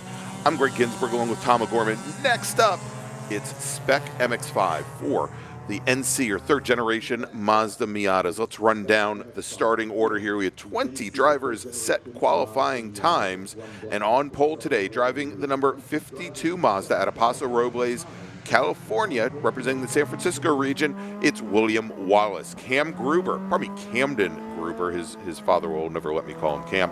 Camden Gruber is driving the number 24 machine. He finished second at the National Championship runoffs this past year. He's going to start second today. He's out of Winchester, Virginia. He starts second. Michelle Squarick in the number 75 Mazda. She's out of Peachtree Corners, Georgia, representing the Atlanta region. She'll start third, with Wes Duchek out of Jupiter, Florida, and representing the Central Florida region with the number 40 machine, starts fourth. Joey Andrews Stiglet starts fifth today. He's in the 111 Mazda. He's out of Glendale, California, representing Cal Club, with Lincoln Larson representing the Utah region, starting in sixth position. He drives the number 12 car. The number 27 Mazda is driven by Jared Korth, who hails from Clovis, California, with Matt Stretch starting eighth in the number 89 car, the Wheels America machine from Arlington, Texas. Starting ninth, driving the number 21 car from Springfield, Ohio, we've got Mitch Lowry with Benham Abernethy starting in 10th. Benham was your provisional pole sitter after the first day of qualifying, and the Elm Grove, Wisconsin driver represents the Milwaukee region of the SCCA. The Mateo Azari fan club, let's see you all go nuts there in the chat. You've been doing it for the last hour or so. Mateo is driving the 110 Mazda. He represents the Chicago region, and he starts 11th today. Aiden Shimbashi, he's driving the number 72 car. He starts 12th today, and he hails from Markham, Ontario, Canada, which is exactly where I would expect a Florida region member to live. And so there you go. And then starting lucky 13th today, we've got Christian Hoagland. He's in the number 01 Mazda. He's from Simi Valley, California, represents Cal Club. Madera, California's Ryan Gutile will start 14th today. He drives the 116 car. Christopher Gearam will start 15th today. He's in the number 10 car. He's out of Lake Mary, Florida, with Katy, Texas's Jake Faulkner starting 16th. He's in the number 54 machine. Mark Carter is out of Victoria, Minnesota. He's representing the Chicago region of the SCCA, and he'll start 17th. With Jet Eben in the number 55 car. Jet is out of Appleton, Wisconsin, represents the Milwaukee region. We saw his brother Caleb earlier. We saw his father and saw his uncle as well out on track earlier. Starting 19th today, driving the number 5 Mazda from Mount Juliet, Tennessee, representing the Milwaukee region, it's Marcello Kuzma. And then finally, starting 20th, driving the number 15 Mazda MX-5 out of San Jose, California, and representing the San Francisco region, it's Bryce Johnson.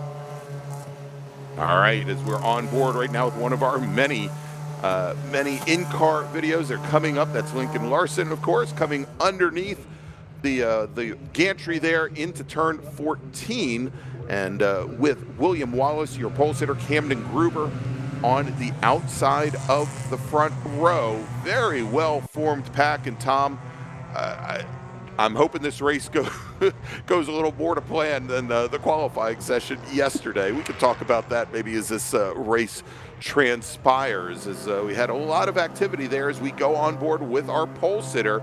Great look here as he comes up the hill and underneath the bridge. The starter stand is going to come into view, and as the starter looks over the field, the green flag is in the air, and we are underway here at Road America as Camden Gruber gets a little bit of a jump coming up the hill, but still very, very even between all of these cars as they make the run down into turn 1, and Wallace is going to have the inside position as they round the corner and come down the hill towards 3. And the outside tends to work really well here. It's going to play to Camden Gruber's advantage, but he hasn't cleared William Wallace perfectly yet. Weston Ducek trying to go around the outside, as well as Michelle Squire dropping back into 4th. They are single file for 4th on back for the most part, but that top 2 spot still yet to be determined as we jump on board with Lincoln Larson, who started in the 6th position, still side by side with, I believe, Matt Stretch, who had a pretty decent start there to his left. These cars, again, not huge draft machines like the Spec Miatas or some of the other Spec classes, but they do still work really well in pairs. If you get a bit of a push down the inside, a really late lunge for one of the cars just outside the top 10. Was that Matteo Azzari maybe, or Benham Abernathy? You have to get a number on that silver machine. But it is a top 2 breakaway right now, as Camden Gruber and William Wallace have gotten themselves single file faster than the rest. Well, it's an absolute scrum exiting turn 6. And Tom, indeed, and it is starting to look almost like our qualifying session yesterday. The starting order of this for this race, a little mixed up. Is we went through and took a look. There were a number of penalties that were assigned we know this race ended under a full course caution. Quite a bit of argy-bargy between some of our racers yesterday, and a few passes under yellow to add. We had a lot of drivers. Oh, we've got a driver off on the outside of the carousel there as the outside of the track drops off. And Tom, I don't think he ever came out of the throttle, but he's got a lot of damage there. We'll try and track which car that is. Yeah, it's the exact kind of stuff that we saw in the qualifying session yesterday. Lots of hunting as well as we get into the braking zone. Just a little bit behind live pictures now as we jump back on board with Joey Andrews. They've already come through this section, but this is what it looked like as he did about 10 seconds ago, dealing with his mirror rattling loose as well as everything else. Bump drafting, it's chaos in SMX, become one of our fastest and most favorite classes, become one of our favorite classes to watch very quickly, I should say, in its short lifespan here. But to your point, yesterday's qualifying session, maybe not their finest, because the drivers just, I'm going to put it simply, trying way too hard. And they've started this off, some of them, in a very similar fashion. All right, as our leaders now come across the start-finish line to complete the very first lap, it is William Wallace who moves back to the lead ahead of Camden Gruber. Wes Ducek in 3rd, Michelle Squarick, Matteo Azzari moves up from 10th to 5th, Mitch Lowry 6th, Lincoln Larson, Jared Korth, Abernathy, and Chimbashi. Lowry making a big move on his off the racetrack again. That's the 2nd time in less than a lap that silver machine on the outside of Matteo Azzari has had issues, still hanging on to a top 6 spot, but those top 4 really making a nice break for it. William Wallace leading at the line, and he still has the rest of that little pack at his 6. Big push from Camden Gruber, Wes Ducek, and Michelle Squarick still there.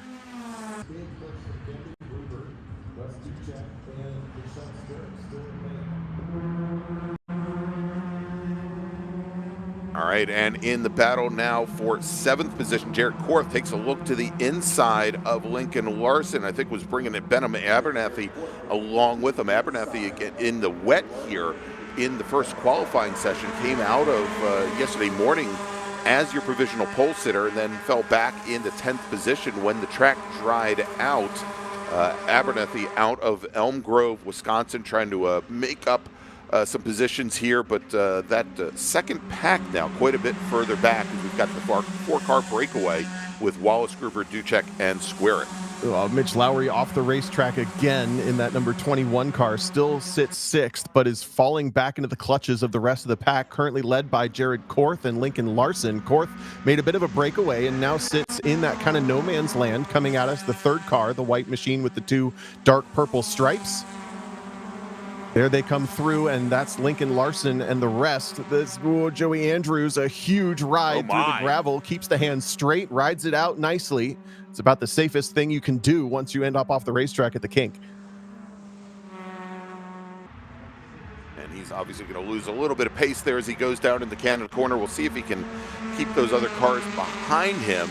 And indeed, he's having some challenges working his way up the hill here as he is in a bit of danger, losing a couple of positions. They come on the front straight as William Wallace runs very wide, coming through the final corner of 14 onto the front straight. That the Camden Gruber didn't get a clean exit as well, Tom.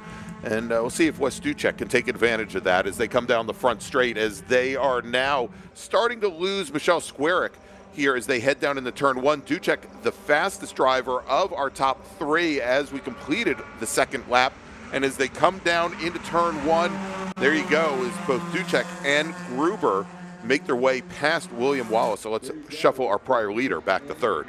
Oh, and here comes Ducek up the inside at turn 3, trying to pick up the spot as well. Has to be very careful not to get into the back of Gruber. It looks like Wallace kind of saw it coming, lifted out, goes for the over-under on the exit. This is a huge run, but he's got no help, no draft just yet, and this is an opportunity for Camden Gruber to pick who he wants. He doesn't want to give it to either of them. Look at him switching sides left and right, trying to give as little draft as possible to whoever has the better run. Now Michelle Squarick comes back into the conversation and backs it down early for turn 5, trying to create an opportunity as they're side by side for Ducek and Wallace in front of her. Yeah, you know, she had made up, because of that fight going into turn 1 and turn 3, made up almost 5 car lengths that she had lost on the front straight. I don't necessarily think that car has the straight line speed that the cars ahead do. You can see even here coming out of turn 6 as she drops back a couple of car lengths. But still, I think with the fighting up front, keeping her in the conversation. Mateo Azzari and Mitch Lowry now sitting about 3 seconds back, and they now have ended up picking up, I think, Jared Korth as well, as they're in that second little pack there with Abernethy, Larson, Shimbashi, Andrews.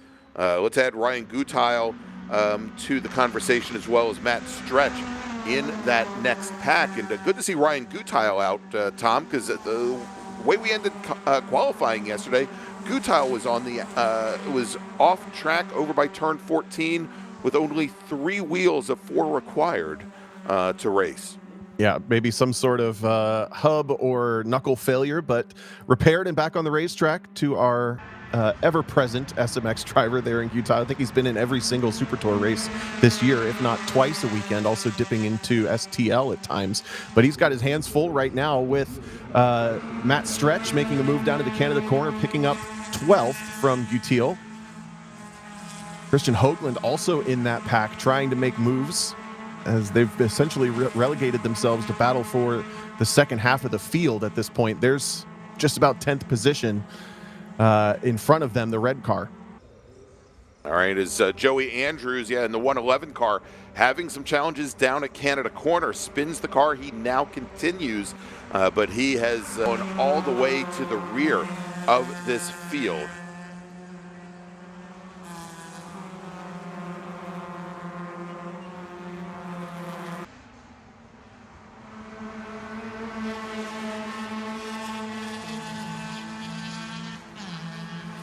As our leaders now come out of turn 3 and onto the Marine sweep here, Camden Gruber once again your leader, and that last time by Mateo Azzari starting to find a little bit of pace, bringing Jared Korth along with him, but as we see now, still about maybe 15-20 car lengths back. And Tom, we could see once again Michelle Squarick when she gets onto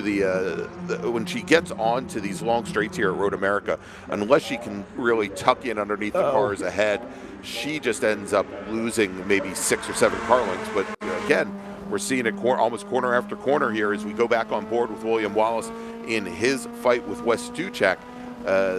They're giving her ample opportunity to stay in this conversation. They are. This is awesome battling between the top 3. Weston Ducek made a beautiful move down into turn 5, but Camden Gruber saw it in bigger picture and got the pass done back into turn 6.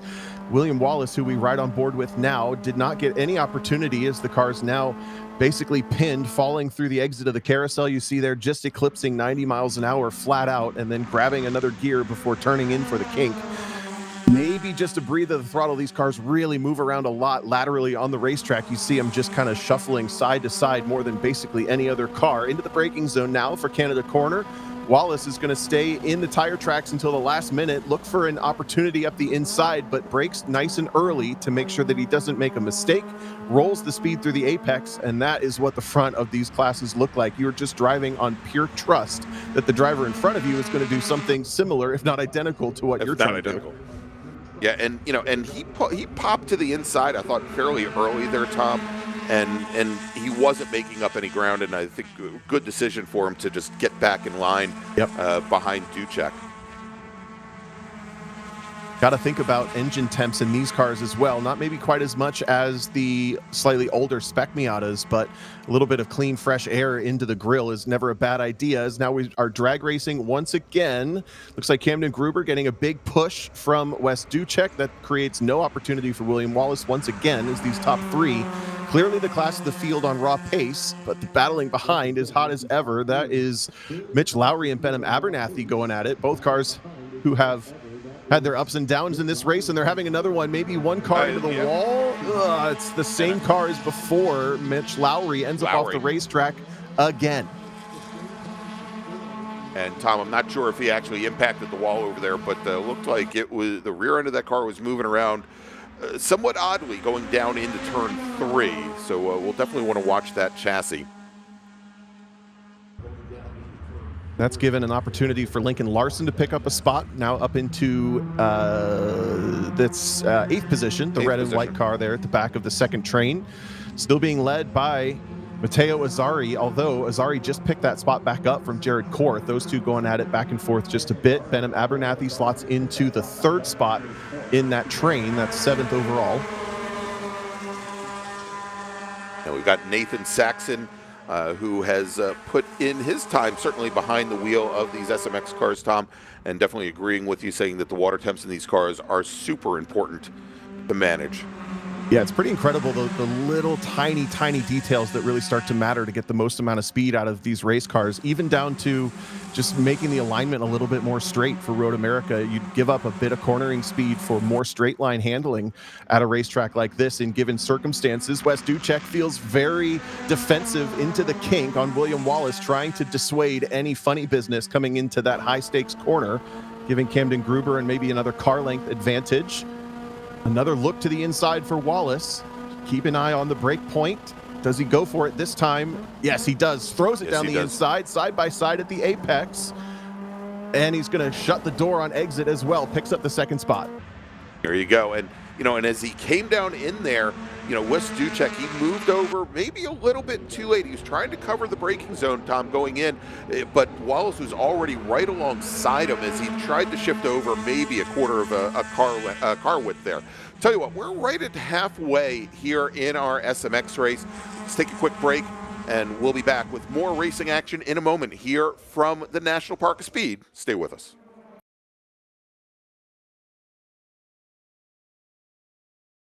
Okay, track day checklist. Let's go. You got your gloves, your helmet, water, snacks, sunscreen, your car is prepped and ready to go.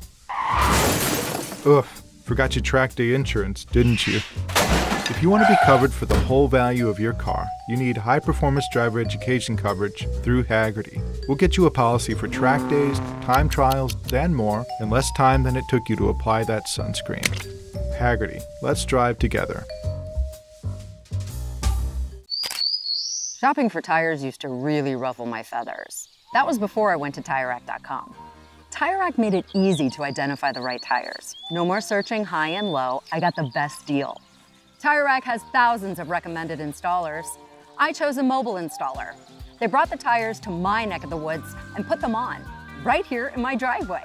You're all done. Thank you. When it's time for new tires, trust the experts. TireRack.com, the way tire buying should be.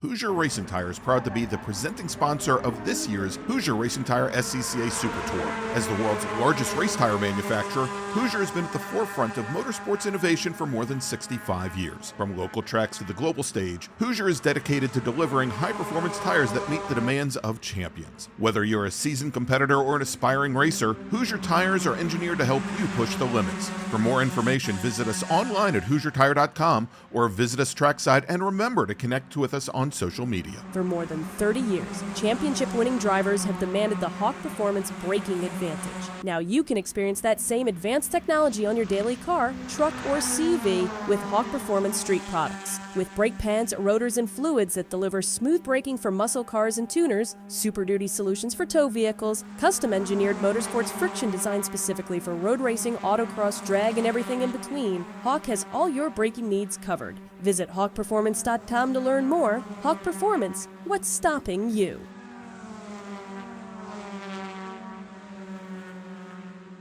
All right, welcome back to the National Park Speed Road America and the 71st consecutive WeatherTech Chicago Region June Sprints. It is SMX, and Tom, look at this. William Wallace taking a quick look to the inside on Camden Gruber as they go into turn 14. Maybe a two-car breakaway here at the front, and there appears to be maybe a little bit of the left front edge of Gruber's rear bumper.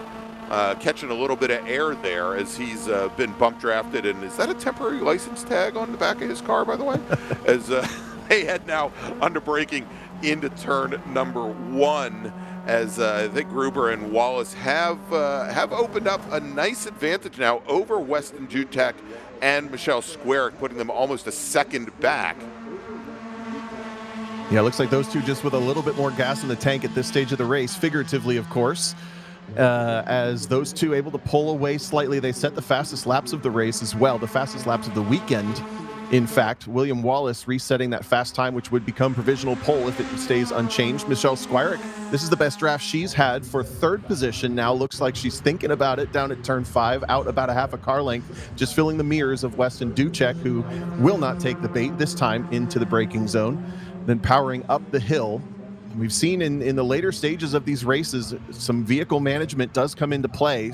Not uncommon to see all of a sudden somebody just have a little bit more pace after running in a pack, and those top two cars kind of proving that concept just a bit. The battle for 5th, though, is epic right now, and currently it looks like Benham Abernathy has raced his way to the front of that train, bumping Matteo Azzari down, who's door handle to door handle, whoa, at the apex of turn 7 with Jared Korth. And so Stephen Hudek in the chat. Hi, Stephen. Oh, and by the way, hello, Miss Sunday. How are you doing today? We did have a little bit of argy-bargy during the break there. And we've got a car. Yeah, guess who? Very long ride. And if I had to guess, it was probably going to be the number 21 of Mitch Lowry. Correct, Tom? Yeah. Yeah, I thought so. And so that argy-bargy, actually, that I was going to talk about was going down in the Canada corner, but between... who would you guess I was going to say, Tom? Oh, I missed it. Say again? If there were two cars getting together down at Canada Corner, who would you suspect that one of those cars might be? Mitch Lowry. Mitch Here, Lowry? I'll make it easy for you. There you go. And the number 15, Bryce Johnson. Johnson spun the car and gave up a position there. He has continued, but Mitch Lowry's race of infamy, I think, also continues here as he now falls a little bit further back in the field. As now Wallace and Gruber, as they come up the hill with about 6.5 minutes remaining on the clock here, they'll complete lap number 7. And the gap to Ducek and Squirk now has been halved, Tom. Only about a half second now as they come down, still nose to tail. William Wallace, there's an issue wrong with the 52 pulling off to driver's right. Thought maybe he just missed a gear or something, but there's no drive in this race car. Pulls it just past the pit exit. Heartbreak. Oh, man, for one of our top 2 contenders. And that has now put, I think Camden Gruber is going to be well over a second in front of Ducek and Squirick. Yeah, indeed, that gives him a lot of gives Camden Gruber a lot of free air there. Now, if he can work alone without the draft, now if Squarick and Ducek can just put their heads down, they may be able to run Camden Gruber down, as we still do have a few laps. Tom, real quick, I got to make a couple announcements here. Attention in the paddock. Tension in the paddock. Devin Upham, please return to registration. Devin Upham, please return to registration. Also, first call to the grid for race group number 6, Formula Atlantic and Continental. Please head to the grid. Race group number 6, Formula Atlantic and Continental. Please head to the grid. Your race is next. Best battle on the racetrack now at this point is for about 5th spot. Benham Abernathy's been able to pull away from that pack just ever so slightly. He's the next car that comes into the shot here, the gray and blue, and then it's a big scrum with Matteo Azzari, Jared Korth, Lincoln Larson, Ryan Gutile. Not necessarily in that order anymore. Christian Hoagland also into the back of that pack now, kind of 5 cars deep. And I think Mitch Lowry might be in there as well, Tom. Yeah, Lowry and Shimbashi not too far back. Here we jump on board with Lincoln Larson, who is the 4th of 5 cars in the train. He's got pressure from Hoagland just behind. We're following Ryan Gutile through the kink this time. Grabs 5th. Does he check up at all, or are they pinned to the floor? Yes, a little lift. The car floats. Look how much dynamic it does. As soon as you add that little bit of longitudinal weight transfer, the car slows down, gets real pointy, and then you just got to ride it out through the kink. That's really cool stuff. And he's got a huge attack from Hoagland. What a run. Yeah, great speed there from Hoagland as he comes under braking into Canada. And, looks like Larson might be able to pull the over-under, but the track's going to move back to the left.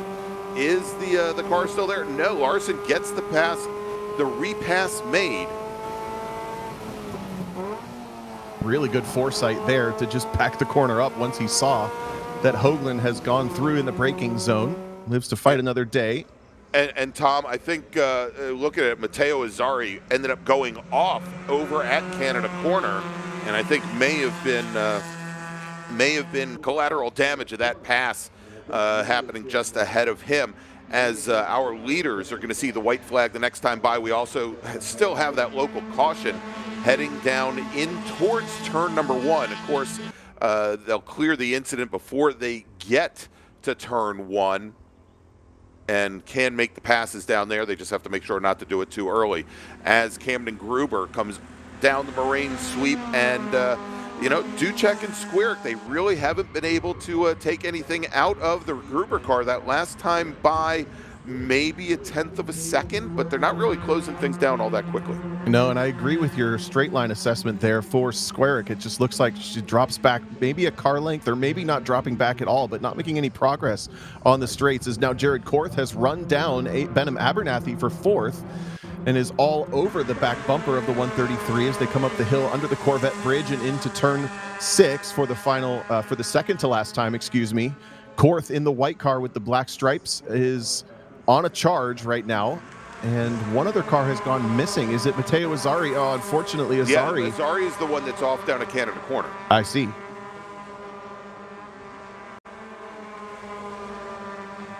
we'll see. I think they might have gotten that car back and moving. We'll see in just a moment. Yeah, but Tom, I think probably the biggest challenge for Wes Ducek here as the race is winding down is the fact that Squarick hasn't really been able to keep the pace in the straight line. They haven't really been able to work together to push up towards Gruber as quickly as maybe they needed to here. Again, we are working, I believe we're on the final lap.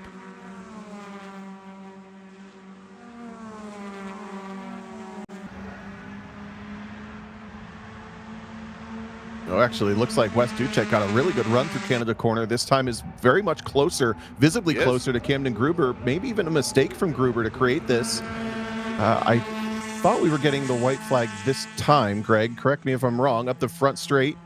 Yeah, as a matter of fact, so the starter stand does have the white flag out now. So we do have one more lap here at Road America for our SMX sprint race. And as they cross the line, about a little bit more than half a second over Wes Ducek and Michelle Squarick. Squarick, though, dropping another 3 car lengths back.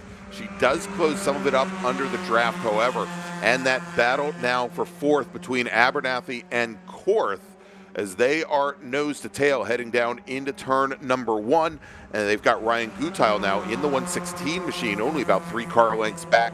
Then the battle for 7th, Lincoln Larson and Christian Hoagland. Comes Jared Korth hunting on the back of Abernathy, goes the long way around turn 3. That's a nearly impossible move to make unless you basically start ahead at the turn-in point. I'll tell you what, Camden Gruber, meanwhile, at the front of this race, he's got Sector 1 locked down. Look, he's pulled that lead right back out after they were much closer together in the final couple corners. Yeah, a little bit deep maybe at turn 5, though. Was that a bobble maybe as he turned in? see here as they come up the hill and underneath the Corvette bridge into turn number 6. If he's able to hold that pack off, and perhaps Duchek made up a car length or two of what he had lost coming out of 3 and going down the Moraine sweep. And for the moment, though, Gruber maintaining that advantage a little bit further back. That fight between Abernathy, Korth, and Gutile. Abernathy continues to hold off the 27 and the 116 car. He's only got about 3 miles remaining that he has to do so. That sounds awfully easy, doesn't it? Yeah, Korth started the pass back at 5 and just completes it now, so he did pick up 4th, but it took him a while. Christian Hoagland also got a really nice move done on Lincoln Larson for 7th. In that 3rd pack of cars, but for the final time through the kink, I think the last obvious passing opportunity is coming up, and Weston Duchek and Michelle Squarick just not quite close enough, I think, coming into the braking zone for Canada Corner. Looks like Ryan Gutile's gone through on Abernathy as well. Maybe a bit of a mistake in the carousel for Abernathy, opening that opportunity up, but here come the top 3 into turn 13. All right, now Camden Gruber, he finished 2nd at the runoffs. He took a win at the Mid-Ohio Sports Car Course in our last rounds of the Hoosier Super Tour. He's coming around turn 14 in the lead, and he's going to lead Wes Duchek and Michelle Squarick up the hill for the final time here today, our first day of competition at the June Sprints, and taking the win in SMX.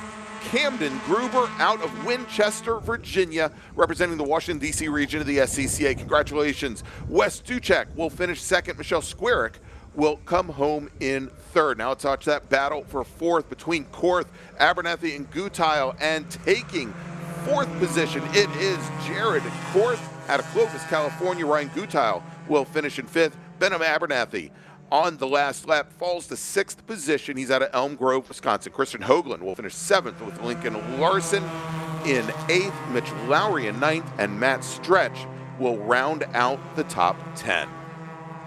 By the way, Abernathy up from 10th to finish 6th. Christian Hoagland from 13th to finish 7th. Those pair really charged through the field nicely in that race. All right, so our SMX racers, they are scheduled hopefully to be on track right around 12:30 Central Time tomorrow for their feature race here at the June Sprints. You don't want to miss that. But next up, you don't want to miss this either. Formula Atlantic and Formula Continental racers, please head to the grid. Your race is next. Formula Atlantic and Formula Continental, please head to the grid. Okay, we're going to take a quick break. We'll be back here in just a few moments with more racing action from the June Sprints. Stay with us.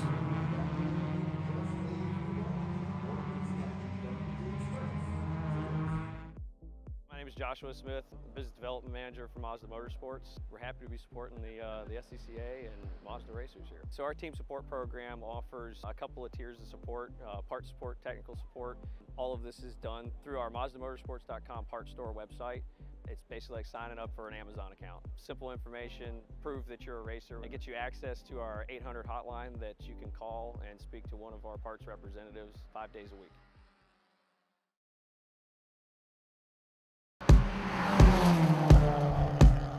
Race Experience is our easy access wheel-to-wheel racing program that allows you to come in and race where we're primarily focusing on safety aspects and not so much on balance of power and perfect classic. It gives more people an opportunity to come and participate in an SCCA road racing weekend doing wheel-to-wheel road racing.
Welcome back to the 71st consecutive WeatherTech Chicago Region SCCA June Sprints. I'm Greg Ginsberg along with Tom O'Gorman. Next up, it's Formula Atlantic and Formula Continental for their first race of the weekend, a 25-minute sprint race. We got another split start here. Let's run down the order. We'll start with the Formula Atlantics, then we'll move over to the Continental. Starting on pole today from Golden, Colorado, driving a 2006 Swift 016, it's Shane Kennett. You're sitting on the outside of the front row, Dudley Fleck out of Cedar Rapids, Iowa, also in a Mazda-powered Swift. And then we got John McAleer out of Roswell, Georgia, in a Swift 016. He's going to start third in the number 68 machine. Riley Harris out of Ashland, Ohio, in a Van Diemen DP04, represents the Northeast Ohio region. He'll start fourth, with J.R. Smart out of Fitchburg, Wisconsin, in a Swift 014A in the number 09 car, starting fifth. Rob Radman out of Cedarburg, Wisconsin, in a Pro Formula Mazda representing the Milwaukee region, will start sixth, with David Burkett out of Corpus Christi, Texas, in a Swift 016. He will start seventh. The number 41 machine is driven by Robert Albani out of Glen Cove, New York, representing the New York region. He'll start eighth. And rounding out our Formula Atlantic field today, James Berlin out of Lakeville, Minnesota, in a Pro Formula Mazda. He represents the Land O'Lakes region in the number 51 machine. Moving over to the Formula Continentals now. On the pole with qualifying time of 2:12.672 out of Tuscaloosa, Alabama, driving a Citation, it's Brandon Dixon. John LaRue will start on the outside of the front row, also in a Citation. He's out of Muncie, Indiana. And then seven-time Formula V national champion Michael Verisons in a Van Diemen will start third. He's out of Burlington, Wisconsin, represents the Chicago region. Brian Tomasi will start fourth. He's in the number 96 Van Diemen RF01, with Mark Hutchison starting in fifth. Mark is out of Mukwonago, Wisconsin. So actually, somebody gave me the pronunciation of that. Yes, Mukwonago. There we go. Mukwonago, Wisconsin. Everybody knows that except me up here in the booth. He represents the Milwaukee region. That one I can pronounce. He starts fifth. Bill Johnson will start sixth. He's in the number 42 Van Diemen RF01. He's out of Leawood, Kansas, with Christopher Campanale starting in seventh position. He's got the number 0 on the side of his car, and that is a Van Diemen RF05. Gavin Moore is driving the number 18 Van Diemen RF99. He's out of Monroe, Michigan. He starts eighth. John Jansen will start ninth today, and he is out of Barnesville, Minnesota. Devin Lasser drives the number 05 machine at Van Diemen RF02 out of St. Charles, Illinois. He starts 10th. David Oddie will start 11th. He's in the number 14 machine. He's right here out of Elkhart Lake, Wisconsin. Thomas Bantz will start 12th today. He's in the number 08 car. That is another Van Diemen chassis. He's from right down the road in Plymouth, while Rockford Beaucamp out of Fitchburg, Wisconsin, will start 13th today in the number 23 Van Diemen. Ethan Alexander is driving the number 38 car. He's from Grafton, Wisconsin. He'll start 14th, with Devin Hansen starting 15th. Devin's driving the number 13 Van Diemen RF99, and he hails from Green Bay, Wisconsin. Jeffrey Peets will start 16th. He's in the number 80 Van Diemen RF02. Comes to us all the way from Fresno, California, represents the San Francisco region. Then wrapping up our Formula Continental field, driving the number 55 Van Diemen from Beach Park, Illinois, representing the Milwaukee region, it's Gary McDermott. Lights are out on the pace car for our Formula Atlantic field as they come onto the Road America straight. Pace car is going to head to the pit lane, turning the field over to Shane Kennett and Dudley Fleck. Very, very close in qualifying. During our afternoon qualifying session yesterday, Kennett turned in a 2:03 flat. Dudley Fleck a 2:03.1 over this 4-mile, 14-turn course. And the starter looks over the field, and the green flag is in the air. We're racing once again here at the WeatherTech June Sprints as the racers head down into turn one. Kennett and Fleck on the front row. Fleck in the Miller Light car, and Kennett there. I think he just got outrun going down into turn one in that gray and orange machine. He's going to drop in the second with John McAleer in the number 68 car, having made his move from the prototype class over to Formula Atlantic, now taking up third position just ahead of Riley Harris. As our Formula Continentals now come up the Road America straight, They've got the green flag, and Brandon Dixon jumping out to a very early lead here. He's going to try to go down into turn one. They go 3 wide, though, directly behind him, and splitting the difference. That is, I believe, Michael Verison's in the white number 65 as he jumps out to an early lead coming out of turn one and heading down the hill into turn 3, Tom. It was a really good start for Dixon and LaRue. LaRue had the lead at the start-finish line, actually, but drops into second spot in the red Formula Continental. Slightly slower, but still super fast race cars under the 2-minute 15 mark after they get up into speed. A big pop from the car back in ninth, a drag race back there, but we're single file for the entire top 8. On the brakes, down into the turn 5 braking zone for the first time. Michael Verisons goes defensive and holds off Brian Tomasi just a little bit. There's single file once again up the hill.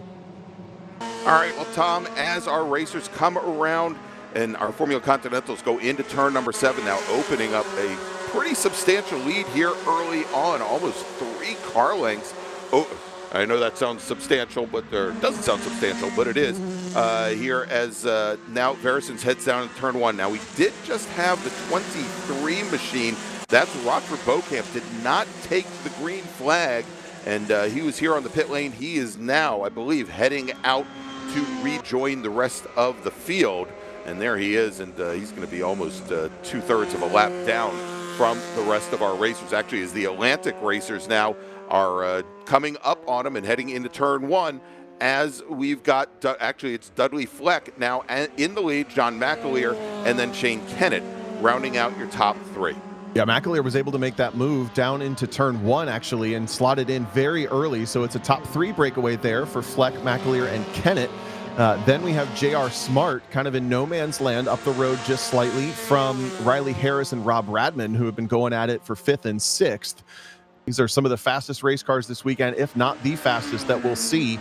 Powering down the straightaway into the braking zone for turn 5 on this second lap. Looks like Fleck has the motor more than anything else on the other 2 cars. Otherwise, very similar through the rest of the lap. John McAleer has the fastest Sector 1 and the fastest trap speed at 153 miles an hour to start this lap off, though, for the second place driver. All right, well, Tom, as our racers are working lap number 2 here, I wanted to bring in a special guest that we have joining us.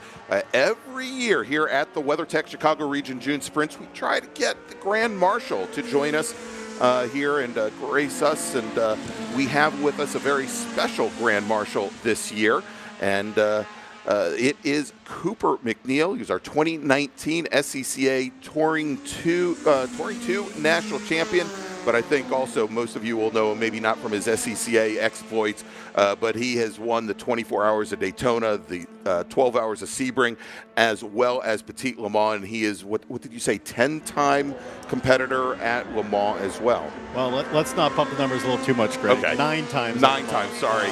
Three times on the podium there, twice third place in a Ferrari, and best finish second place in a Porsche. So didn't quite make the top step of the podium at Le Mans, but thrilled to be here. Quite the honor to be Grand Marshal this weekend for the WeatherTech Chicago Region June Sprints. Just looking at the list of previous Grand Marshals here, David Hobbs, Carl Haas, Elliot Forbes Robinson, Bobby Rahal, Carol Shelby, John Doonan. So, that illustrious list of June Sprints Grand Marshals. To add my name to that, it's quite the honor. So happy to be here. Absolutely. We had Lynn St. James here also last year. I mean, wonderful and very special to have you added to the list. And I know they've got a lot of activities for you here this weekend. A matter of fact, you'll be up waving the green flag to start our next race, our Touring 2 race, and of course over the class that you won previously. So great to have you here. And so I had Tom and I, of course, have a couple questions while we've got you here, and and given the racing that you've done, and I know you started in SCCA racing at a very young age. When you think back, I think to being a 16-year-old and going to your first SCCA runoffs, did you ever imagine, I think, that you'd be here as the Grand Marshal for the June Sprints, especially as you've grown up in this area? No, not in a million years. But not only that, more importantly, I became an SCCA member at 1 year of age. Okay. Because my father raced SCCA for a while, so I guess decided it'd be a good idea to start my membership early. But as they say, right, it's never too early to get into racing. And, Exactly. and every little boy wants to be one of two things, right? Either an astronaut or a race car driver. And I have two boys of my own, a 2-year-old and a 6-month-old. Congratulations. So thank you. So I've got my hands full. So we'll see if my boys want to drive race cars. I don't know. I'm 6'5". My wife's 5'10". So I don't know if they're going to fit in a race car, and I'm kind of hoping they won't, so it'll save me a little bit of money. Because we all know how expensive this hobby, right, for most of us, but sport is as well. But no, more importantly, yeah, I mean, started racing SCCA when I was 15. I actually had a SCCA competition license before I had a street driver's license, which was a little bit of a fluke back when I started racing, but we made it work, and here I am, 15 plus years later in the WeatherTech Chicago Region Junior Sprints Grand Marshal, which is quite an honor. So knowing that you started at a young age, and it's funny when you say that you were a member starting at age 1. I actually, great family friends of mine, their son actually, I think, was actually a member before he was born, and actually won his first race in his mother's womb. So we see this all around the country, and and as you've grown up and as you started in SCCA club racing, you drove Mini Coopers, of course. I think in Touring 3 or Touring 4 before you moved up and took the win in Touring 2. What would you say? Your racing experience and what you've learned in SCCA, how that maybe prepared you as you moved into the pro ranks and raced across all of these different pro series? Well, that's exactly right. I mean, without SCCA as a stepping stone, right, to get into higher ranks of racing in this country, without SCCA, probably wouldn't have been achievable. Honestly, I mean, I had racecraft to learn, I had speed to prove, and without those, I doubt I would have had the support from my father that I was lucky enough and fortunate enough to have. And I was able to hone that and grow upon that in SCCA, and then move up to Porsche Cup, Ferrari Challenge, and then subsequently into IMSA, which was the American Le Mans Series Championship in 2012. And I won the championship in 2012 and 2013 in ALMS GTC. But yeah, without SCCA, I wouldn't have been able to do that for sure. And not only that, but I continued to race SCCA even though I was racing in IMSA. Right. Because one of the last boxes I wanted to tick in my racing career was winning the runoffs. That was regarded up there for me with winning Daytona, winning Sebring, winning Petit Le Mans, winning the 24 Hours of Le Mans, which that was the one box I didn't check. I regard the runoffs as a high accolade, just like any of those other major races. Yeah. Tom, do you have any questions for Cooper? Well, kind of jumping off from that point, I'm curious if there was anything that you noticed or experienced going through that stepping stone. We often talk about this national level of racing and then regional racing kind of quote unquote below it. As you got into professional paddocks, that you realized some of the other drivers who maybe skipped this type of racing and went straight to a more pro style paddock right away, either advantages, changes, differences that you observed just being in all those different paddocks over the years? Yeah, Tom, that's an interesting question and a good point. I mean, SCCA is such a family, right? Motorsports in general is a niche market and a family, but even more so the Sports Car Club of America, because it's the amateur ranks, it's club racing, and a lot of people have respect for one another here. Right. In pro racing, you go there and it's all business, right? Yeah. From the minute you arrive at the racetrack to the minute you leave, it's strictly business. Super expensive. Not that this isn't, but high consequence. Lots of corporate sponsors, and sometimes you lose that edge of respect that competitors have for one another when you move up into the pro racing ranks, because it's strictly business, right? You come here and it's actually a breath of fresh air, because everybody's one big family, right? There rarely is contact in SCCA where in pro racing it's a given. Yeah. Especially with these formula cars, which I was not a big formula car guy. I mean, they're cool and everything, but being 6'5" was never my. It wasn't your physically not your call. No, it wasn't physically capable of hopping in one of these. So all my racing was done in sports cars. And Greg, like you mentioned, started in ITR, ITS in a 325 BMW.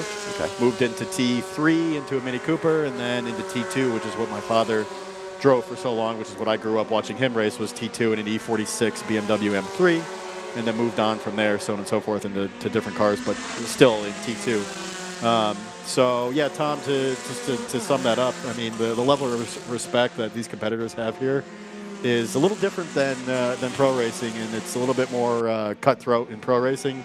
So it's nice coming back to my grassroots. Home track of Road America, of course, grew up in Chicago. Just the level of respect here that you see is nice.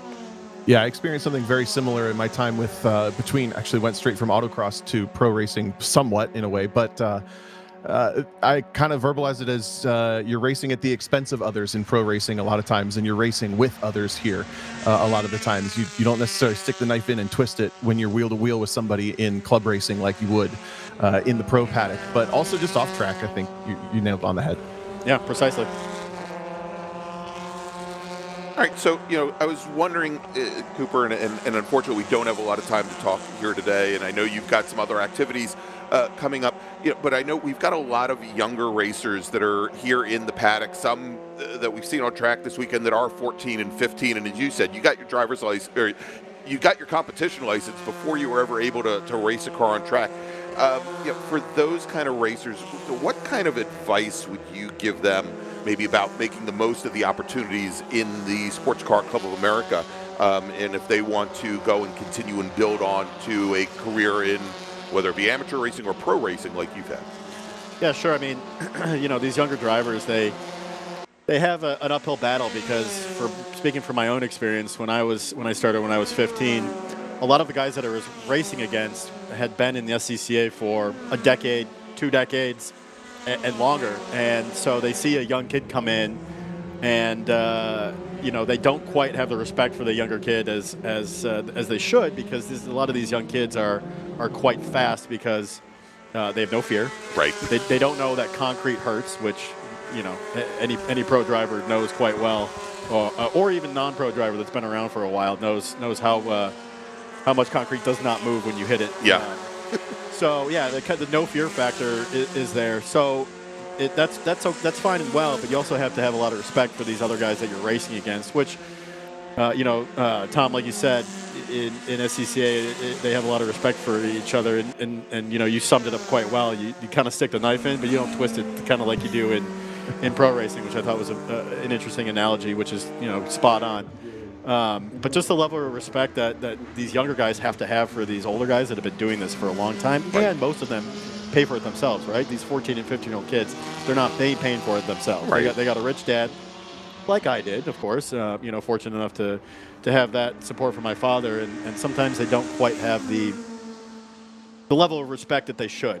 So I think it's important to remember, what we're here to do, what everybody else is here for, and the level of blood, sweat, tears, and money that it takes to get to this level. And a lot of these guys take most of their lives to be able to come and do this, and then they have these kids show up, which is great because SCCA, it's great to bring in the younger generation to go racing, and not only that, but from the volunteer standpoint as well is very important. So I can't stress enough how important and how lucky most of these racers are to be here this weekend because of the volunteer pool that the SCCA has. So it's important to keep that growing as well. Okay. Well, so as we get ready to wrap up here, now, of course, you're only, 34, 35 years old, fairly... Come on, don't date me too much. I'm sorry. 33. Well, as everybody has spent almost all season dating me, I figure I'm still your elder by just a little bit here, Cooper. Sure. So, obviously, you retired at a fairly young age from racing, whether it be pro or in the amateur ranks. You said you've got 2 very young children and a wife and a business to lead and to run. Would we expect to maybe see you back in later years, maybe back at the SCCA and racing and club racing as things get older, or maybe as your children start to get more interested in racing? Well, never say never, right? Anything's possible. I mean, we still own and maintain all of our race cars that I raced throughout my career, whether it be SCCA from the very beginning, my very first race car in 1992, BMW 325 IS, to the car I last raced professionally at the 2023 24 Hours of Daytona, where we won in the AMG GT3 car, and everything in between. So we have all those cars. We maintain all of them. So it'd be pretty easy to get back into competitive racing, from a certain capacity. And like you said, maybe if my kids want to do it when they get to that point. Like I said, my oldest is only 2 years old, so. Yeah. I got some time before he gets before the racing bug bites him. Right. Let me put it that way. But yeah, no, I love grassroots motorsports. I love the SCCA. I love the camaraderie here. I love the atmosphere, and it's great racing too. And like I said, I considered winning the runoffs up there with winning any of the other pro races I ever wanted to win. So coming back in some sort of capacity, whether it's with my children or not, is always a possibility. Well, we definitely hope to see you back behind the wheel of a car, whether it be with us here or in another venue. Everybody, I want to thank Cooper. I want to thank you for joining us here today. And again, Cooper's going to be here all weekend long. He's the Grand Marshal of the 71st consecutive WeatherTech Chicago Region June Sprints. You're going to be waving the flag for your race group here next, the green flag, and you've got a lot of other activities here this weekend. What are we going to be doing this weekend? Yeah, it's interesting. I spent 15 years behind the wheel of a race car, and I've never really spent a whole lot of time in the broadcast booth like we're at right now, so thank you very much for the invite here. Our pleasure. And like you said, waving the green flag and in Group 7 here in a few minutes' time, which I've never done that before, so that'll be very interesting. Normally, I'm sitting behind the steering wheel. Don't drop the flag. Don't drop your sunglasses. Don't drop the flag. Exactly. What I've been told. But in addition to that, I hustled them a little bit, and I asked them to let me drive the pace car for a race. Very cool. So I'm going to be driving the pace car for race Group 5 tomorrow afternoon, right after lunch. It's the first race. That's SMX. If you watch their race, what they just completed, whatever you do, don't slow down because they're going to get they're going to end up hitting the pace car. Yeah, I was told to leave the red the rear bumper on that fancy red Corvette nice and clean, as I found it. So I'll do the best I can. That's right. The board of directors here at Road America will come looking for you if you don't. Exactly. All right. Well, Cooper, thank you so much for joining us. Tom, thank you too. Yeah, thanks. Everybody, that is Cooper McNeil, Grand Marshal of the 71st consecutive WeatherTech Chicago Region June Sprints. Thanks so much. And we're going to take a quick break. We'll be back here in just a few moments to conclude our Formula Atlantic and Formula Continental race, and we'll fill you in on everything that you've missed. We'll be back in just a moment. Stay with us.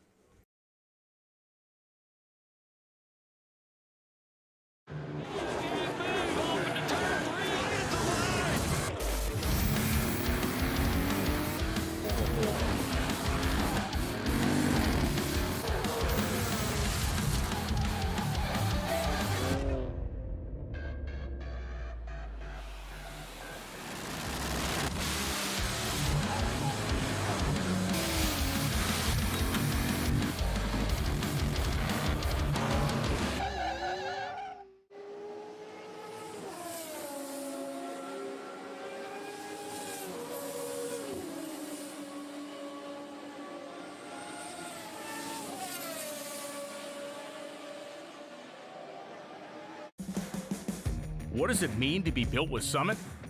It means you're hitting the autocross, drag strip, road course, trail, dirt, or open road with confidence. Because built with Summit means you're using parts, names, and performance. Priced to make your project affordable. And it's all backed by trusted tech expertise and blazing fast shipping. Summit Racing Equipment. Let's build it together. SummitRacing.com. Did you know SCCA members can save $20 on every track night they sign up for? That's right. Track Night America, driven by Tire Rack, now hosting 150 events at more than 30 tracks across the country, is the easiest and most affordable way to get you and your friends on track in street cars all year long. Visit tracknightinamerica.com to learn more and get yourself on track. It's the 2026 Hoosier Racing Tire SCCA Super Tour, the premier amateur road racing series bringing together top SCCA road racers from around the country. The Hoosier Super Tour visits some of the greatest tracks in North America, showcasing each of our 25 championship classes, production to GTs, prototypes to Formula cars. The Hoosier SCCA Super Tour packs a ton of wheel-to-wheel racing action into every event.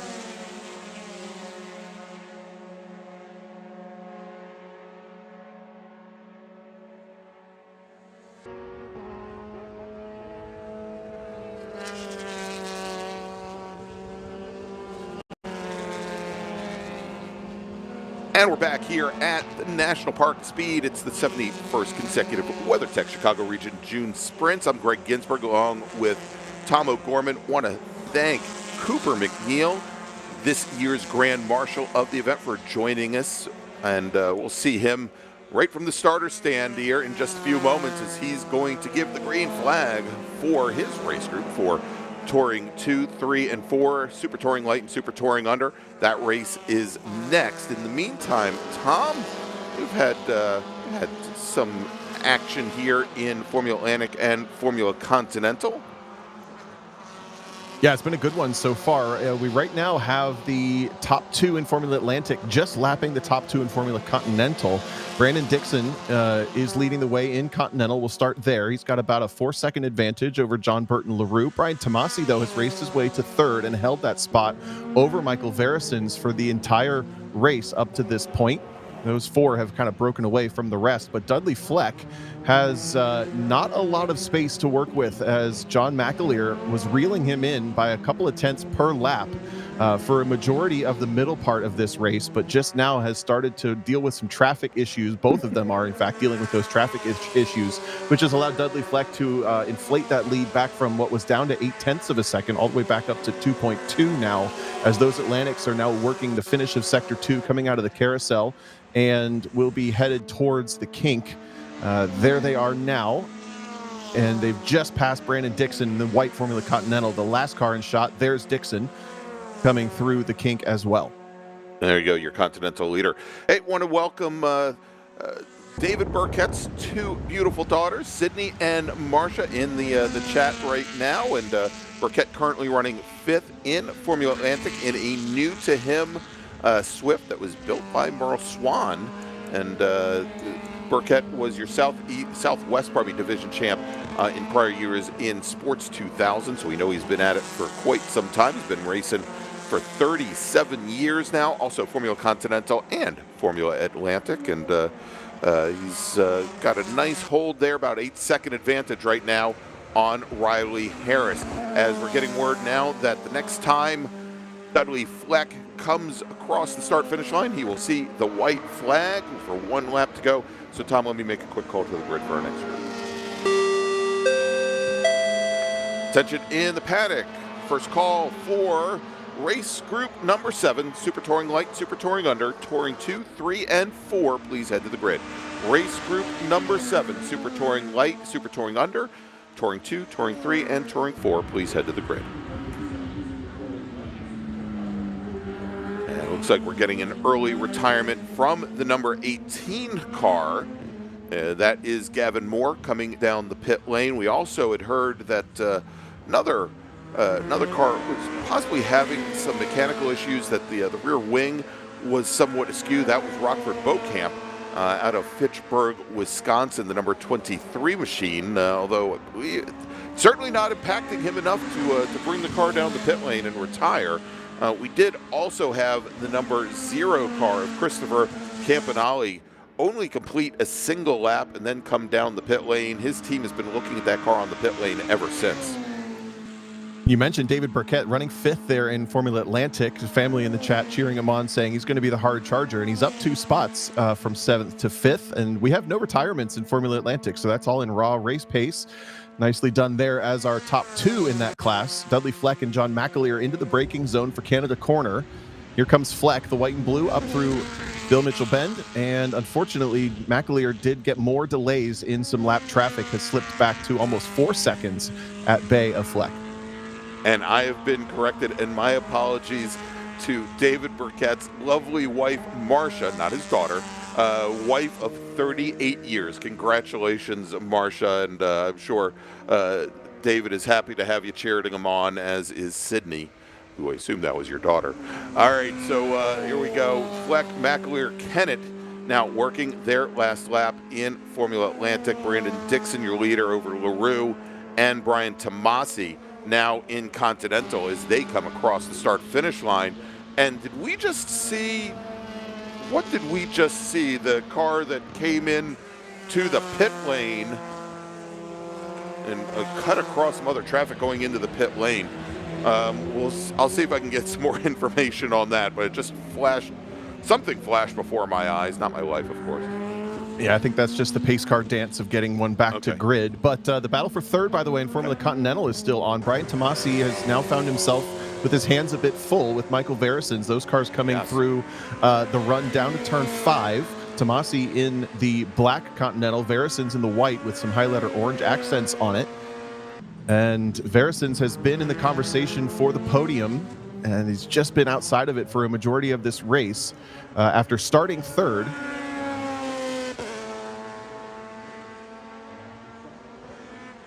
There's Dixon, there is LaRue, and the next 2 cars behind should be the battle between Tomasi and Verison's. Here they are, less than a car length apart at turn 6. Remember, Verison's a 7-time SCCA national champion in the Formula V class. He moved up to Formula Continental, I believe, about 5 years ago, and looking for a podium finish here on the very last lap on the first day of competition at the June Sprints. Our Formula Atlantic racers and Formula Continental racers, they'll take to the track tomorrow for their final race of the weekend, and that should be, I believe that should be right around 1:25 p.m. Central Time tomorrow, as our overall leader, Dudley Fleck, takes the checkered flag, and he is your winner here in Formula Atlantic. John McAleer will finish in second. Shane Kennett, our pole sitter today, best he can manage, is third as he comes across the line, 20 seconds in arrears. J.R. Smart should come across the line in fourth, with David Burkett in line to finish in fifth. And over in Continental, there's your, go ahead, Greg. Yeah, I was just going to say, in Continental there, Brandon Dixon coming across the line. He'll take the win by 2 seconds over John LaRue. Brian Tomasi, he holds off Michael Verison's 0.17 of a second at the line. So Verison finishes just off the podium in fourth. Mark Hutchison will finish in fifth, with John Jansen finishing sixth. Then Bill Johnson, only a half second behind, in seventh. Thomas Bartz will finish eighth. Ethan Alexander ninth.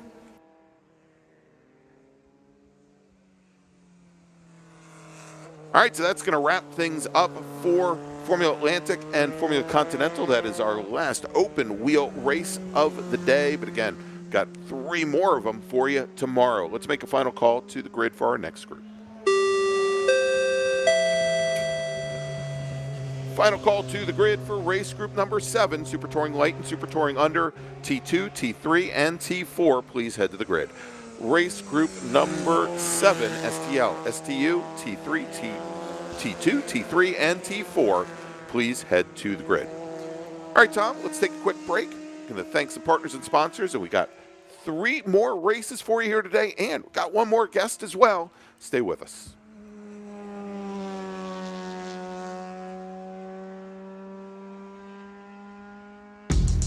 We're not supposed to be out here. Outside expectations. Built for the outdoors. With the capability to climb this high, we're not supposed to be out here. Which is exactly why we are. The off-road ready Mazda CX-50. We're looking for outsiders.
It is the 71st consecutive WeatherTech Chicago Region June Sprints.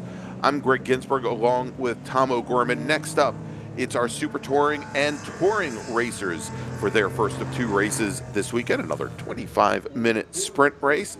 Let's run down the starting order. We're going to have a split start here. Once again, we've got our touring racers, T2, T3, and T4 behind the yellow Corvette pace car, and then behind the red, we'll have our Super Touring Under and Super Touring Light racers. Let's start off with the touring cars. Starting on pole today with a qualifying time of 2:24.52 from SoCal, California, representing the San Francisco region in his Honda Civic TCR, Ryland Hazelton.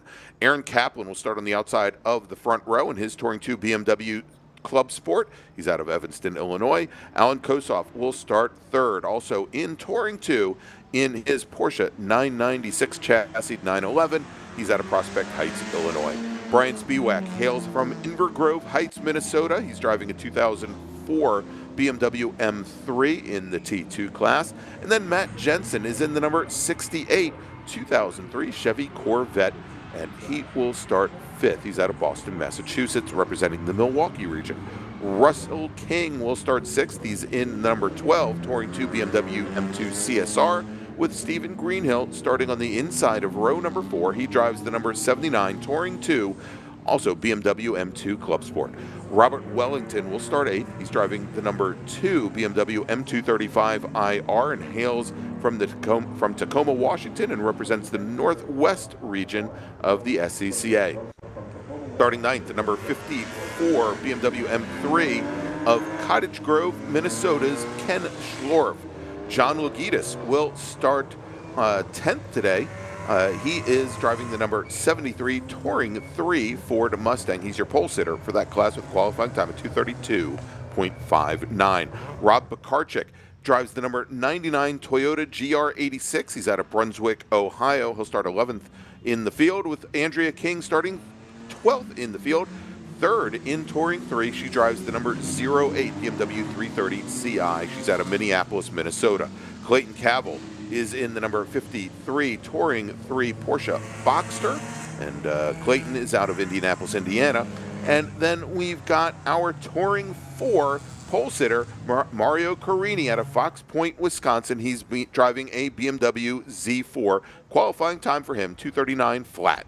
Richard Mooney out of Dane, Wisconsin, is driving a 2009 MX-5, and that's the number 29 car. He'll start 15th, with Robert Dambler starting 16th, driving the number 121 Ford Mustang. He's out of Zionsville, Indiana. And then finally rounding out our touring car field in the number 52 Touring 4 Mazda MX-5 from Canal Winchester, Ohio, it is Madden Workman. Now let's move over to the Super Touring cars. Starting on pole today, driving the number 31 STU Lotus Exige from Glen Head, New York, it's Anthony Garacci. Starting on the outside, driving the number 190 Ford Mustang out of Coppell, Texas, will be David Fiorelli, with Peter St. Pierre in his Honda Civic starting third, with Tom Noble in the number 72 BMW E46 starting fourth.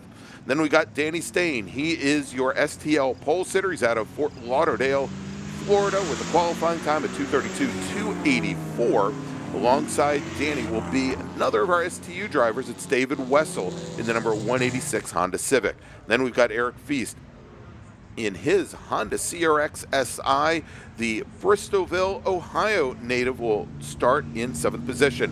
Scheduled to start 8th today, but not on the grid, driving the number 39 Acura Integra from Cumming, Georgia. It's Mike Taylor starting 9th from driving the number 75 Nissan 300ZX out of Moab, Utah, Jim Schlechter. David Palfinier is in his Mazda MX-5. That's another one of our STL cars. The number 40 machine will start 10th, with Gonzalo Aponte starting 11th. He's out of St. Cloud, Florida, driving a Honda S2000. Adam Sargis, that's right, that's Steve Sargis' son, will start 12th. He's in the number 118 STL Mazda Miata. He's out of New Berlin, Wisconsin. Bill Collins is in his Honda Civic, another one of our STL entries from Inner Grove Heights, Minnesota. He starts 13th. And then Ryan Gutile will start 14th in his Mazda MX-5 as our touring racers take the green flag. Rylan Hazelton in the bright red with white Honda Civic TCR slots right ahead of the BMW of Aaron Kaplan. Alan Kosoff in his Porsche 911 coming down the inside. But Tom, as you said, I think that outside lane a little bit stronger, and Kosoff is going to drop into third position with a couple car lengths now back to the BMW of Brian Spiewak. Yeah, not seeing any changes there in Touring 3, but it was a really good start for Madden Workman from Touring 4 up 2 positions and challenging Mario Carini for the lead there at the back of this first wave. But then we have our Super Touring cars coming to the green flag. There they are racing. White green flag flies, and Anthony Gerasi pulls out a nice lead right away over the Turbo Mustang of David Fiorelli. Fiorelli tries to come back at him coming down into turn 1, but it's not going to happen. And the battle for the lead as well in STL as, it was one of the STU CRXs that was challenging Danny Stain for the top spot. Yeah, indeed. We've got a couple STU cars behind Danny Stain. We've got the CRX and also the Honda S2000 there of the S2000 driven by, actually the STL, the S2000 is the STL car of Gonzalo Aponte. So he's closing in just a little bit on Danny Stain, who got a great start there as they're going to make the run down the Moraine sweep into turn 5. And there we go, as Stain has a couple positions there. Great move by Aponte, though, getting around the STU Nissan of Jim Schlechter to move just that much closer now to Danny Stain here early on. He's also made a pass on David Palfinier in the blue ND Mazda RF that's now stuck behind Schlechter in the 300Z. So that's given him a bit of a buffer now to start to focus forward instead of having to worry about his closest class competition.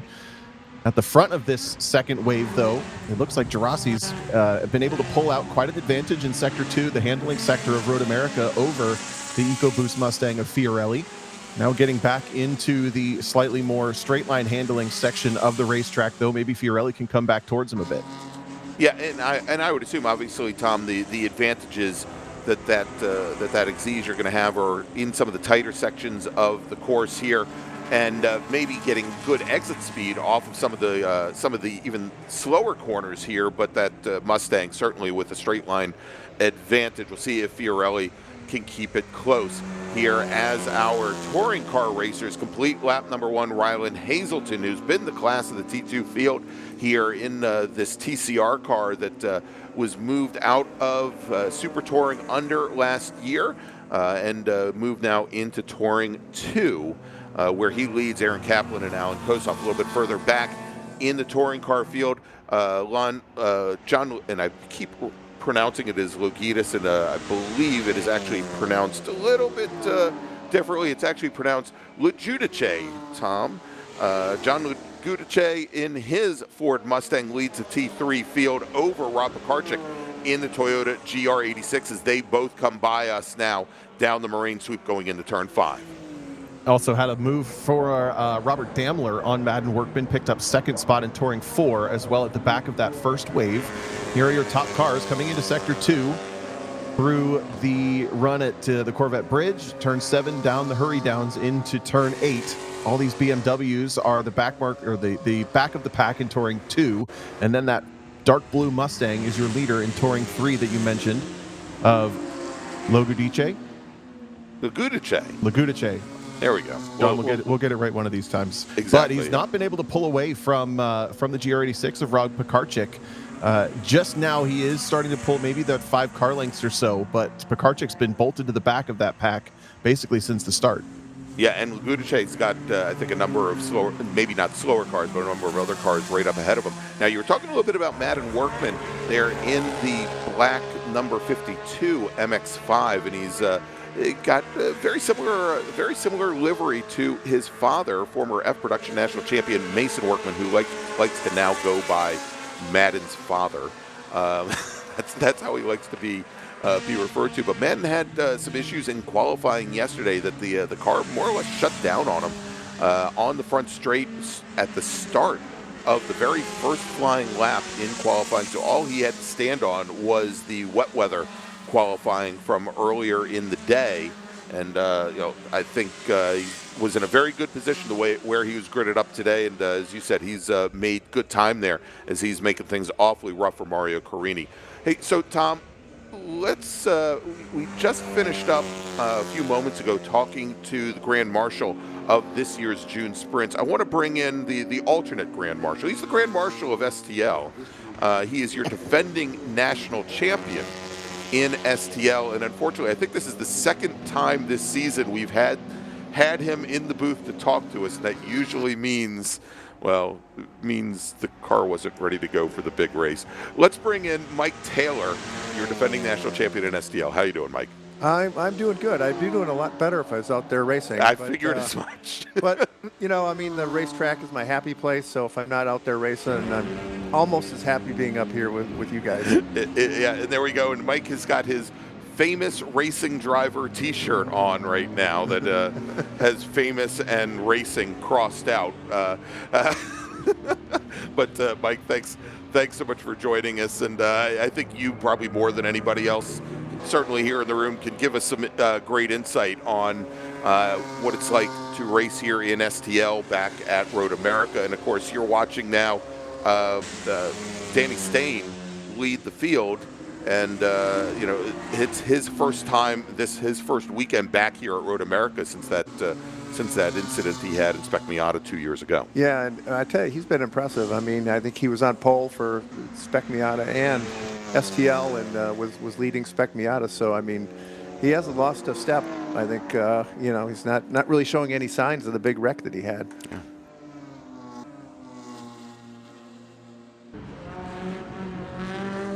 All right, as we check back into the field, Zolf Ferenczi having some challenges down in turn 5. One of your Atlanta area brethren there, and Ferenczi currently running 4th in STL, and Bill Collins in the blue Honda Civic was putting him under some pressure, and it looks like Collins did manage to work his way through, so moved Bill Collins in the 63 up in the 4th positions. Ferenczi now falls back in the 5th. David Palfinier also was able to take over the 2nd spot from Gonzalo Aponte as well, slot the ND MX-5 up to 2nd, and the S2000 back down to 3rd as they are just exiting this carousel section of the racetrack. And Mike, I'm curious, we don't get into the nuts and bolts of these classes all that often, but it's been a while since I've been behind the wheel of one of these cars. It's been a while since I've checked in, actually. Is there anything major that's changed in this STL or in Super Touring in general that you guys have had to pay attention to or keep up with as this class has continued to grow and age? Not really. The rules have been pretty stable over the last probably 5-6 years. I mean, there've been some restrictor changes, to try and get a little more balance out there. And we could put last year we could put hood vents in, which is really great because sometimes it's really hard to keep these cars cool, especially when you put like the big front splitter on to kind of block off the bottom of the car.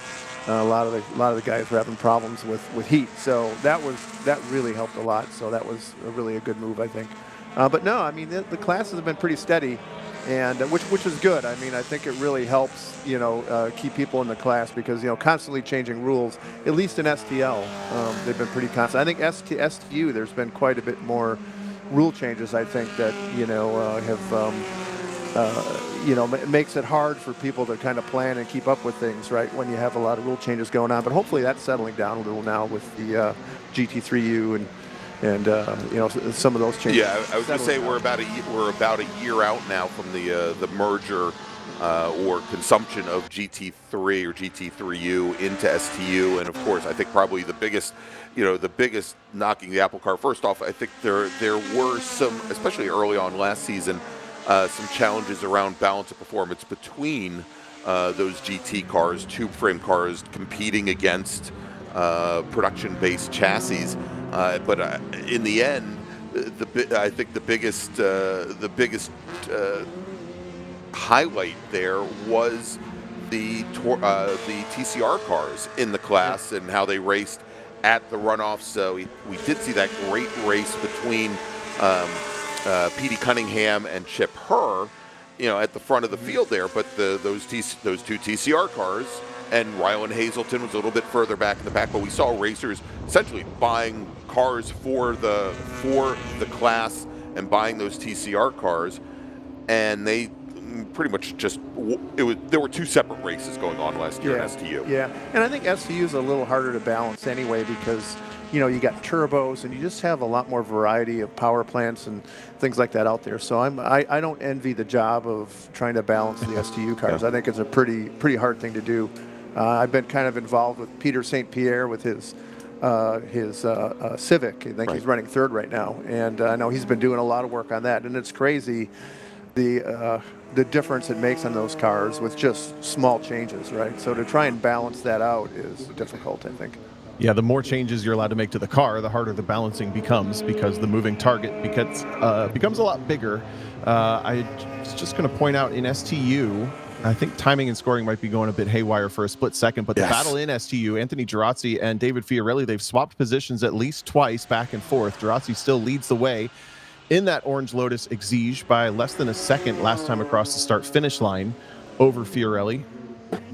There's a look, and it looks like Fiorelli did actually slip back just a bit. Yes. As Anthony Girazzi made really quick work of some of the slower touring cars now that they've caught them. Yeah, exactly. And so they've got a couple of the Touring 3 cars between, I think, Andrea King being one of the cars there between Girazzi and Fiorelli. And Mike, you just mentioned Peter St. Pierre. That's the white Civic in the braking zone for turn 5. He's still within touch of David Fiorelli in that Mustang, just 2 cars up the road. So can't count him out yet either. They're just going through on your Touring 4 leaders of Madden Workman and catching Mario Carini in the red Z4. Yeah, and Peter's made a lot of progress on that car. That car raced like 2 years ago here at the runoffs. Yeah. Peter bought it on Bring a Trailer. It's an old Honda, actually a Honda. That was their test mule for the crate engine, the Civic Type R crate engine. Oh, really? Yeah. Yep. And it was raced by Tazio Otis, I think, 2 years ago. And Peter was my crew chief, and he got the bug. So I lost my crew chief, because he's now he's racing all the time. Yeah. Now he did his first runoffs last year, and he's really developed the car. So it's going to be interesting. Peter's a great driver, so it'll be interesting to see how far he can take that thing this year in the runoffs. No, the battle in Touring 4 just got ignited because of this slightly slow, I think, the mechanical issues happening for that Civic. But Madden Workman is now all over the back of the Mustang for. Is that? Oh, it's actually an out-of-class car. Excuse me. That is Robert Daimler's T3 car. Yeah, I was going to say, I think that was Daimler's car. Yep, good catch. That was the, oh my gosh, and now I'm having trouble finding Mario Carini, and Carini's in a Z4.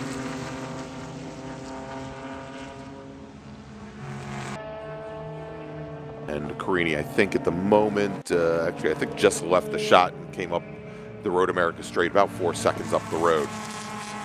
The race at the front of this field is a lot closer, Greg, than I thought it might be. Ryland Hazelton qualified multiple seconds up on the rest of Touring 2, if memory serves correctly. Yes, almost 4, in fact. 4 seconds. And he only leads this race by less than 4 seconds. 3.5 back to Aaron Kaplan in the blue, black, and green BMW. And then Alan Kossoff holding both of them honest in the 996 Porsche. Here's Hazelton coming into the carousel. And then the battle for second is right behind. 2 very, very different cars, one built by BMW in their factory and then purchased the way it sits and basically run in this class, that spec, versus Alan Kossoff's car, which is a garage-built touring car built up into this class. Kossoff trying to fill the mirrors now on Aaron Kaplan into the kink, just trying to rattle him and keep him paying attention to his mirrors more than paying attention to his marks in front.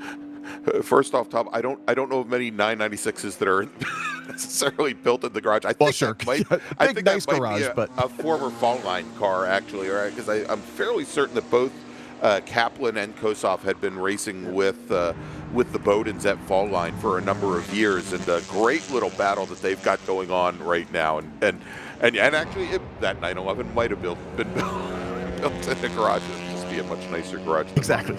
Yeah. All right, well, I'll tell you what, we are a little bit past halfway. We've got about 10 minutes remaining in this race. Mike, if you don't mind, we're going to take a quick break, and when we come back, we'll take everybody all the way to the checkered flag here at the June Sprints. We'll be right back. Stay with us.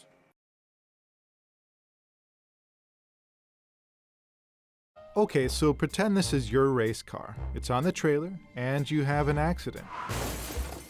Ouch! At least your truck's insurance will pay for another one?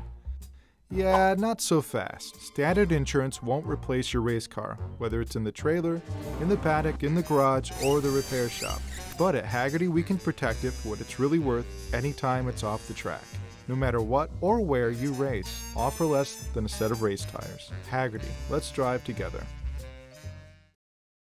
For more than 30 years, championship-winning drivers have demanded the Hawk Performance braking advantage. Now you can experience that same advanced technology on your daily car, truck, or CUV with Hawk Performance Street products. With brake pads, rotors, and fluids that deliver smooth braking for muscle cars and tuners, Super Duty solutions for tow vehicles, custom-engineered motorsports friction designed specifically for road racing, autocross, drag, and everything in between, Hawk has all your braking needs covered. Visit hawkperformance.com to learn more. Hawk Performance, what's stopping you? Want to try SCCA racing, but with an appropriate focus on fun and learning? The SCCA Race Experience program is exactly that. With both short sprint races you can drive by yourself and endurance races you can do with friends. All you need is an SCCA membership, a driver's license, a properly equipped car, and the right driver gear. Visit scca.com/racex to find more information and events near you. Hoosier Racing Tire is proud to be the presenting sponsor of this year's Hoosier Racing Tire SCCA Super Tour. As the world's largest race tire manufacturer, Hoosier has been at the forefront of motorsports innovation for more than 65 years. From local tracks to the global stage, Hoosier is dedicated to delivering high-performance tires that meet the demands of champions. Whether you're a seasoned competitor or an aspiring racer, Hoosier tires are engineered to help you push the limits. For more information, visit us online at HoosierTire.com or visit us trackside, and remember to connect with us on social media.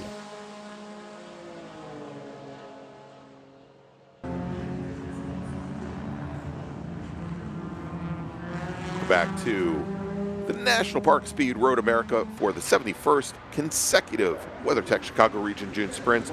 Greg Ginsburg along with Tom O'Gorman and special guest Mike Taylor, our defending STL national champion, as he watches over the field here. First off, I wanted to just point out Cooper McNeil did not drop the green flag when he started the race, but I don't see him up there for the checkered flag. He's been relieved of his duties. He's been relieved of his duties, exactly. All right, here. And here, let's recap running Schlechter had a little moment there. Yeah, Jim Schlechter in his Nissan running a little bit wide there through turn 8. Over in Touring 4, Mario Carini continues to lead Madden Workman. He has now worked open a almost 6-second advantage over the driver of the black number 52 car, Carini, in that BMW Z4, a little bit further up the road from these two that we're watching right now. Richard Mooney is in third. Over in Touring 3, it's John Lagudice, your leader, over Andrea King with Robert Daimler third. Rob Bakarczyk, I believe, and I'm looking to see if I've got him on track, but I believe he came down the pit lane and retired the car and actually only completes 3 laps. Yeah, he's actually stopped at the cutout on the inside of the carousel. So that car is stranded. There he is on the left side. Oh, yep, there he is. Way in the background. And so it looks like he is done for the afternoon.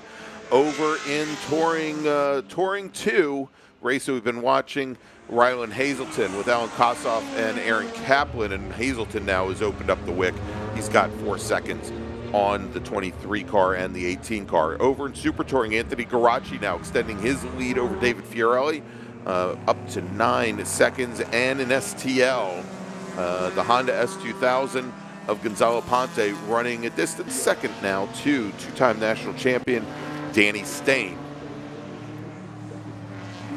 He's actually got Adam Sargis on his 6, about 2 seconds back.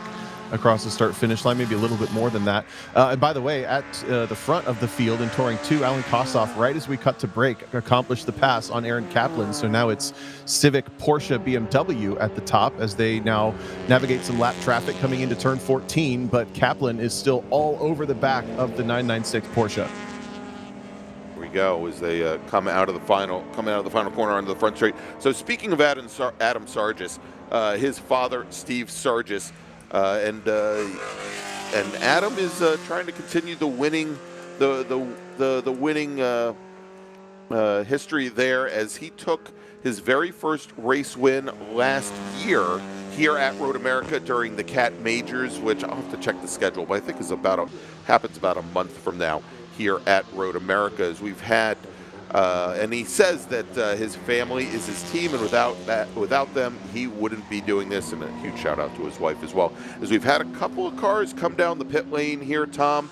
And I think it was Sean Duncan. Yeah, I was just going to say Sean Duncan in the STL Honda Civic, the EG Honda Civic. He was your 2023 Northern Conference champion.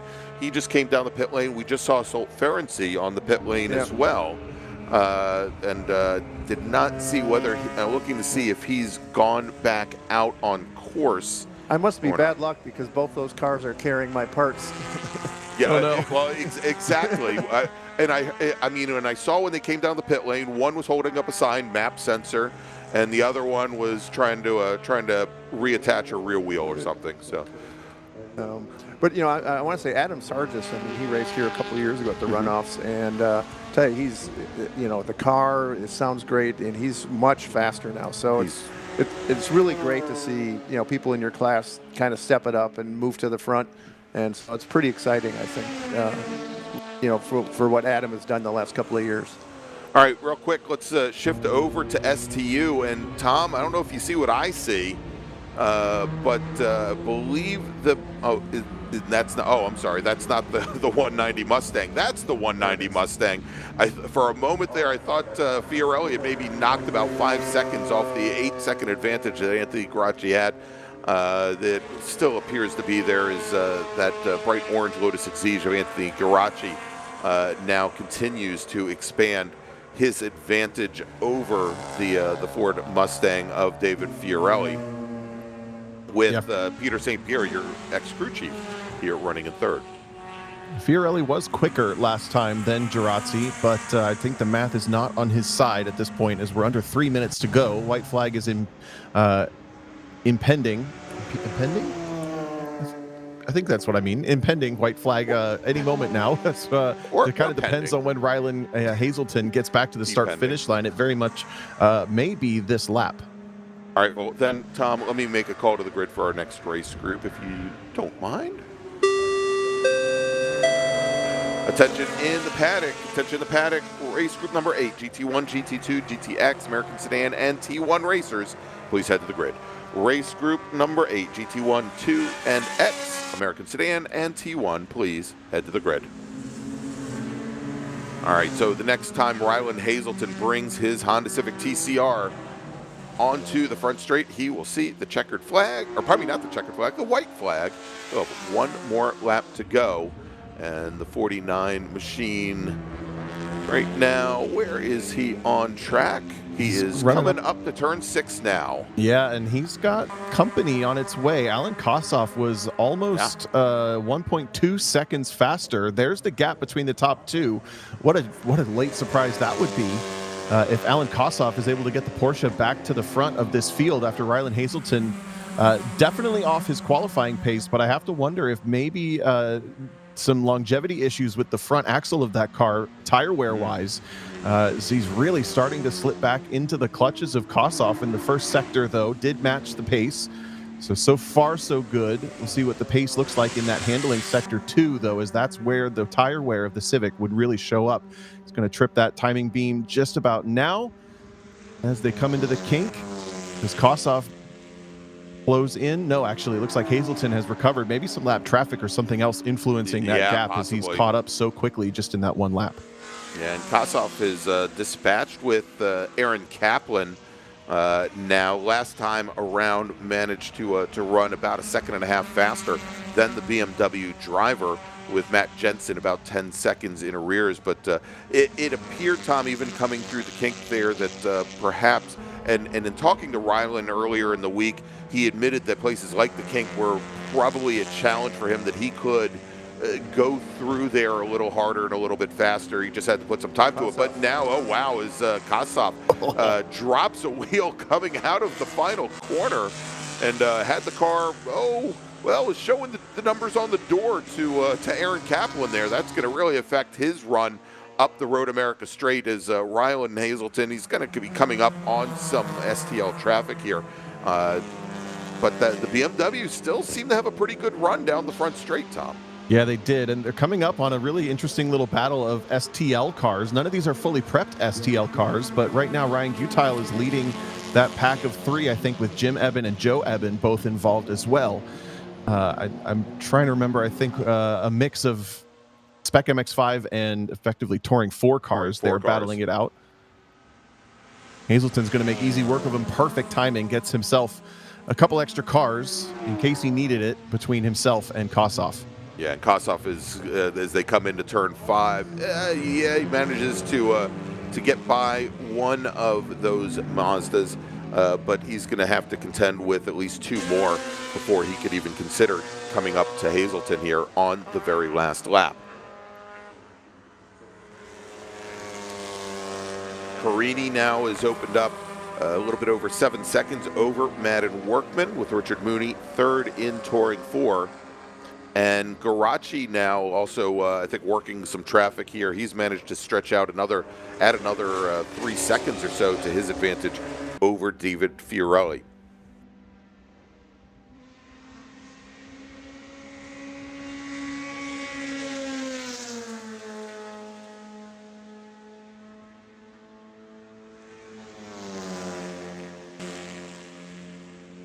All right, as Hazelton just brushes with the white line there, not taking the car all the way out to the curbing, and playing it nice and safe. He doesn't need to push the car at this point, as Kossoff still would have to find a way around a couple slower cars.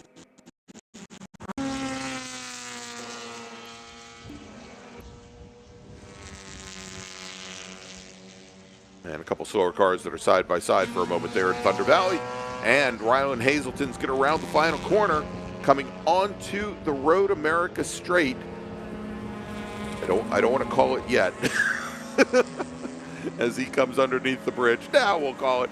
We're taking the win in Touring 2 here today. Rylan Hazelton out of SoCal, California, in his Honda Civic TCR Type R. Alan Kossoff will finish second in his Porsche 911. Aaron Kaplan will bring his BMW home in third. Matt Jensen will finish fourth. Brian Spiewak in his BMW M3 will finish fifth in Touring 2. Not sure if you caught that drag race, by the way, Greg, but Ryan Gutile just got Joe Eben at the line by less than a tenth of a second between those two MX-5s as they crossed in that Touring 2 leader group. Cool stuff there for fifth in class. There you go. So Danny Stain will take the win in STL with Gonzalo Ponte second. Adam Sargis works his way up to third. Great run for the Mazda driver. Bill Collins will finish fourth. Ryan Gutile, as you said, by 37 1,000ths of a second, beats out Joe Eben to finish fifth. Joe's brother Jim will finish in seventh. Maxwell Kittleson will finish eighth. David Paulfinier ninth. And Sean Duncan will finish in 10th in Super Touring Light. Over in Touring 3, and we can see if they've crossed the line. They have. Over in Touring 3, John Lagudice will take the win over Andrea King, with Robert Daimler finishing third. Robert Pekarczyk will finish fourth, completing only 3 laps. Clinton Cavill will finish in fifth. Over in Super Touring Under, Anthony Garachi will take the win over David Fiorelli. It's 14 seconds at the line. Peter St. Pierre will finish in third. Eric Feast will finish fourth. Jim Schlechter fifth. That's STU. And what am I missing? I am missing Touring 4, where Mario Carini will take the win over Madden Workman. Richard Mooney will finish in third. So, Mike, want to thank you for joining us once again here. What's next on the calendar for you?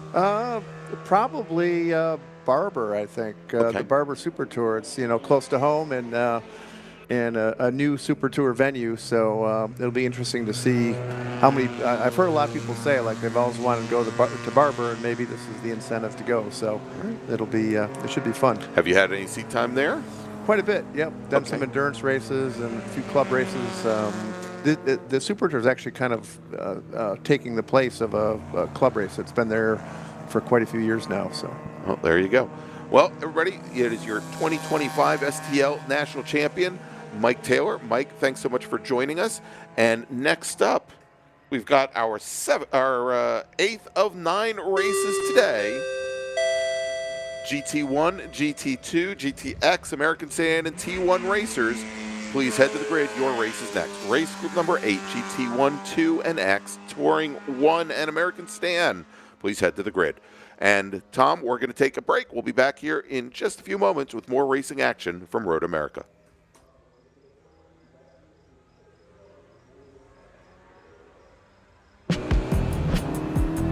Choose joy. Choose the road. Choose your people. Choose your shot. Take it. Choose to get in there. Even better, get out there. That's it. Way out there. Choose your calling. Choose to really care. Choose to go for it. Just choose.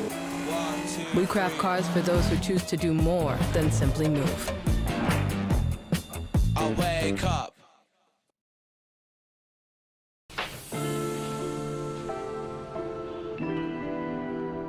Hey everybody, my name is Jonathan Start. I'm racing the number 51 GT2 Viper ACRX here at Road America this weekend. We're going to kind of talk about some changing conditions that are happening this weekend. We're going from rain to wet to dry to kind of wet, trying to figure out the correct setup, which tires we might need to run, and our particular racing line that we need.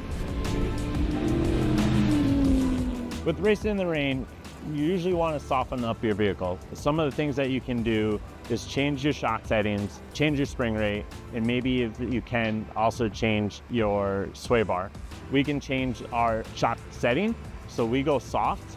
You really want to go soft in the rear so we can kind of put the power down a little bit easier. With any type of racing, you have different tires. In this scenario, as you start seeing that rain coming down, it's time to start trying to figure out which tire you have. There's full wet, there's intermediates, slicks, and what we call a DOT slick. This is where it kind of gets challenging, and the best of the best can really kind of figure out which tire to use at the right time.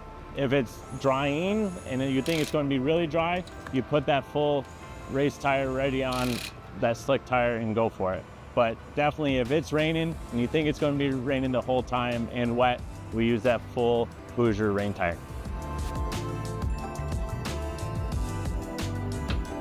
One thing that really factors into this is what you're going to do as a driver. A lot of people change their actual racing line or driving line. As you look, you're looking for puddles, you're looking for glare. If you're on the rain tires and it does start to dry, you're seeking the wet to keep those tires cool. But if you are on those dry tires and it is starting to dry out, you try to get to that dry line as soon as you can to keep those slick tires warm, and hopefully you have the chance to win that race. Hopefully these items that we covered today help you at the track and hopefully make you more successful. But it is my time to go. We're about ready to go race ourselves. I actually need to figure out which tires I'm going to use here in just a moment. Guys, have a great day. Thanks for watching.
It's time for the Ground Pounders here at the National Park of Speed. It's the 71st consecutive WeatherTech Chicago Region June Sprints. I'm Greg Ginsburg with Tom O'Gorman, and next up, it's our big GT cars. And let's run down the starting order. Starting on pole today with a qualifying time of 205.423. Driving his GT1 Chevy Camaro, it's Dave Rouleau. Dave Pinterick in the number 57 GT1 Ford Mustang out of Canfield, Ohio, will start on the outside of the front row. Anthony Smith, our sole GTX racer in the field, will be racing his Ligier JSP 320 LMP3 car starting third on the grid. That's the number 5 machine. Adam Ramito driving the number 2 Toyota Camry GT1 machine out of Opelika, Alabama, will start 4th. Jason Fiorito in his Dodge Challenger out of Lake Tapps, Washington, representing the Northwest region, will start on the inside of row number 3 alongside Jonathan Start, who is our GT2 pole sitter.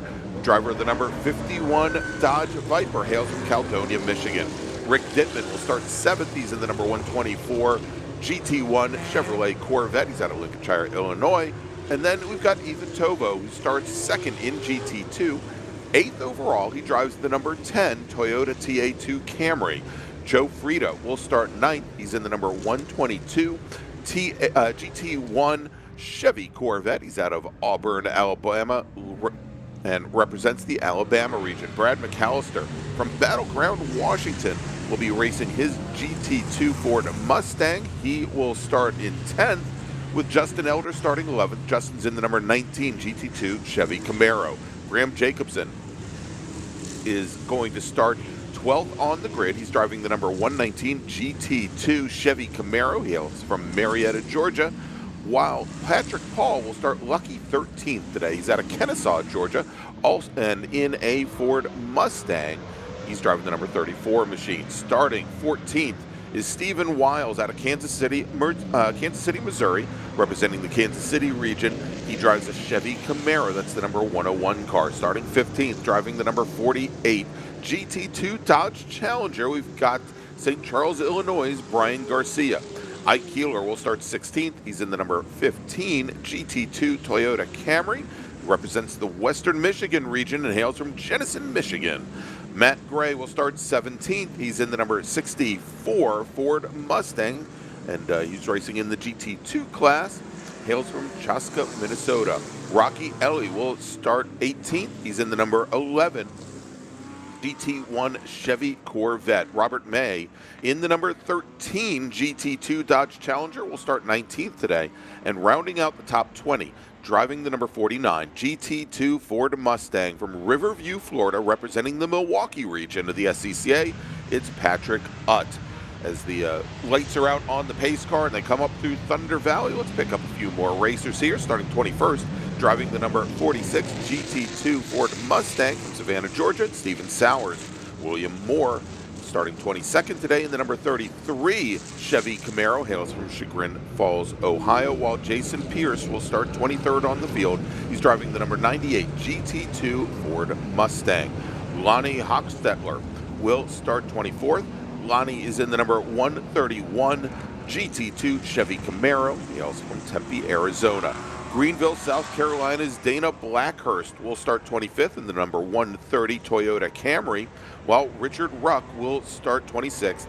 Richard is driving the number 40 GT2 Chevy Camaro. And then our T1 field, led by Roy Lipner in a BMW M4 and David Marshall in a Ford Mustang. They'll start 27th and 28th, respectively, as the green flag is in the air. Tom, Dave Rouleau will lead the field down into turn number 1 as the Camaro leads the Mustang, and we've got a car off to the inside here of turn number 1.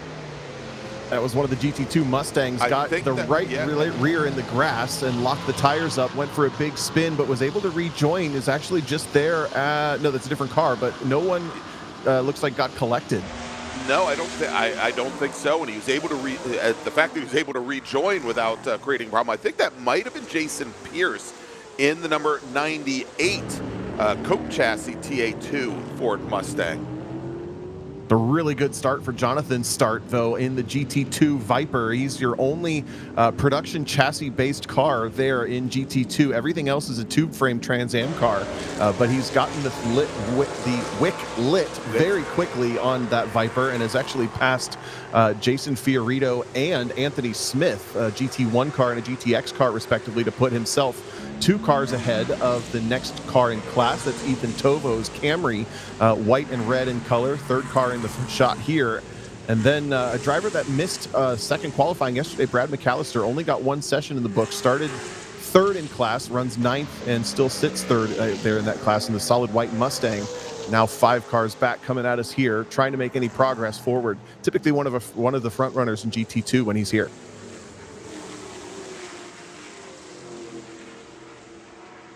Like Adam Ramito was really adding the pressure to David Pinteric down to the braking zone for Canada corner, but wasn't able to do anything with that thought, as Dave Rulo has pulled up and now maybe about a 5 car length advantage over those two duking it out for second.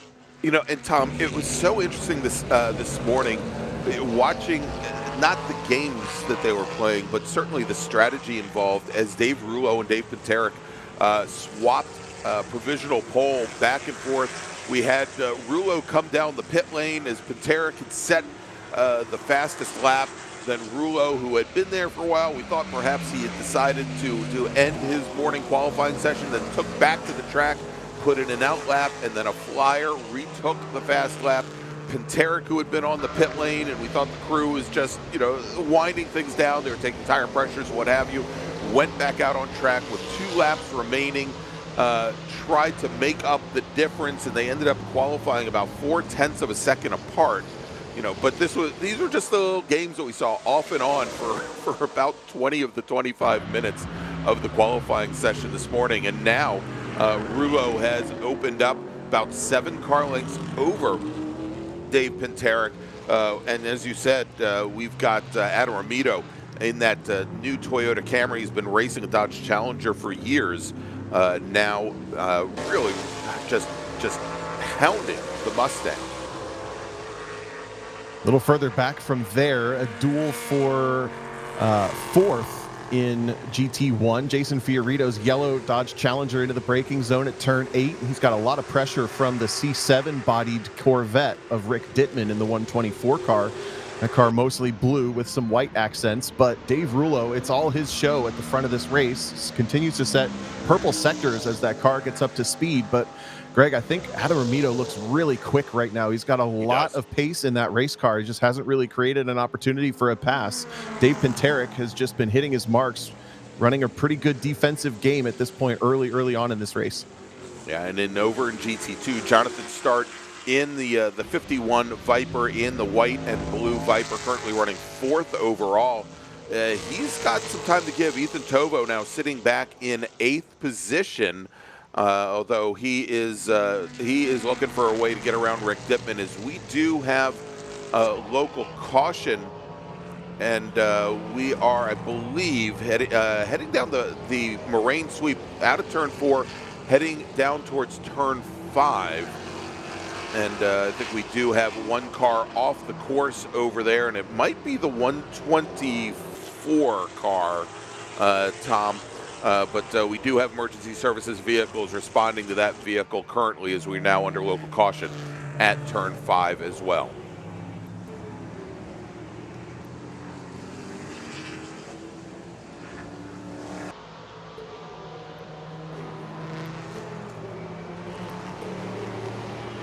And we do have, again, emergency services vehicles going and responding. And I think the vehicle now is up towards the Corvette bridge up the hill, heading towards turn 6.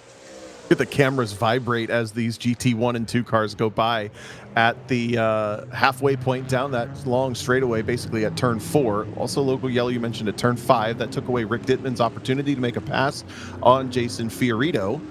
And everyone looking a little bit more. Real quick, I want to jump in here. We are going to a full course caution as race control received a number of reports from the corner workers, the marshals at turn 5. They didn't feel that the field was slowing down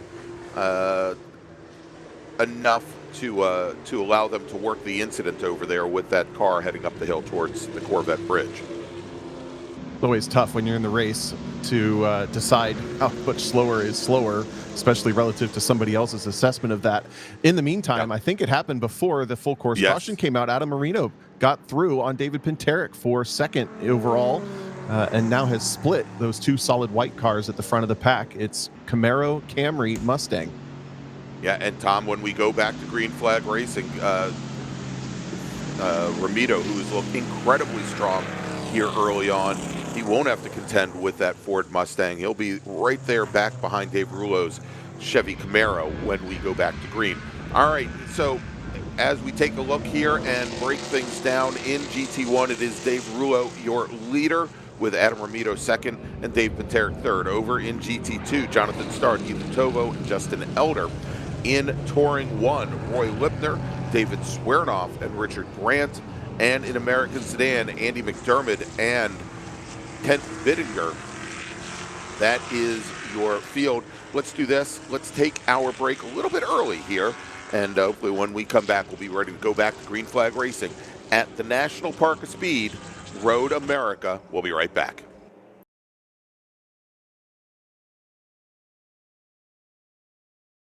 Shopping for tires used to really rub me the wrong way. That was before I went to TireRack.com. TireRack's tire decision guide made it easy to find the right tires. Talk about secret sauce. You might ask, well, you bought them, now how are you gonna put them on? No problem. TireRack has thousands of recommended installers. I chose one that does mobile installation. A technician brought the tires right to my house. He's installing them now. Almost finished, Herb. Take your time. I'm just marinating.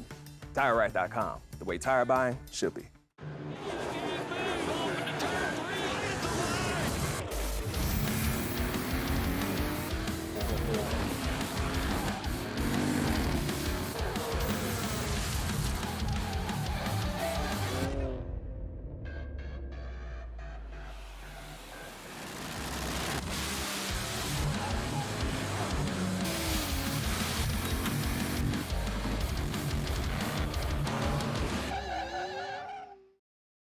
Hoosier Racing Tire is proud to be the presenting sponsor of this year's Hoosier Racing Tire SCCA Super Tour. As the world's largest race tire manufacturer, Hoosier has been at the forefront of motorsports innovation for more than 65 years. From local tracks to the global stage, Hoosier is dedicated to delivering high-performance tires that meet the demands of champions. Whether you're a seasoned competitor or an aspiring racer, Hoosier tires are engineered to help you push the limits. For more information, visit us online at HoosierTire.com or visit us trackside, and remember to connect with us on social media. If you like what you see today, become part of the action by joining the Sports Car Club of America. Whether you want to drive, flag, organize, officiate, have fun with cars, or meet 65,000 enthusiast friends, SCCA offers plenty to feed your motorsports obsession. Ask someone trackside how to get involved or visit SCCA.com for more information. Did you know SCCA members can save $20 on every track night they sign up for? That's right. Track Night America, driven by Tire Rack, now hosting 150 events at more than 30 tracks across the country, is the easiest and most affordable way to get you and your friends on track in street cars all year long. Visit TrackNightInAmerica.com to learn more and get yourself on track.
Welcome back to the National Park of Speed, where racing meets the outdoors.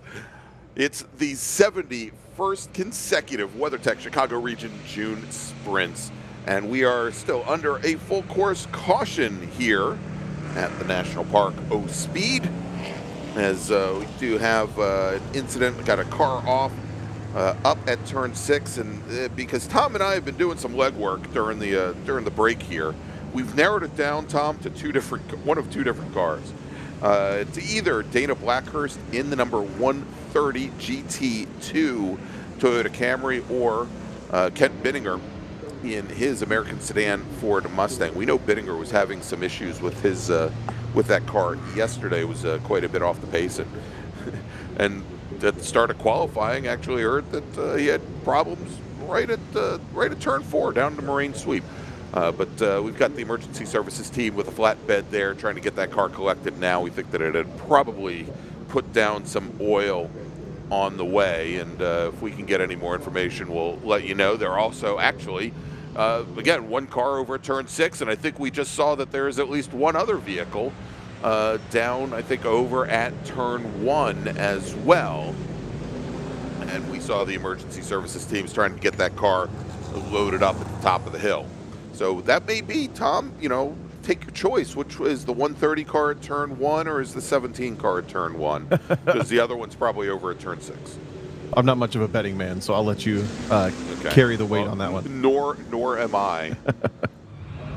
I was on the break just looking up on the side of GT2 stuff. We have Jonathan Start leading the way in that Dodge Viper, and then a whole bunch of Trans Am 2 cars behind, starting with Ethan Tovo, then Justin Elder, Graham Jacobson, Brian Garcia, Ike Keeler, etc.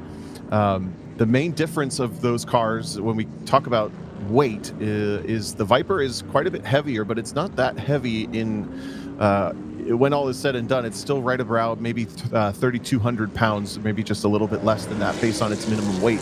The TA2 cars are allowed to be closer to 2,900 pounds. So that's a meaningful amount of weight. And I was curious as this race went on whether Jonathan Start would be able to keep up the pace that he's had, especially with tire wear on that Dodge Viper. But someone in the live chat pointed out Viper in GT2 clearing 165 miles an hour on the straight. The GT2 TA2 cars, having a hard time eclipsing 160. They're not that far off, but 5 miles an hour is pretty meaningful, and it's tough to make up when you start to turn the wheel. Yeah, and as long as some of these straights are, Tom, 5 miles an hour makes a huge difference when you get down to the braking zone. All right, getting word that we will likely be going back to green flag racing this next time by, as the safety car leads Dave Rouleau and the rest of his merry racers here through lap number 5 in this 25-minute race. We've got a touch under 10 minutes remaining. All right, and in GT1, currently your leaders, Dave Rouleau with Adam Romito second, Dave Panteric third. In GT2, Jonathan Start in that Dodge Viper ACRX leads Ethan Tovo and Justin Elder. In Touring 1, Roy Lipton, American Sedan, Andy McDermott, your Smith, and Smith currently running 5th overall in that GTX Ligier. And the lights are out now on the safety car, as we will be going back to green flag racing this next time by, Tom. Yeah, Greg, last thing to point out. So the first 3 cars are in GT1, then your GT2 leader is the Viper, then it's the GTX Ligier, as you mentioned, but the next GT2 car is in 8th overall for Ethan Tovo, then the 3rd place car is 10th overall for Justin Elder. They have a lot of work to do to get back to Jonathan Start at this restart. Yeah, and given that those cars ahead of Ethan Tovo are, with the exception of the GTX Ligier, are all GT1 cars that should have quite a bit more straight line speed, it's going to be very difficult for them to find their way around. All right, the engines rev up. They come up the Road America straight, and the green flag is back in the air, and we are back underway. And, Tom, I want to see how Dave Rouleau handles the Toyota of Adam Romito. Romito not able to close the ground on him, as Dave Panteric takes a quick look on the outside of the Toyota Camry. And as they round turn 1 and come down the hill into turn 3, Romito holds on to the position. Jonathan Start there for a short moment there. Looked like he might have been challenging Pinteric for third overall, but he slots in back into fourth. Yeah, I think the drivability of the Viper may be a little bit higher as it's a street-based car, so it's quicker off the line, just in theory, right? And it seems to be proving that case. Pass for the top three in GT2, side-by-side into the braking zone for the pair of Camaros here. Really late move for Graham Jacobson, trying to get by Justin Elder, and they're still side-by-side dueling up the hill under the Corvette Bridge. Rounding turn 6, Elder's going to sweep the long way, and I think he's just going to close the door. No, it's a great exit. Does just close the door at the exit. A bit of argy-bargy almost, Greg, as Jacobson buried the nose into the back of Justin Elder's car. I would say Elder had just enough, and he had the inside position going into turn number 7 to come across the nose, and that really allowed to block him off as they made the run down into turn number 8. Now, Tom, as we look a little bit further up the field, we're starting to see now Adam Romito starting to walk away from Dave Pinteric. Just does not seem to have the pace here in today's race. And a little bit further back, looking through into that T1 races, watching Lipner and David Swernoff in the two BMWs. Lipner in the M4, Swernoff in the M3. Greg, something has happened to Jonathan Start in GT2. He's missing, which would promote Ethan Tovo to the lead in that Toyota Camry. That's the red back end driving away from us on this camera shot, which means that the next train of cars, all four of those, starting with Jacobson, Elder, Garcia, and Keeler, all battling it out now for podium spots, 2nd through 5th. Yeah, and Tom, I'm looking now at the 51 car. He is crawling, coming up into turn 14 now, and I would suspect that he's going to be heading to the pit lane, and his race now appears to be run. Big bummer there with a great effort made through the first 20 of the 25-minute race here. But that makes this battle for 2nd in GT2 that much more interesting. Graham Jacobson picked up the spot after failing to do so when we watched them earlier in the lap. Here they come into the braking zone. And by the way, cars Tom, back from here. Just heard that Jonathan Start is still out on track, and he spun the car at the apex at turn 12 and did get that car back underway, but I think we're going to see him coming up here pretty soon. He is quite a bit further back in the field now, falling all the way down towards the very rear of the field, down into 24th position from 4th. Justin Elder in the silver Camaro takes the spot back from Graham Jacobson down there at turn 5. Unfortunately, I think Stephen Wiles in the GT1 car has split that battle, racing out of class, but still for overall position. So that might give a gift to Jacobson and Elder to continue their duel. They come out of the carousel here momentarily, just behind the white Mustang. That's a GT1 car for Patrick Paul. And there is Elder. There is Jacobson. The GT1, that red Camaro, has split them. So a bit of a disadvantage now for Brian Garcia and Mike Keeler. But the battle for 2nd is still very much on.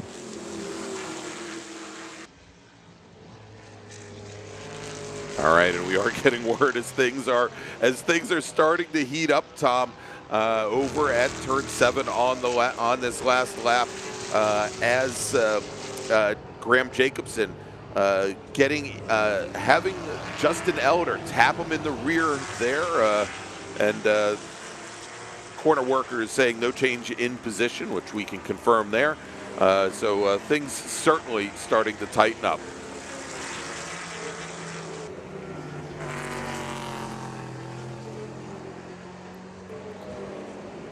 Here comes Stephen Wiles trying to make a move on maybe both of them, but Justin Elder's going to slam the door on the out-of-class car coming up behind him. So the silver GT2 car holds the spot, and the red GT1 car is gone. Where did he go?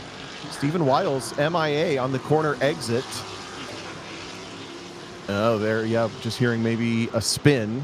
As you probably heard on the live feed audio, some tire squeal. There's Jonathan Start. He still has pace. He's knifing up underneath some other cars in class. What an interesting turn of events. He's still out there, though. All right, next time Dave Rulo crosses the start-finish line, he's going to get the white flag. One lap to go.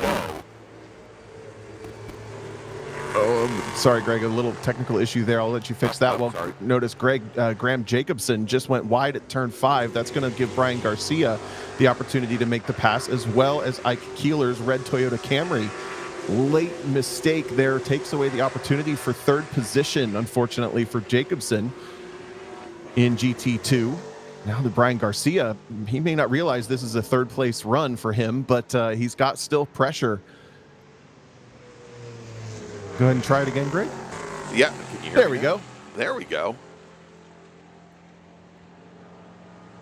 All right, so Dave Rulo now coming into the final corner and onto the Road America straight. He's going to see the white flag this next time by. One more lap to go as he's now opened up almost 4.5 seconds on Adam Romito. There was a call in from one of our corners, Tom, that they noticed a pretty heavy vibration coming off of the number 2 Toyota Camry, and again, a vibration enough that the corner workers could see it. Look at it on the camera, Greg. As soon as he got into the braking zone for turn 1, that thing was just buffeting and pounding off the ground.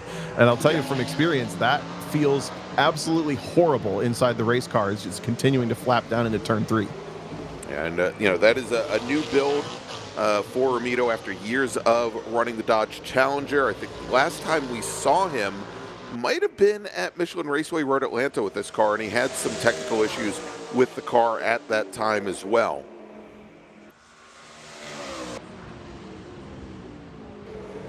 But yeah, that car definitely does not look very happy under braking. It's just so tough in the moment to make the decision. Do you keep pushing or not, as Dave Pinteric is in his mirrors? And by the way, Jason Fiorito has closed in just a bit, actually quite a bit, on Pinteric. Here's Pinteric in that white Mustang. There's Fiorito in the yellow Challenger. He's not been that close for all this race. Doing a nice job in late stages here. Yeah, indeed. Fiorito, pardon me, in the yellow Dodge Challenger out of Lake Tapps, Washington. And it made up a couple tenths last time by time running out, though, as they only have about a half a lap remaining here in this race. Tom, real quick, while this is happening, let me make a call to the grid for our final race group of the day. Attention in the paddock, Spec Racer 4 Gen 3 racers, you should be heading to the grid. Spec Racer 4 Gen 3, please head to the grid.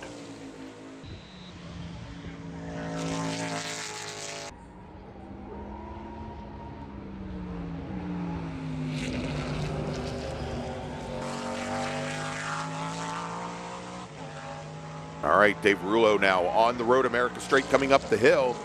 And he's going to take the checkered flag, takes the first win of the weekend in GT1. Adam Romito, he will come across the line, Tom, in second position in class. David Pinteric will finish in third. With Jason Fiorito now, as he comes across the line, Fiorito made up another almost 0.4 of a second on Pinteric. Not enough, however, as he'll finish just off the podium in fourth. Rick Dittman will finish fifth in the class. Taking the win in GT2 and crossing the line, I believe in a seventh position is Ethan Tovo with Patrick Paul right behind him. Justin Elder will finish second in GT2, holds off Brian Garcia with Ike Keeler finishing in third. And so what that tells us then is Graham Jacobson in the 119 car, Brian, on the very last lap, had some problems, and I'm trying to track where he is on course currently, but he still has not taken the checkered flag. Jonathan Start raced all the way back to fifth after his issue and was right on the back of Keeler and Garcia. It's a pretty big recovery drive, was almost 5 seconds a lap faster than the cars in front on that very final lap. All right, so again, Tovo, then Elder, then Garcia, your top three in GT2. Over in Touring 1, Roy Lipner will take the win over David Swearnoff. Margin of victory, 14 seconds. Andy McDermott taking the win in American Sedan. Of course, Anthony Smith, our sole racer in GTX, in his Ligier, he will finish fifth overall. All All right, so that's going to wrap things up for Big Bore here at the National Park of Speed. Let's make a final call to the grid for our final racers here this day. Attention the paddock. Final call to the grid for race group number 9, Spec Racer Ford Gen 3. Please head to the grid. Race group number 9, Spec Racer Ford Gen 3. Please head to the grid.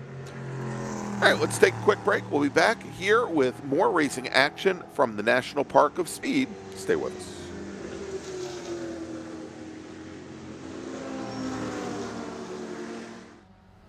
Mazda's been very supportive of racers within the SCCA and all the other grassroots organizations for many, many years.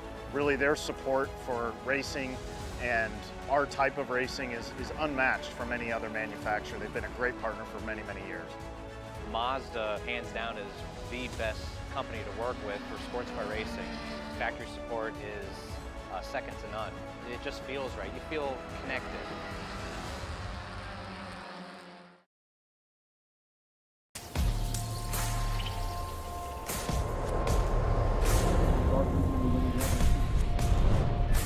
Solo Nationals is the place where you get to come out and show what you've been working on all year, whether it's mechanical, whether it's your driving skills, and more importantly, it's a place to be with all of your close autocross friends from around the country that you see at these national events.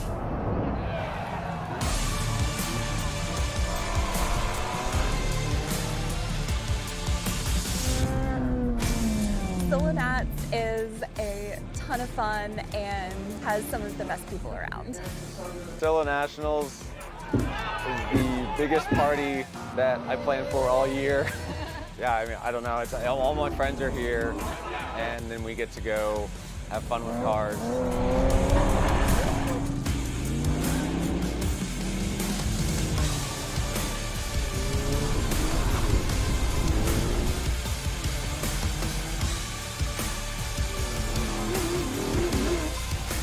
We're done, and it's time to go home.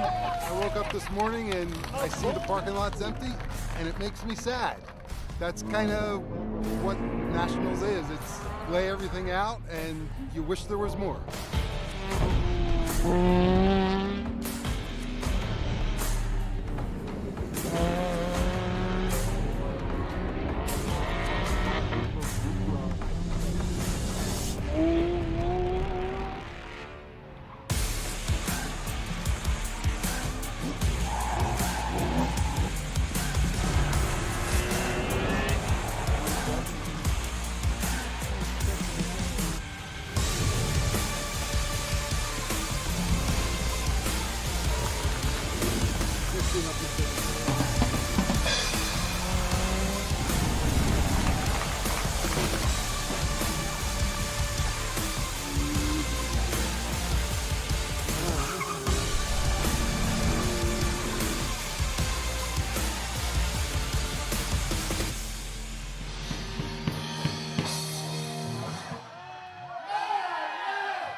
And we're back here at the National Park of Speed. It is the 71st consecutive WeatherTech Chicago Region June Sprints.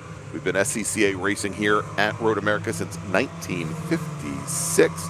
And Tom, it is time for our final race of the afternoon. But rest assured, we start it all again tomorrow at 8 a.m. Central Time. It's 9 a.m. Eastern with Spec Miata. But first, we've got Spec Racer 4 Gen 3. We had, let's take a look here. We had 59 racers set qualifying times over the course of 2 days. And let's run down the starting order, or at least a good portion of the starting order. Starting on pole today from West Bend, Wisconsin, representing the Milwaukee region, driving the number 22 car with a qualifying time of 2 minutes, 29 seconds, .199. It's Caleb Rothal. Then we've got Justin Clarity on the outside of the front row. The Jackson, Michigan driver is representing the Detroit region of the SCCA. He'll start in the number 7 machine. Bobby Sack, two-time national champion out of Bloomfield Hills, Michigan, also representing the Detroit region, will start third, with John Black out of Olympic Valley, California, representing the San Francisco region. He drives the number 17 machine. He starts fourth. Caleb Schrader is our defending national champion in Spec Racer 4 Gen 3. He comes from Tigard, Oregon, represents the Oregon region. He'll start fifth. Asad Nikondanbayev in the number 144 car is hailing from Renton, Washington, representing the Northwest region of the SCCA. He'll start sixth. Peyton Long, driving the number 104 car out of Conway, Arkansas, will start seventh, with his teammate Tyler Stevens from Bixby, Oklahoma, starting in eighth. He drives the number 105. Brian Schofield, driving the number 61 car. He's out of Lakeland, Florida, representing the Central Florida region. He'll start ninth. Todd Vanacore in the 119 Spec Racer 4 Gen 3 hails from Ormond Beach, Florida, and he'll start 10th. Simon Gamble's in the number 8 car, representing the Chicago region, while Tennessee Valley region's Jackson Deal starts 12th. Zach Della out of Heartland, Wisconsin, will start 13th in the number 95 car, with Jim Goffrey in the number 68 car, hailing from Jupiter, Florida. He'll start unlucky. Well, no, it's lucky 14. Mac Harrison will start 15th today. He's in the number 30 machine. He's from Washington, D.C., and represents the Washington, D.C. region of the SCCA. Colin Clark from Houston, Texas, will start 16th. He's in the 23 machine, with Adam Jennerjohn in the number 89 car. He's from Fishers, Indiana. Then we got Connor Grant in the number 79 car. He's from Collinsville, Tennessee, representing the Atlanta region. He starts 18th, with John Jansen in the number 4 car from Barnesville, Minnesota, representing the Land O'Lakes region, starting 19th. And rounding out the top 20 is Tyler Fox from Overland Park, Kansas, representing the Kansas City region. The number 9 machine starts on the outside of row number 10. Alan Denninger will start 21st in the number 15 car. He's from Manford, Oklahoma, with Stephen Raykemper starting 22nd in the number 13 car. He represents the Chicago region. Cal Club's Mike Miserandino, former national champion in the number 11 machine, will start 23rd, with Scott Monroe starting 24th. He is in the 00. He's from Seabrook, Texas.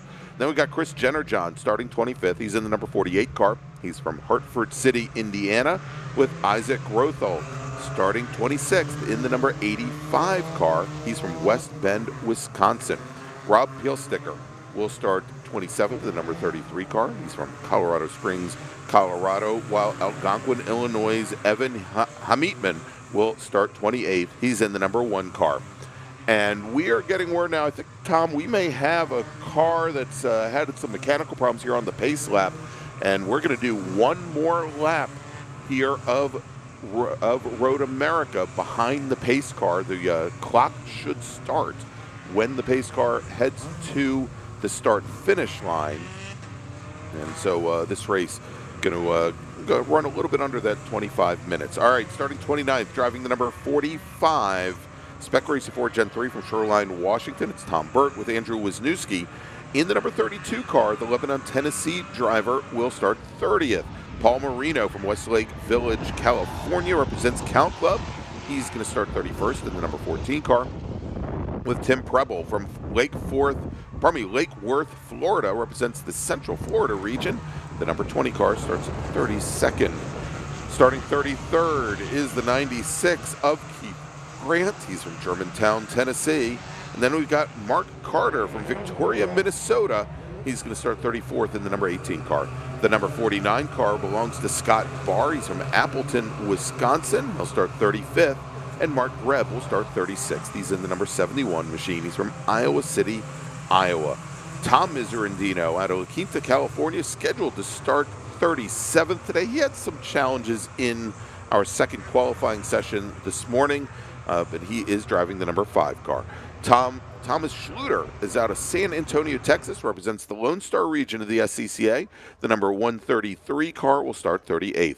Ryan Harrison is in the number 38 car. He's out of Washington, D.C. and represents the D.C. region. He will start 39th. Stefan Schluter out of Bohm, Texas, represents the Lone Star region. He's driving the number 52 car and starting 40th. With Ben Pigeon from Fort Worth, he's representing the Texas region. He'll start 41st in the 116 car. Let's move over to our next page, Tom, as I click my finger there and change the page. Starting 42nd, driving the number 08 car out of Minneapolis, Minnesota, it's Andrea King with Stephen Greenhill out of Libertyville, Illinois, driver of the number 78 Spec Racer Ford Gen 3. He's going to start 43rd. And we've got the car on the pit lane. It looks like it's the 07 car now that pulls up to the wall. That may have been the car that we had some issues with. Next, where were we? Did we talk about William Peacock? No, I don't believe we did. He's out of Shreveport, Louisiana, and the driver of the number 67 car will start 44th. Greg Miller, 45th in the 04 car. He's from Lancaster, Ohio, representing the Ohio Valley region. Then we've got Leawood, Kansas' Kelly Toombs, starting 36th in the number, starting 46th in the number 36 car. Nick Heinig will start 47th in the 73 car. He's from Jenks, Oklahoma, while New Canaan, Connecticut's Kenneth Riley will represent the New England region in the number 47 car. He could have timed this a little better. He starts 48th.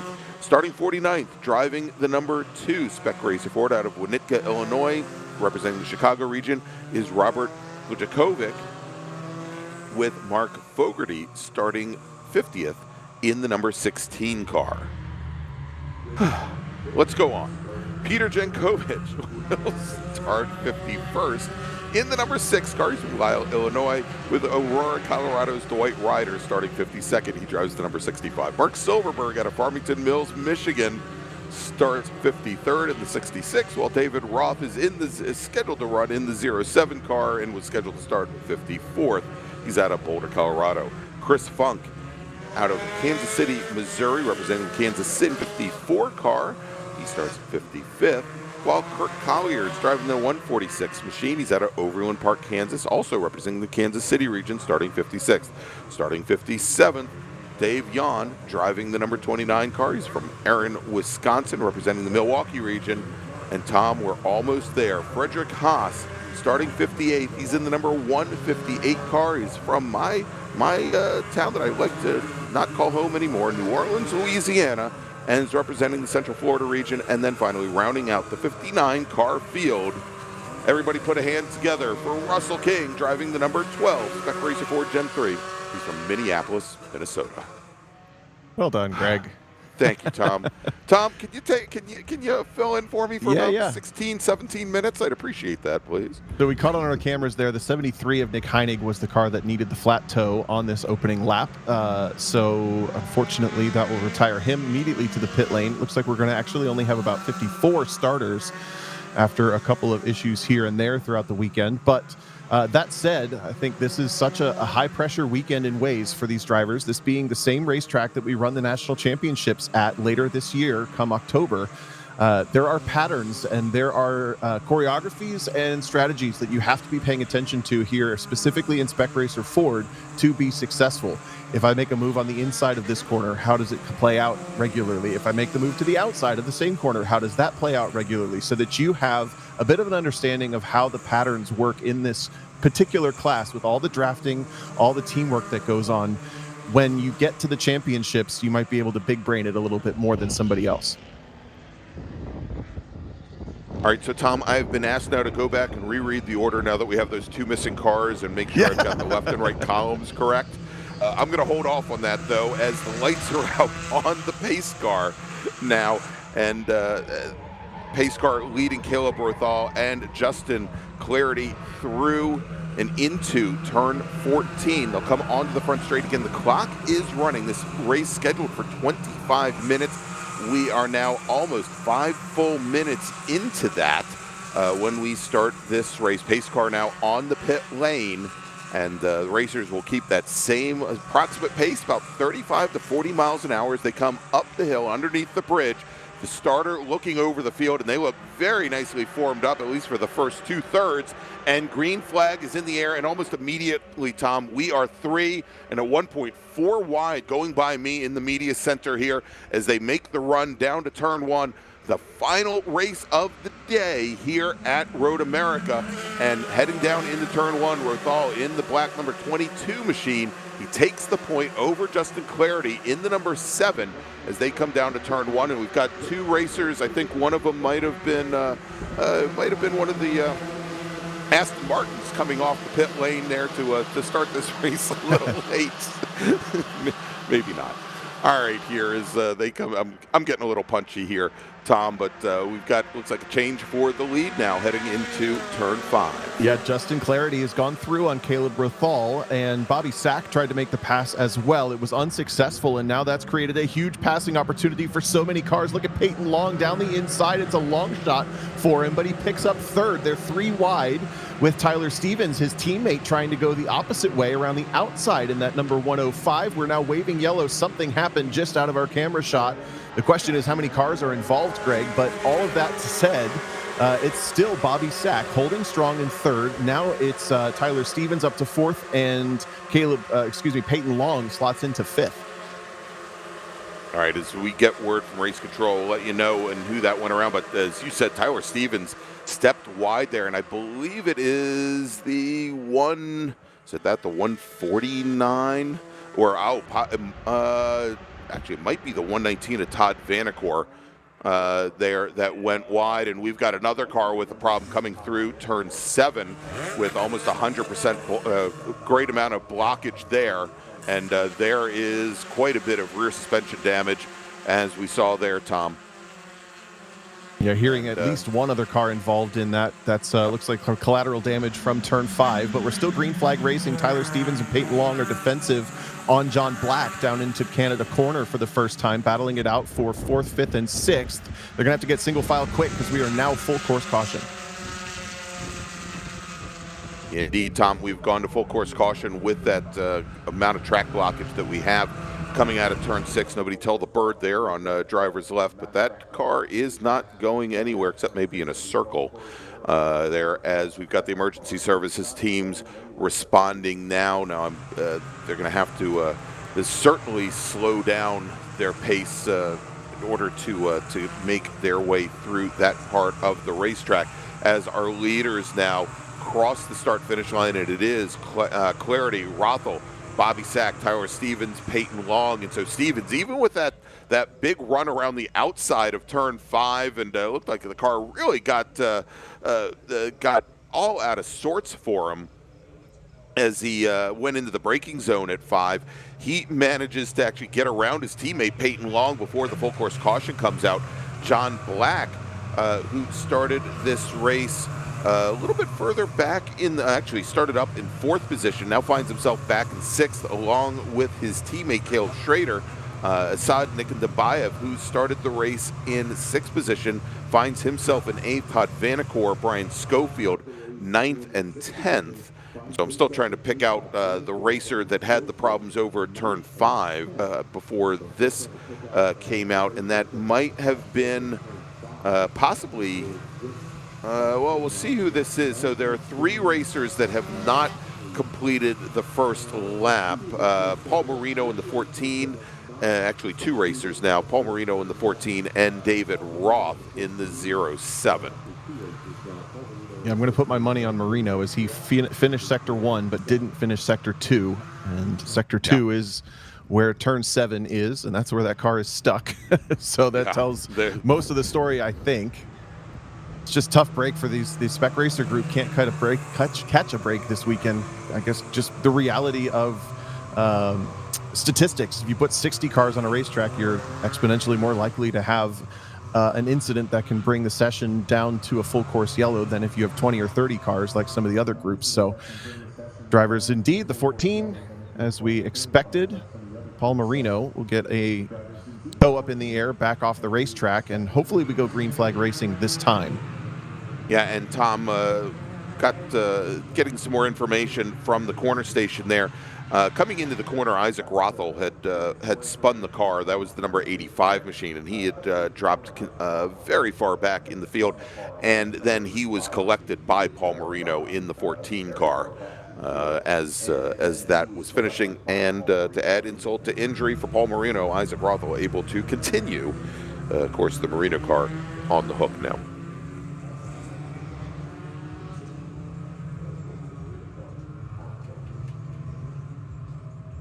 So at this point, these drivers have taken turn 1 twice and turn 5 at pace twice, I think, which means they've had 2 opportunities to learn from either their gains or their mistakes. If you're a driver like Tyler Stevens and Peyton Long, you're going to try to repeat that gain again. If you're a driver like John Black and Caleb Schrader, you're going to try to prevent that from happening and maybe try to pick some spots back up. As those, I mean, what an image. Just 60 of these cars down into the braking zone of turn 1, into the braking zone of turn 5. Absolutely incredible to see that many cars. And for the most part, everybody threw clean. But again, you really have to start to put the foresight into your head. Just kind of visualize, what is the options? What are my opportunities? Do I need to make sure that I'm on the inside for this corner, outside for that corner?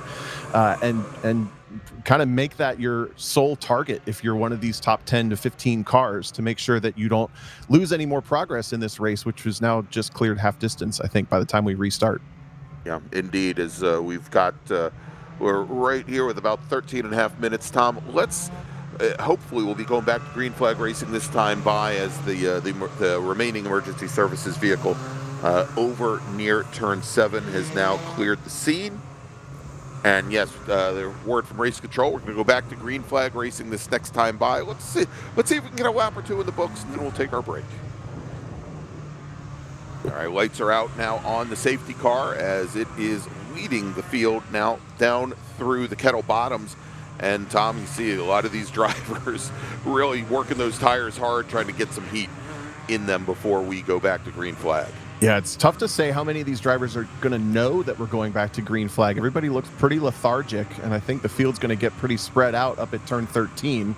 Bit of foreshadowing here, so hopefully they get the option or the opportunity to realize it's time to start getting ready to go instead of just chilling out and warming those tires casually.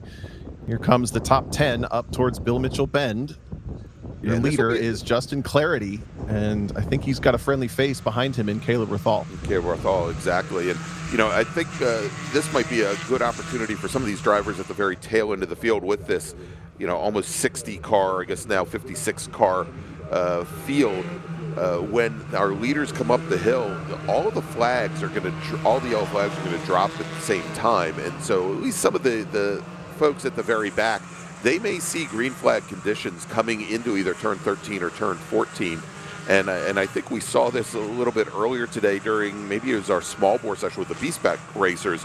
We're able to pick up a couple positions at the back of the field as the green flag is now out, and those yellow flags are going to drop over at 13 and 14. And there you go, a couple of racers already at it, heading up the Road America straight there as we are back underway. And as we have Clarity and Rothel, you know, they may be teammates here, but Bobby Sack, Tyler Stevens looking for a way through along with Peyton Long as they come down into turn number 1.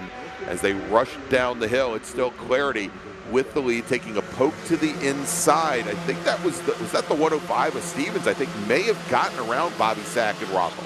Yeah, he sure did. Clarity brought them to the green very slow, and it created all sorts of opportunities for drivers behind. He still leads this race, but it's Stevens and Long on the left side of the racetrack, Rothel and Sack on the right side of the racetrack, side by side, 2 by 2 into the braking zone here, and a couple other cars in the background looking for opportunities as well. Rothel closes the door early into the braking zone. That's going to open the door up for John Black to come around the outside from 6th, challenging for 3rd now in the blue and red machine. Attention in the paddock with Jonathan Start, driver of the number 51 GT2 car. Please see the race director in tech. Jonathan Start, driver of the number 51 GT2 car. Please see the race director in tech. Single file for about the top 30 into the braking zone for turn 8 and entering the carousel under green flag conditions for the third time in this race. Justin Clarity in the yellow number 7 has the top spot over Caleb Rothell, who's been doing a really nice job to hang on to it. He's now got John Black at his 6, up from 6th to 3rd on this restart. Then we have Bobby Sack, then Tyler Stevens, then actually your defending champion Caleb Schrader has split Stevens and Long. Long is all the way back to 6th now after really a good start. They just ended up on the wrong side of the racetrack for a little bit too long, and I think got freight trained, got put right back where they started. Oh my. Perfect depiction of how single file this section of racetrack becomes because of how it bends left to right. Here we go, side by side for Bobby Sack and Peyton Long. Long trying to go the long way around at turn 13. That's going to become the inside for turn 14. Stevens almost throws a haymaker at Bobby Sack, and there's all sorts of dust and dirt in the background as they're really pushing the track limits here. Yeah, you know, and I'm surprised. I'm really shocked that Sack was able to slot back in line there, Tom, before they got into turn 14, because I just didn't think there was room for him to do it. I agree with that. That's really tight stuff, but these drivers are so good at racing on spidey senses. The visibility of these cars is fairly poor, especially rearward, but here comes Tyler Stevens once again trying to make a move on John Black. He makes it work, and Caleb Rothell, meanwhile, picks up the lead from Justin Clarity. All right, and John Black there had to reset the fast lap, but as you said, Tyler Stevens in the 105 machine able to come underneath them going into turn 1. All right, as we've got just a touch under 9 minutes, we do have to take one final break, Tom, or do we? Let me double check. Yes, actually, yeah, we do. All right, so let's take a quick break here, Tom. We'll be back in a few moments, and we'll take everybody to the checkered flag here from the June Sprints. Stay with us.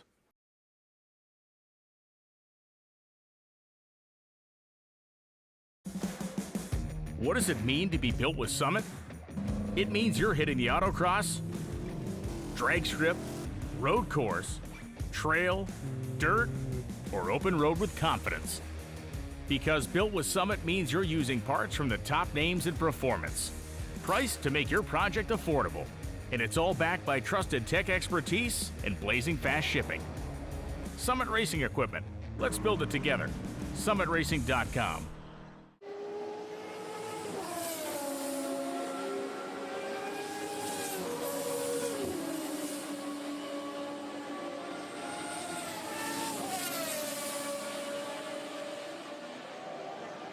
Okay, track day checklist. Let's go. You got your gloves, your helmet, water, snacks, sunscreen, your car is prepped and ready to go.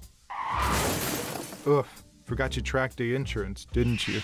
If you want to be covered for the whole value of your car, you need high performance driver education coverage through Haggerty. We'll get you a policy for track days, time trials, and more in less time than it took you to apply that sunscreen.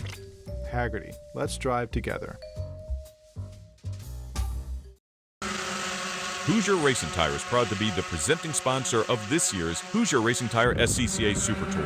As the world's largest race tire manufacturer, Hoosier has been at the forefront of motorsports innovation for more than 65 years. From local tracks to the global stage, Hoosier is dedicated to delivering high-performance tires that meet the demands of champions. Whether you're a seasoned competitor or an aspiring racer, Hoosier tires are engineered to help you push the limits. For more information, visit us online at HoosierTire.com or visit us trackside, and remember to connect with us on social media.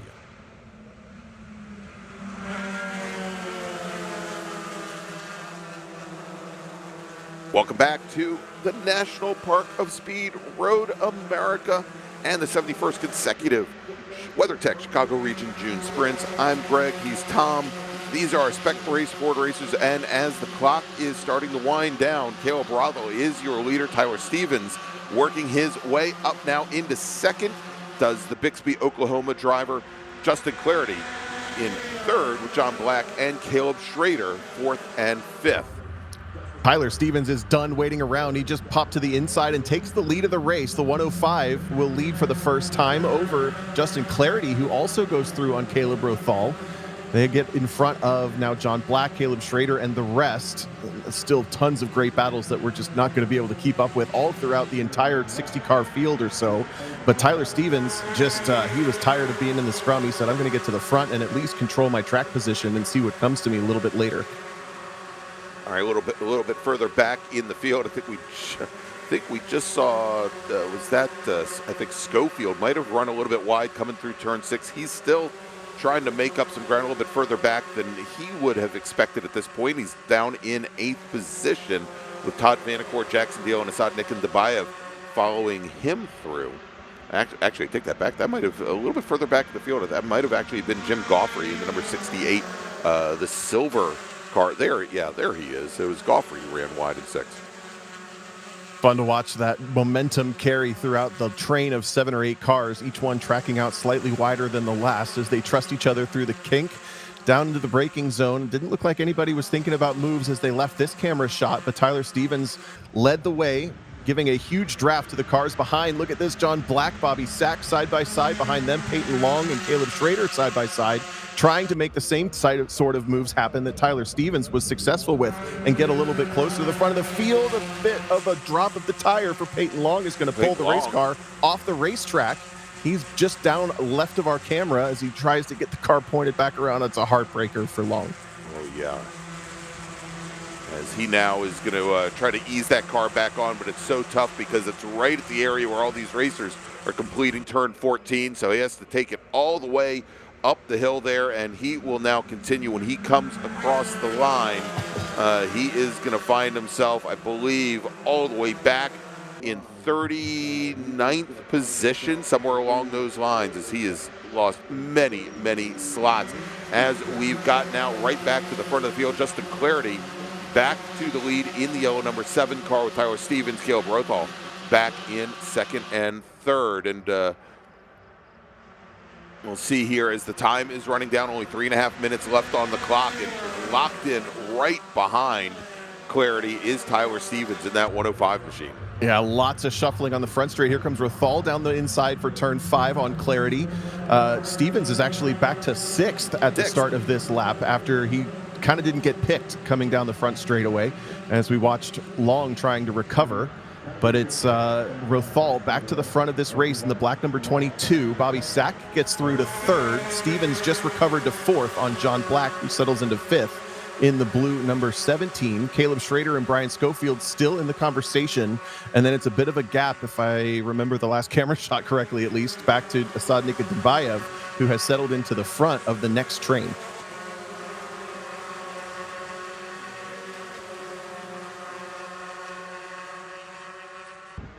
All right, as we pick up the field now, coming out of the carousel, and again there, Caleb Rothall in the 22 machine leads the field here and slotting in with Justin Clarity, and then is that Bobby Sack sitting in 3rd, I believe, with John Black just behind, and Caleb Schrader now. And Brian, see, there you go. I called you Brian. It took a whole day and a half, but I finally did it. That part of the field moves all the way to driver's right as they came down into Canada corner. No changes there under braking, however, as I'm sure these 3 drivers right at the front of the field finally want to, with only maybe 2 laps remaining, want to get at least a breakaway here from the rest of this field. Yeah, it's going to be the white flag this time by, and while that lap unfolded, Nika Dumbayev and Todd Vanacore, 8th and 9th, were able to catch up, and they've essentially brought Colin Clark from 10th and Simon Gamble even from 11th into that front train.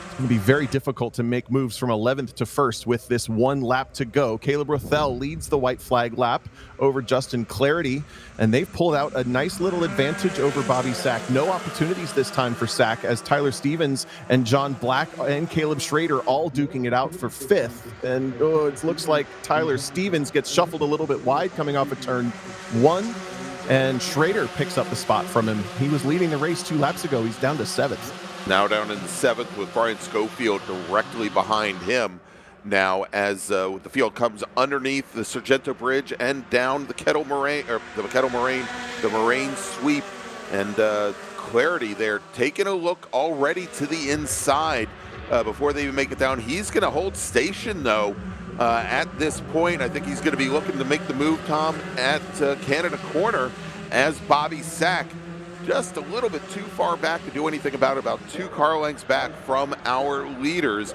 But he's got a little bit of breathing room with Black, Schrader, and Stevens a little bit further behind as we've got a car off at the kink. And Tom, we are going to a full course caution at this point. That is going to lock the field down where they are. Oh, what a tease, but what a job also from Caleb Rothal to hold that spot. I think it had sort of turned into Justin Clarity completely content to ride this thing out until the very last run up that front straight, but he won't get the chance. None of the rest of them will either, as they now come into that local yellow, which is turned into the full course yellow to control the field as they come through on these safety trucks. Yeah, indeed. What could have been if he had made that move over at turn 5, we'll never know. Here as the field comes through and past the incident for the very final time. We'll wait until they come onto the front straight here across the start-finish line so we can pick up any changes that have been made since the last time they clicked through. Got some of our racers there. Somebody who probably needs to check his arm restraints, and he had his arm all the way up in the air waving to the corner worker to let him know that he saw the flag. But Caleb Rothal with Justin Clarity and Bobby Sack, that's going to be your top 3 as they lead the field into the final corner, into turn 14, and head up the Road America straight for the last time. Now, Spec Racer Ford, they're going to race again tomorrow. They're going to have their 13-lap feature race tomorrow afternoon, scheduled to start right around 4:05 p.m. here at the National Park of Speed, Road America.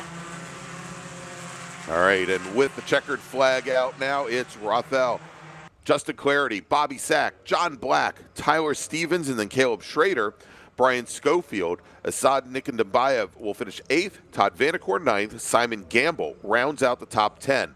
Zach Della, and I'm not going 60 cars deep on this, by the way. Zach Della will finish 11th, Jim Goffrey 12th, Adam Jennerjohn 13th, Colin Clark will finish 14th, Chris Jennerjohn will finish 15th, Jackson Deal 16th, Tyler Fox 17th, Mike Miserandino 8th, Mac Harrison 19th, and John Jansen comes across the line to round out the top 20.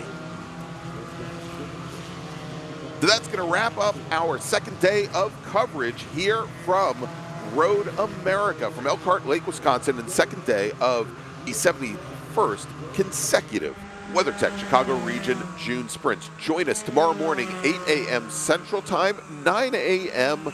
Eastern Time for our 9 feature races. Going to give you a full day of racing. We're going to start things off with Spec Miata for their 13-lap feature race. So, Tom, before we go, any words to wrap up?